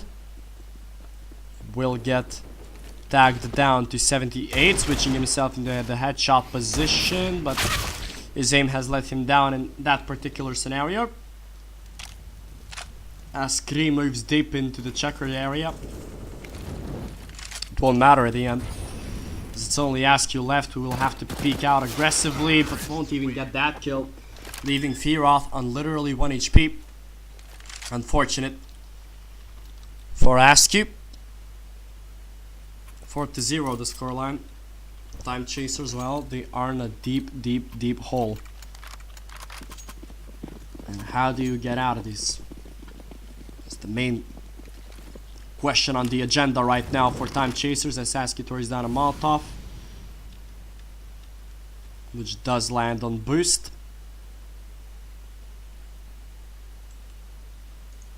I did alt tab the game for a moment, so I'm sorry. Yeah, but we're back in the action, and we see that the action is dark, man. It's not pretty. It's not pretty that the other buy round was lost. Another buy round has been lost in such a dark manner. Now they're just trying to push Yaz away, but I mean, they will get the kill finally, Prelidden, with that. And they do have the money to spend, the Latvians, so there's no big surprise that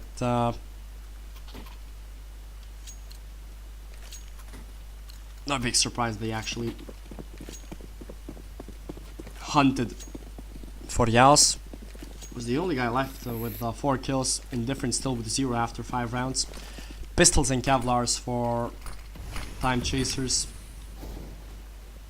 Askew gets a nice deagle headshot, although Bishop will trade his teammate out. Although Askew, there we go, he finds another one.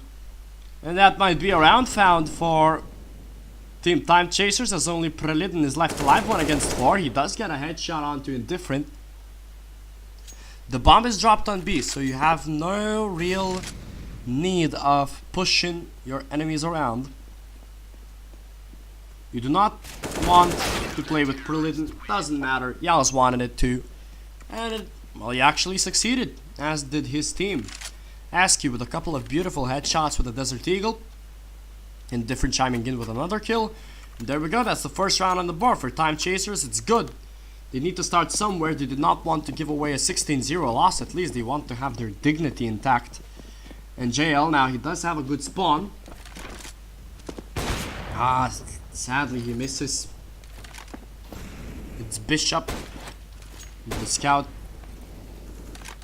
It's actually Prelidden, sorry, with a successful leg shot onto JL. Oh, and now he will just move into the crosshair of Prelidden. Easy kill for the Latvian.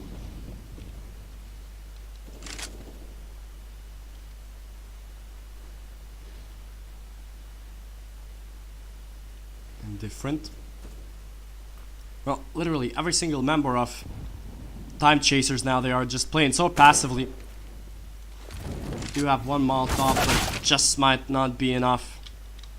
Shadow, he gets one, but he does have to back away, as Lady already gets a kill onto the rotating player from the middle.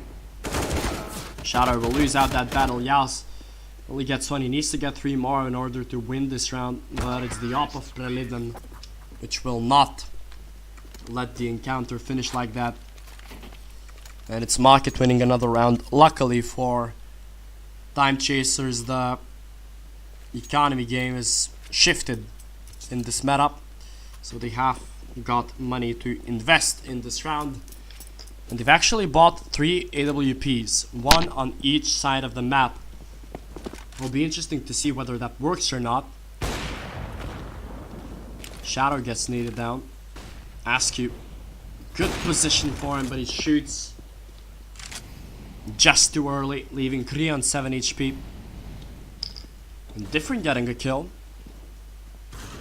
but it's the quickness, the swift adaptation from Market to push aggressively in middle. A couple of flashes out. They've managed to gain the mad advantage, but not for long. In the meantime, Askew just trying to scope his opponents down. Needs to be lucky. He gets the kill onto Bishop. Two Wops are still alive. The hands of Shadow and Askew. And Nate does a lot of damage. Kitty with 7 HP. Laney with 39. It's still very much doable. But not when Laney hits shots like that. That is insane. And Kitty, he already hears his opponents. He knows where both of them are gonna come from. Oh, but he misses his shots, Kitty. Ay, ay, ay. If only he had got those shots right, he would have increased the advantage for his team. As Yals cannot seem to find, oh, he does actually find the second AVP, dropping it to his teammate, and they're still investing in the triple op system. Well, oh, sorry, that's a lie. They don't have enough money for the triple op, but they do have enough money to buy 2 AUGs, an MP9, and enough utility to prevent aggressive attacks coming from market. So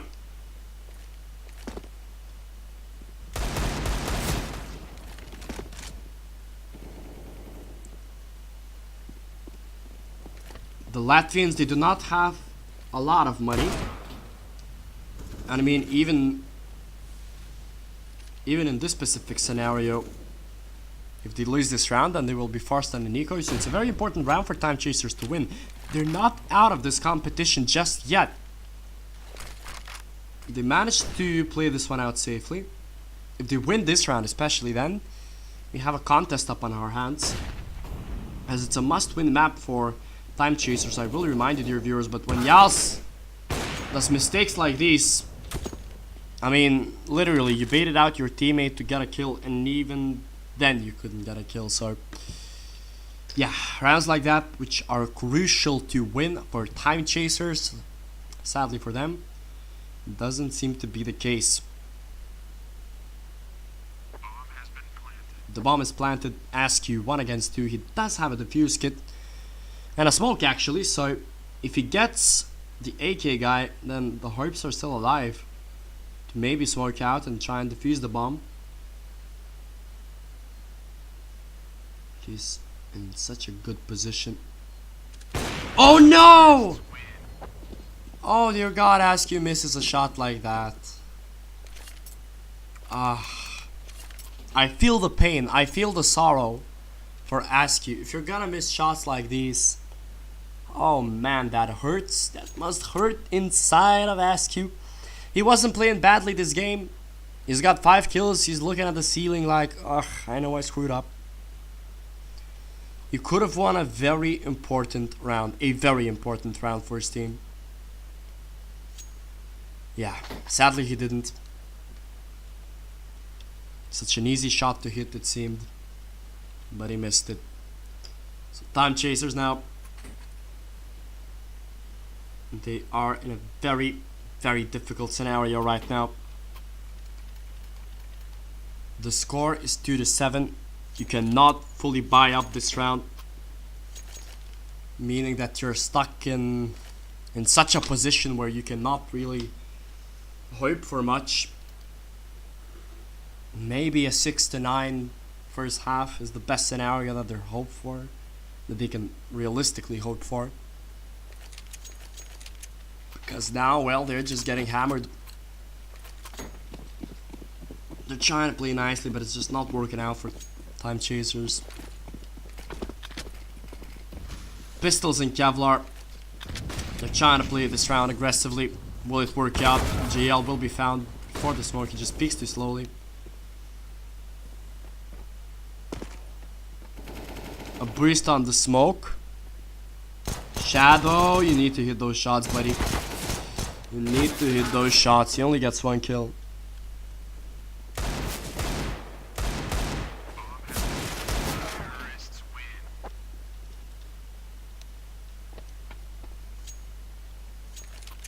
So, Time Chasers, they're in a difficult scenario right now. The double up setup once again, trying to regain the glory that they did have when they had at least 2 ops in their system, in their arsenal. Maybe that's the key to success with Team Time Chasers, as Askew has found himself in a good position. But he misses a shot. He misses a shot that he must get. Finally, he gets one onto Bishop this time. So Time Chasers, they do get the man advantage. They might actually go for more, as Askew finds another one. Great performance from him. And JL gets one as well. Leaving Laney and Preliden alive, but you can never write off Preliden. This guy's prolific for his team. Laney gets a 1 kill. Oh, but Preliden loses such an important battle, leaving Laney all alone. Oh! Trying to run into Squeaky right now. The Molotov will just prevail. Yazov attacking. Solini has some time, but he misses. The shoulder peek was effective, and then Shadow with an up kill of his own. 3-8 is the scoreline. It's not over yet. When they have the double up system, it seems to be working for Time Chasers. Sadly, that JL seems not to be working, as he only has 5 kills on his name. Not good enough for JL. This guy should carry his team, but now it's the other way around. A decent nade on Bishop, leaving him on 34 HP, but Askew has finished him off. In the meantime, it's a push towards the A bomb side, and it's Preliden. Oh, this guy. We know how well he can entry. And he showed that. He got the double kill, opened up the A bomb side completely, and will find the quadra Preliden. Indifferent though. A double spray down. Hope is not dead yet, but well, he's in such a difficult scenario, Preliden. Indifferent, I'm sorry. A Molotov down A main. Do even have a smoke and nade. No real chances for him to come back. He does dink Preliden, but he gets an ace for his round. For his effort. I did point him out as being one of the strongest links in this team, in this market roster. However, if you're winning a round and then you're losing, well, your financial situation, even in this new meta, is not gonna be the best, as it's a double spray down for Laney. It does get killed with a nade, but I mean, it's a 2v1 trade-off, and obviously it's better for the terrorists, as it's only Askew left. He has Flames on Heaven. Bishop on CT. He does get him, although the bomb is making its way on the A bomb site. They did not want to risk it, the Latvians. Kri sitting in the smoke. Doesn't even matter, as Preliden will get that kill. 10th round for Team Market. Well, and Time Chasers did not have anything else but to try and force JL and Askew, both of them by max 7s. I don't know whether it's the best option or not. I think that the UMP is way better for the options that they have if you want to spend $1,300. Never mind, JL and Askew, they do actually get the 2 kills with their shotguns, but that'll be all she wrote for them, and well, now they have to count on their teammates that they will retake the bomb site. 3 against 3. Indifferent with the AWP. Firot is in a very good position. Might not be expected from the Lithuanians, as Heaven is being smoked off, so they don't have a kill as well. So difficult now. Firot already getting the kill, but it's a good flash out. Shadow will get one. Gets another one as well. He needs to hurry up. He must stick it and hope that his teammate gets the kill. Oh, but doesn't matter. He doesn't have time. Indifferent doesn't have time, and Kri clutched it. So unfortunate for Time Chasers. They could have won this round, but they didn't have a kill. So unfortunate for them. Indifferent was just a second or two away from winning the 4th round for his team, but well, it wasn't meant to be for Time Chasers, as it's the last round of the first half. 4 AKs, 1 AWP.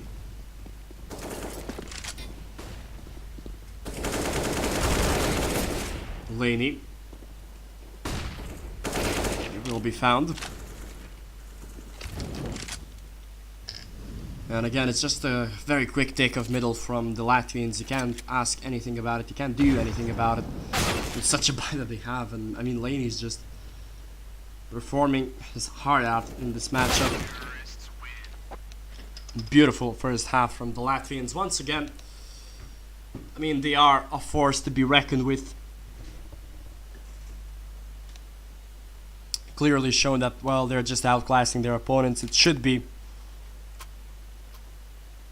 They should be one of the leaders of the Baltic Esports League. I wouldn't be surprised if they found their way in the playoffs themselves, because, well, this team is really a force to be reckoned with. The pistol round for Time Chasers. The hope to stay alive. The hope to come back and to drag this to a 3rd map. The CTs are pushing. They're pushing fast from A main. But it seems that the terrorists, they have expected this. And it's working so far. They did get the 1 kill. Time Chasers. And just maybe the aggression from the Latvians might pay off for them, as Laney and Preliden.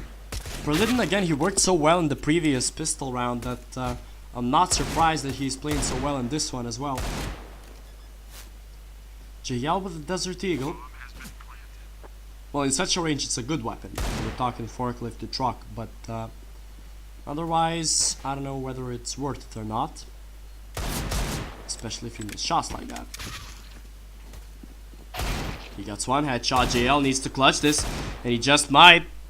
1 against 1. Finds his opponent, but that's the problem with the Deagle, that you only have 1 opportunity, and he does get the kill.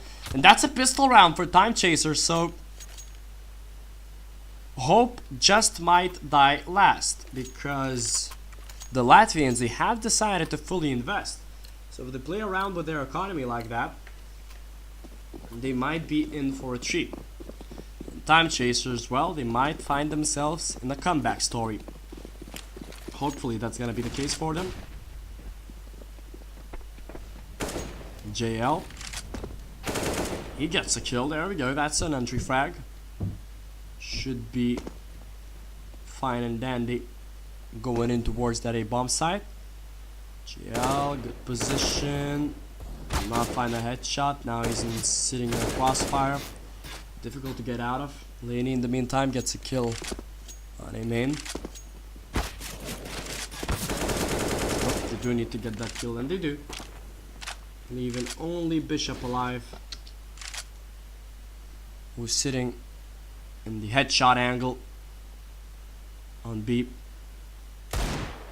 Misses his shot. Bishop 1 HP, but even that won't be enough, as Askew will shoot him in the head and win his team the 5th round.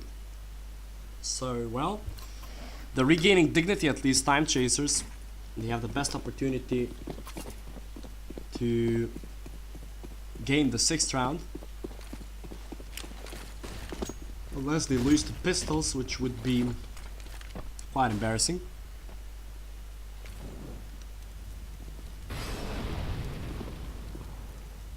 Kri and Laney, both of them in middle. Flash shot trying to peek. JL getting the entry kill. Kri with a quick trade. Switching his pistol to the Deagle. Askew just trying to set up the flames. It doesn't even matter, as the bomb will be planted on A. And this time around, it's just winning round after round. For if you're Team Time Chasers, you don't even want to look at the scoreboard. just have to think about each round as a 14 to 15 scenario, you know. Shadow will get to the important kill here. They do not want to lose this round, Time Chasers, and it doesn't seem that they will.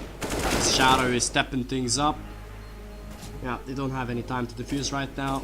The CTs and Indifferent gets the last kill.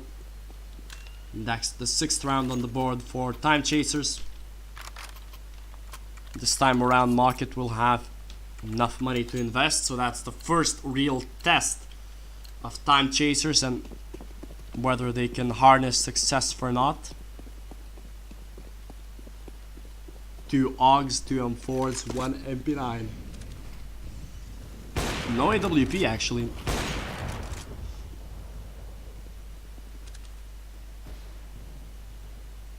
As JL is trying to look above the smoke.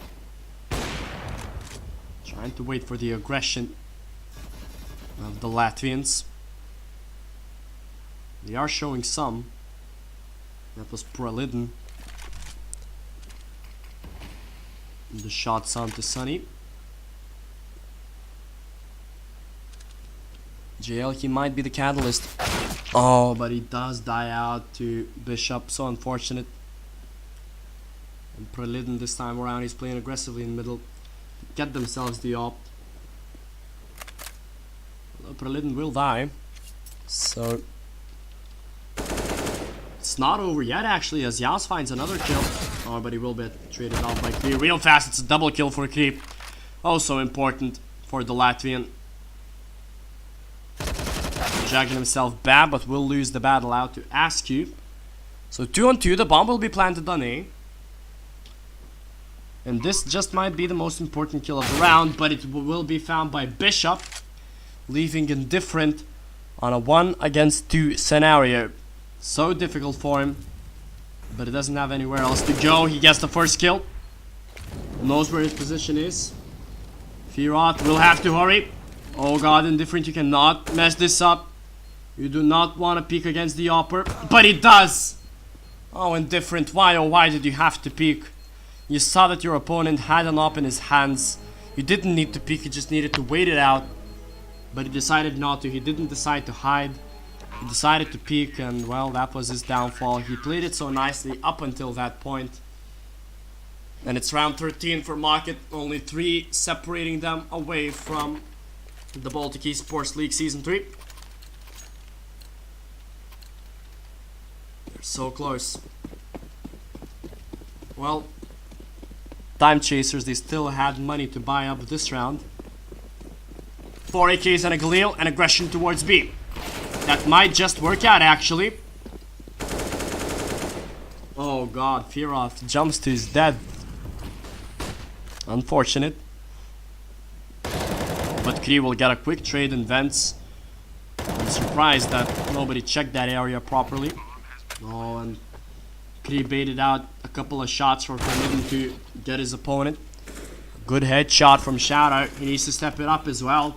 Askew gets a very important kill. Now everything is in Laney's hands, but he does see his opponent. And Askew will get the final kill. It's round 7 for Time Chasers. They do not want to lose this affair so quickly. They do want to have a chance in this qualifier. It's a battle of wit, it's a battle of strength, it's a battle of perseverance. And will Time Chasers prevail as, well, they do have a half buy on them to Market. Oh, what a beautiful run boost.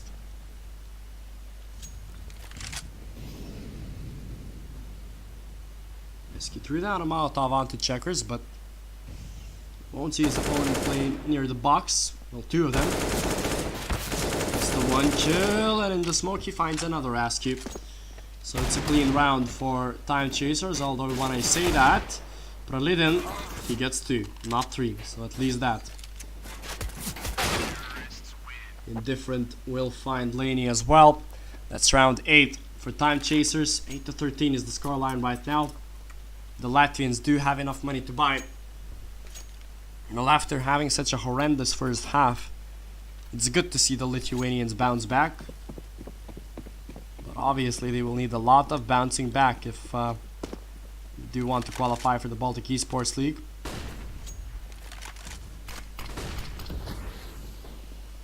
Bishop.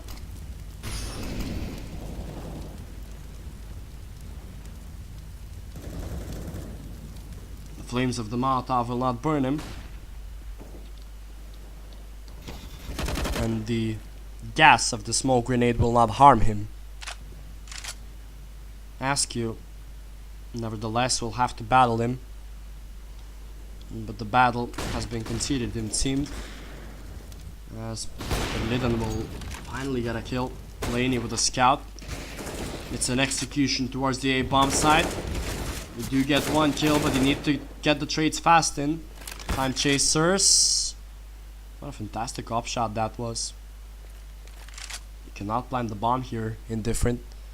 He needs to wait for his teammate to rotate from Garish. But he's running back towards the B-bomb side. That's smart. That's smart from Indifferent. Oh, but just at the worst possible time he was picked off.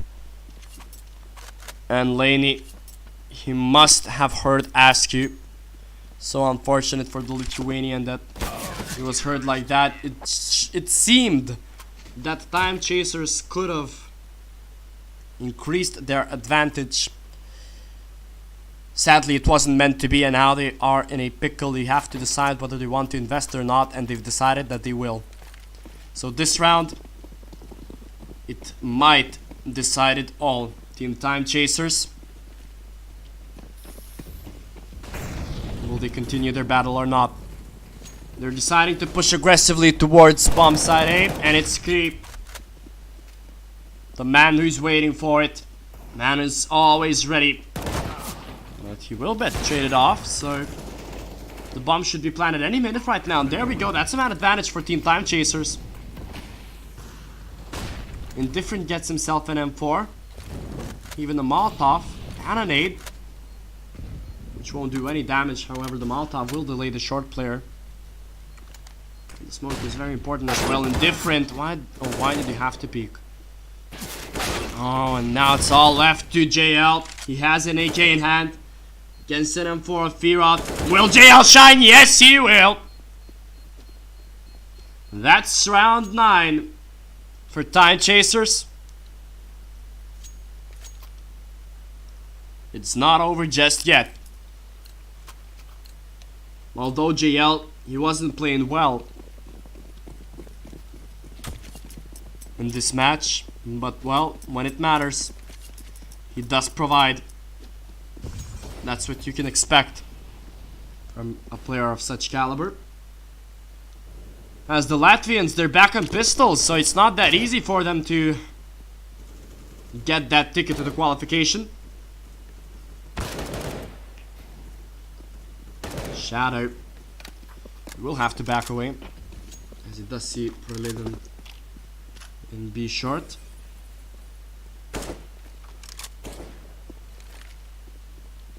Smokes and Molotovs being thrown, but neither of them will fish out the position, as well the CTs have already managed to rotate. But the AKs are still prevailing, although when I do say that, kills are being picked up left, right and center, and it's only Yaz left. Both of his enemies are not on much HP, and Yaz clutches this one out. Quadra kill for him. Very important that he did win this round. 10-14 is the scoreline, dear viewers. Obviously, if they do lose this round, this might be it for Time Chasers, but hopefully they don't. Hopefully they build up that bank. There's only hope left. Oh, the spray does such a lot of damage, but Indifferent still gets the kill, which is most important. JL with a Mac down, although the op of Firot will get the kill. Now he has to hurry, he has to get the kill, JL, and he does. Switches himself into the AWP, finds Bishop as well. JL, he needs to shine when his team needs him. Oh, and now patience is a virtue for both of these players. And JL finds the kill. There we go, that's a triple kill for him. Preliven, he jumps out Vents. And this shark will not have an opportunity to bite his opponents because it's JL with a quadra kill. Very important positioning, and we can already see that the motivation, the hope, it's coming alive for Team Time Chasers. 11-14, their road to the comeback and cash. This might be heroic. This might be the map. This might be the history for this team. Will it be this way? We'll just have to find out as JL, he gets stacked down to 15 HP. He has to be careful, but it's his teammates picking up the slack. Shadow and Askew both getting kills. Even only 3 members alive, Shadow gets 1. It doesn't matter that Leonie's left alive, but he does get the double kill actually, and his position has been compromised by Yaz, but it doesn't matter as he picks up another kill. 12-14, oh boy. Time Chasers, man, they just want to... They want to make it interesting, don't they? They want to make it interesting. Okay. So, Time Chasers, they... Oh, what happened with the smoke there? That's interesting. It seemed that they just wasted the smoke there. Oh, but they made us so much damage. Eleni and Preliden, they might be the 2 old sharks that will write history, but they won't as JL. The young star of Time Chasers doesn't let them to do so. They do get the man advantage, but it's quickly traded off by Eleni. Action right now on the B-bomb side. Askew is literally shooting down, asking for a flash, and it worked. It paid off perfectly as Askew gets a double kill here. And Team Time Chasers, they've opened up the B-bomb side. And the flash that might have won them round 13. Obviously, it's not over yet. But the battle that has been shown here, well, it's heroic to say the least. From Time Chasers. Maka, they do have to back away. Eleni will be found by Shadow. Leaving only Klee alive. And if only they played their CT side better. If only.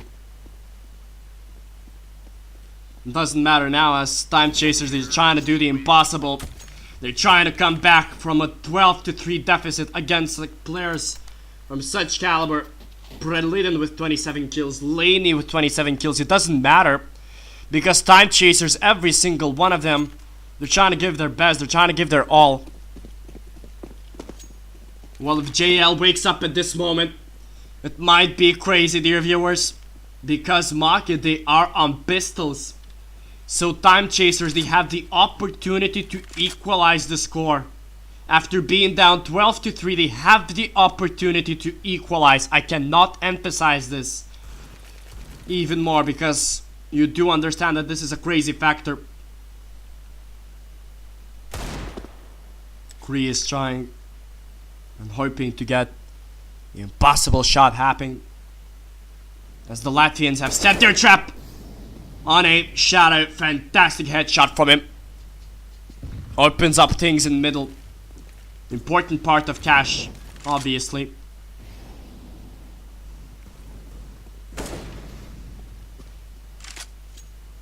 As they're backing up towards the B-bomb side, and it's a smart decision from them. It's a smart decision from the Lithuanians. Obviously, you're facing pistols and Kevlar, but you can never write them off because we do know how Market can just turn their flicks on. Indifferent. Oh god, he was flashed by his own teammate. And if the situation continues to be like that, if they continue to play as low like that, they might be in trouble. It doesn't matter so far as Askew picks up a double Shadow with one more. Askew jumps away from trouble. He must plant the bomb and he does so. So Deerview, okay, and he gets one headshot. It's not over yet. He wants to do as much damage as possible, this guy. Laney. He knows that his opponent is there, he just feels it. But he doesn't peek just yet. And will he get a kill? No, he won't. It's Shadow picking it up. Equalizing the score. Dear viewers, this is literally insane. Never in a million years have I expected such a comeback from Time Chasers. I do believe that it is the first time that we do see a comeback of such a scale, honestly. Fantastic game so far. So this is it. This might be the round for Time Chasers. 14-14, the full buy is intact. And up in Laney's hands, the triple log and the M4, the hands of Prelibin. Will this be enough for Team Market, or will they stumble once again? Slower, methodical play from both of the teams. None of them want to give away the first mistake. None of them want to give away the first kill.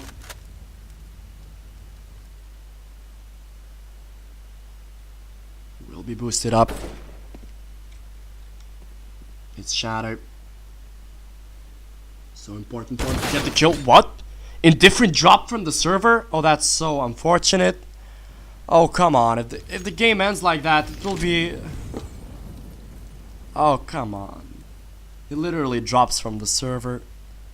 Maybe it's a problem of connection or something, but that's so underwhelming. Because now they're 3 against 5. As Shadow did lose out that battle. So underwhelming. So unfortunate. Askew, he did get an opening kill, but they need more. In crises like this, well, you have to put out everything that you have. You have to give out your heart's performance. One of their teammates literally dropped, but JL doesn't drop. He's the star of Time Chasers, and he needs to shine very brightly right now. Askew, he must get that kill, and he does. Leaving only Laney and Firoth 2 against 2. JL drops. It's Firoth coming in from a main. Askew in such a difficult position, he will drop as well. Everything is down on Yals. Will he get the kill or not? His position has been compromised. And unluckily, it's Firoth picking up such an important round for Team Market. It's a heartbreak for Time Chasers. And obviously they're taking their time out because it's so unfortunate that Indifferent dropped from the server literally at the worst possible time. It's... oh god, you cannot write this stuff. This is just too sad. This is just too depressing to watch.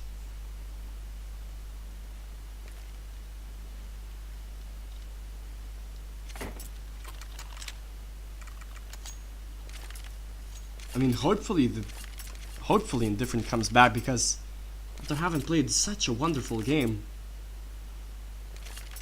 Oh, and the last round, they could have clutched it, but JL died, and then it was a 2v3. It was too hard for Yals. And he did die. He didn't kill the guy in default. Oh, that would be such a heartbreak for Time Chasers after having played such a great game on the second half on this D side of Cash. Would be a huge heartbreak. Obviously they're taking as much and as many timeouts as possible, as much time as possible. So unlucky for Indifferent. Nobody of us could have expected it. Well, now Time Chasers, the only way they could get out alive in this matchup is through overtime, and 4v5 overtime, let's face it, it's not gonna happen.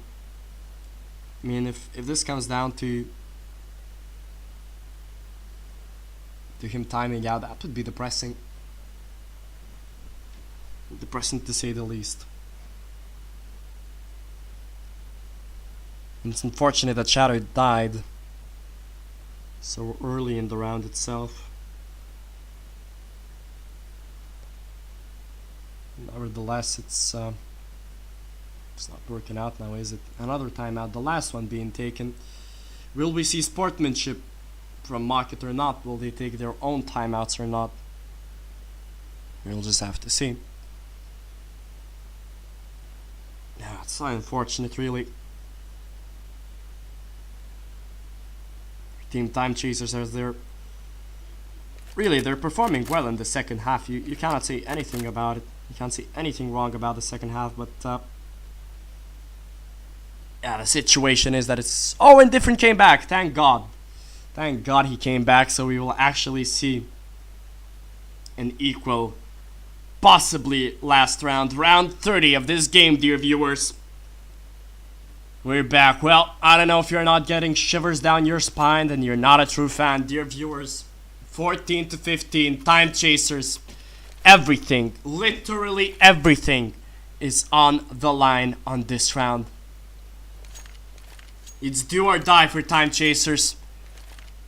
It's due to an overtime, trying to force this onto a third map, or die in such a battle after having came back from 3 to 12. This would be really horrible. Well, nevertheless, they have smoked off boost. They have created a wall of smokes on middle, leaving Bishop to watch here with an MP9 near Garage himself. Ask you take some damage from the nade. Bishop, he just might be the cheeky guy here. Can get the kills. Actually, it's his opponent, Fearoth, getting the entry. But JL with a quick trade. A minute left on the clock. Shadow, unfortunately, not getting enough HP for him. But Laney, doesn't even matter as Perlitten gets a kill, but it should be a B round take for Time Chasers. It should be the bomb planted, but it's a retake that is being played here. And Laney's being aggressively, but he won't find anybody. Indifferent now, very important for him to get the kill. His opponent's running down Vents. He cannot peek it. Super hard now. He needs to play this one cautiously. Indifferent, he gets a kill. He needs to get one more in Vents, and he does! Indifferent, the player who disconnected, he might get another kill, and it might be overtime. JL, he can only find this guy, but he doesn't. It doesn't even matter as Yas finds the kill, and it's overtime, baby. Oh boy. This will be hard. This will be interesting to watch, to say the least. Imagine, because Indifferent picked up, to my mind, the two most important kills in this round. Because if he hadn't killed the guy in B main, and on Vents especially, then that's it. Then they would be flanked out from two different positions, Time Chasers. Round over, right? Well, not in this scenario. Indifferent, the guy who disconnected, he came back literally at the last second of the last timeout. And Time Chasers, oh boy, they forced this into an overtime. A heroic performance, really, from this team. Sad to see that they didn't perform at such a level on Inferno or the first half of this map, for example. JL, he does get an opening kill. As the aggression hasn't worked out, Bishop still stays with the op. Flash for creep. He finds nobody. It's Time Chasers there, starting to take middle control. Double flash out for a peek to A main. It's Laney together with creep. Will have to be also important. Creep towards Dino Molotov will have to force himself back. Laney forcing himself back as well. It's the flames that are burning. It's the flames that are burning. And Shadow getting a double kill from short, also important. The rotation didn't happen fast enough, leaving Bishop the only guy alive. But he has to back away. And it's a round for Time Chasers. What is happening in this game? I don't know, dear viewers. Really crazy to see.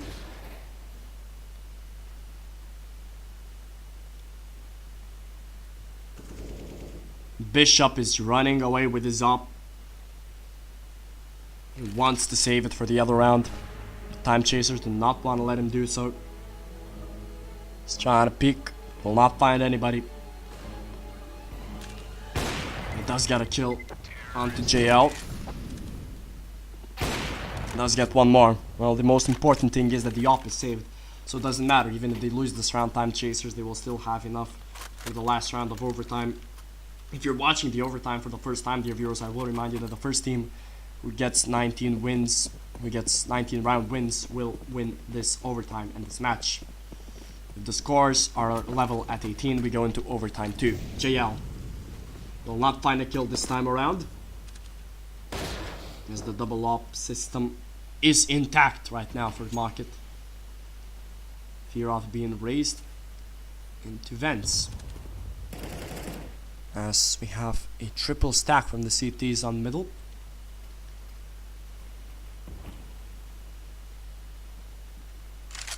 And we'll see what is the call gonna be. For Time Chasers, what do they want to do? Whether they want to take middle control or straight up A execution. Oh, he spots JL, but he doesn't get the kill. JL is super fortunate to still be alive in this scenario. A cross smoke, a flash, but it's Laney getting the double kill. Laney, what a monster in middle. Gets the double. JL has to retrieve the bomb. The Latvians are playing passive. Don't want to overextend right now. The Time Chasers, they don't have enough time. They will have to push without a flash, without a smoke, I'm sorry, on cross. Well, they actually did throw it. But thing is that they don't get the kills. That they did not get the kills. JL with only one. That'll be all she wrote for in this round. It's the double up system that does prevail for market. Time Chasers, well, they do have enough money to make a proper buy in the last round of the first half of this overtime. But yeah, it was quite unfortunate for them. The double kill from Laney was very important for Team Market. 3v5, you can't do anything really. Well, we see a switch of tactics for Time Chasers. They're trying to play it aggressively. Oh, but it's the nades which do so much damage. Oh dear goodness. Market have played it very well with the nades.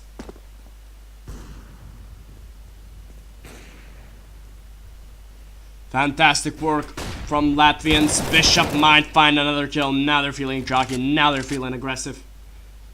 It should be a clean last round of the first overtime for Market.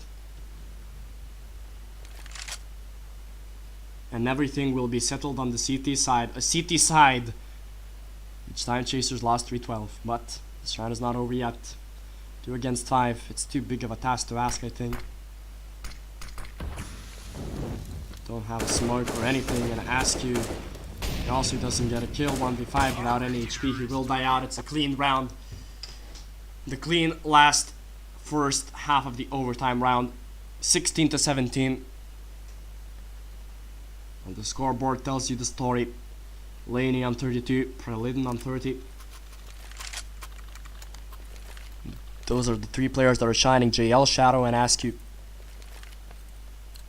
Team Time Chasers. Nevertheless, we're moving on to the CT side for Time Chasers. The CT side that they did lose 3-12, but now they will have to win 3 rounds in a row in order to win this overtime itself. 5 AKs for the Latvians. Will it be enough for Team Market as they are piling their way on the A bomb side? Indifferent will die out. What an easy take for the Latvians. So underwhelming. You have to be so furious if you're Time Chasers that you're letting your opponents win like that. Bishop is only down on 3 HP, but well, now I can't do literally anything. Shadow will just be double peaked, and another clean round for Market. And now Time Chasers, well, they must win 2 rounds in a row in order to force double overtime. Otherwise, they're out of the Baltic Esports League qualifier and they will not compete in Season 3. Such an important round right now. JL, the only guy with the op. Other four with the Augs. And what will the Latvians do?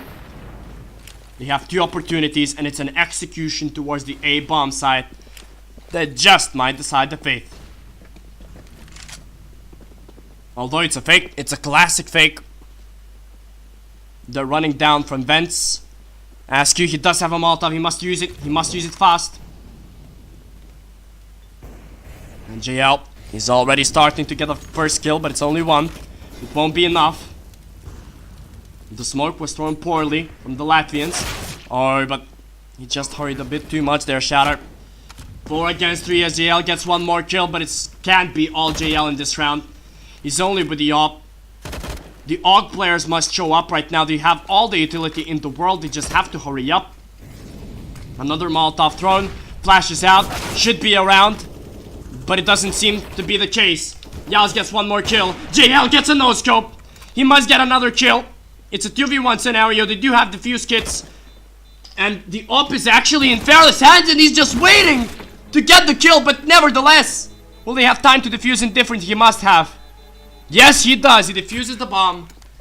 And he gives the last floor for Time Chasers. Oh dear God, will it actually settle down on the last round, on the final round? But thing is, dear viewers, that the economy of Time Chasers, well, it's in shambles. They do not have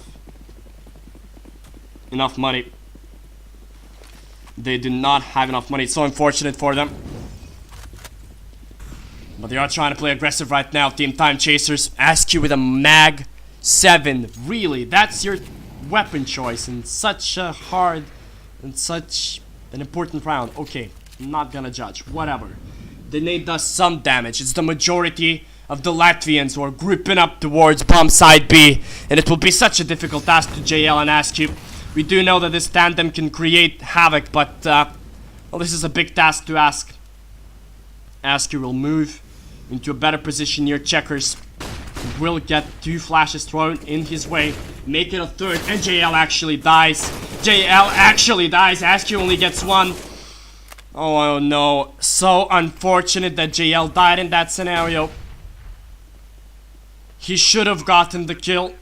He must have gotten at least 1 kill, but now it's just too big of a task to handle.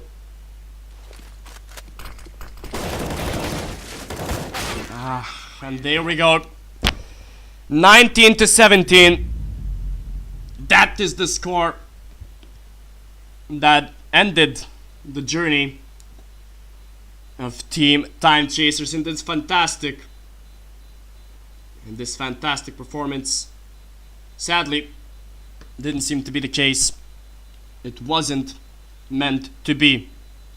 For Team Time Chasers, a fantastic comeback story in the second half after having lost the first one 3-12.